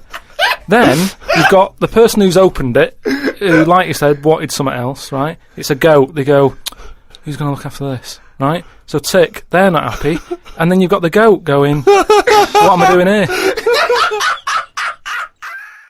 just finding more and more things are annoying me. Really? Like even, like at that Sony's night, right? You've got a lot of respectable people going to that thing, you know, people who are high up at the BBC and that. Yeah. And just the way, you know, it's a posh night. There's people there with dinner jackets on and stuff. Mm. And then I went to the toilet for a wee. Old fella in there. I thought he looks like he's been in the, you know, the radio game for years. Probably done loads of award-winning Sony stuff. Yeah. You know, all the BBC documentaries they do, in-depth stuff. And I thought, you know, I wonder if I'll be like him when I'm older. I wonder if I'm as good as him. Thinking all that, he's having a wee in the next urinal. Farts. I know. Yeah. He just farts. Old fella in a dinner jacket, probably hired. And I thought, But is that like they try to? They think, well, I better do it in here, and it's sort of like a trumpet, and everyone just goes, yeah, that's fine. What's up with that? You know, yeah, I know what you mean. It's just the arrogance of doing it. He just did it. It sounded like a lost whale. And he didn't sort of go and try and clinch it. He carried on, and then he went, oh, that was a good one. Really? Old fella, must have been about 70. Oh dear. And what, better out than in? Yeah. But it's not though. I wasn't brought up like that. You see. Right. Because I did it. I mean, I never really did it that much as a kid. Sure. And then I was at my mum and dad's. You never did it that much as a kid. What, farted? Yeah. Okay. Not just like, you know, as a joke and that. We are taping this for next year's Sony Award, aren't we? We're taping this, what we're talking about now, aren't we? To hand in, because this is, go on. But I was at my mum and dad's, right? And Suzanne was sat on the floor in front of me, and she was like, oh, rub me neck, it's hurting. So I thought, oh, and I hate doing that, it really it bores me. Well, right? she's your girlfriend, for goodness sake. I know, Dale Winton's different, you're getting paid for that, go on. So I thought, the only way to shift her is I'll let one go, right? So I did that. I love that! It's such a loving relationship. I love that, that's great! So like doing the washing up badly. Yeah. She won't ask me again, what have you done? I've smashed the cups up and I've written in excrement across the wall. Well, that's no good, isn't it? Well, I won't do it again then. Give me the marigolds, I'll do it. I've nailed the cat to the fridge, what's up with that? Yeah. Go on. But yeah, so I did that, and it worked. She sort of got up and said, oh, and my dad said, what do you do that for? What was he thinking? So I said, oh, I hate rubbing her neck, does me head in. So he says, you know, I've never trumped in front of your mother for 40 years. Sorry, where was this? Chigley? Why is this family talking like this? Young Carl, I've never trumped in front of your mother in the 35 years. What? I don't know what... No, it's just that he said, you know, we've done a lot of things in the family. Hold on, what did he say that for? What, he's never trumped in front of your mother? He just offered that information up. Well, he just was surprised that I did it. He said, where have you got that from? Yeah. Well, you're lowering test times, I'd thought. What do you mean? You have to imagine there's a class of farting. Oh, no. we haven't told our kids about farting. He doesn't do it. We haven't told him about it. We don't do it in front of them. You have to learn it, do you? No, but there's a place. That's what I was always told. Go on. There's a place for that. Cornwall. So, and my mum, you know, it's the same. She doesn't do it. Right. If she goes to the toilet to, you know, do what you got to do, she makes sure, like, she'll sort of say things like, "Are you going out for a walk?" Are you going out for a walk? Does she think? Does she know that you're broadcasting this? Well, yeah. She's probably around at the neighbours now, listening. Yeah. Any of you going out for a walk? Yeah, just at the door. So she waits until everyone's left, or? She doesn't like the thought that everyone... Do you know, like, cats don't like you staring at them when they're doing it? I've never stared at a cat while it was doing anything. Have you ever had a pet cat? What do you mean? Yeah, go on. No, it's just that cats, you know, if you get them a little litter tray, yeah. I remember being told, like, no, when it does use it, don't sort of go and look at it. it puts it off. I was the same as a kid. I didn't when I had a What nappy. who comes and looks at you when you're on the bottom? No, when I was a kid and I was in a nappy, right, I used to always, like, there was a corner in the kitchen that I'd always go to, and everyone would be Why like... do you go to the toilet? Because I had a nappy on. Oh, yeah, right, how old were you? 14th, about 3 or something. Yeah. Right. And I used to always go to this corner, and everyone said, right, he's going to the corner, don't stare at him.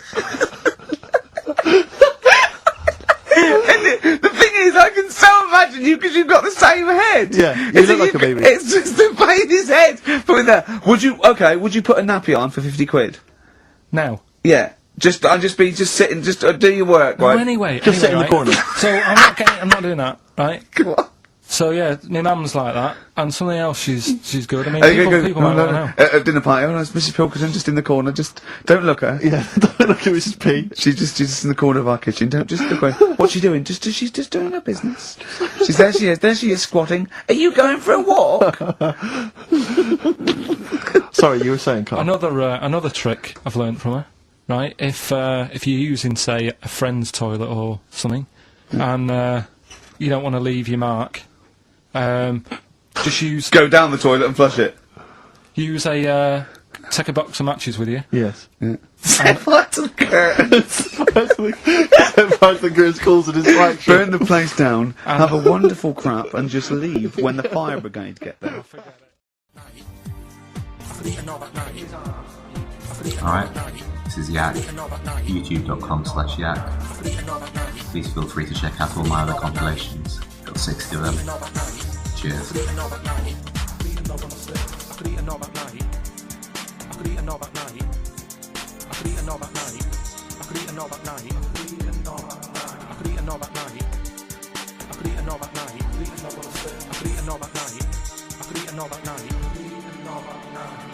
It is hard eating.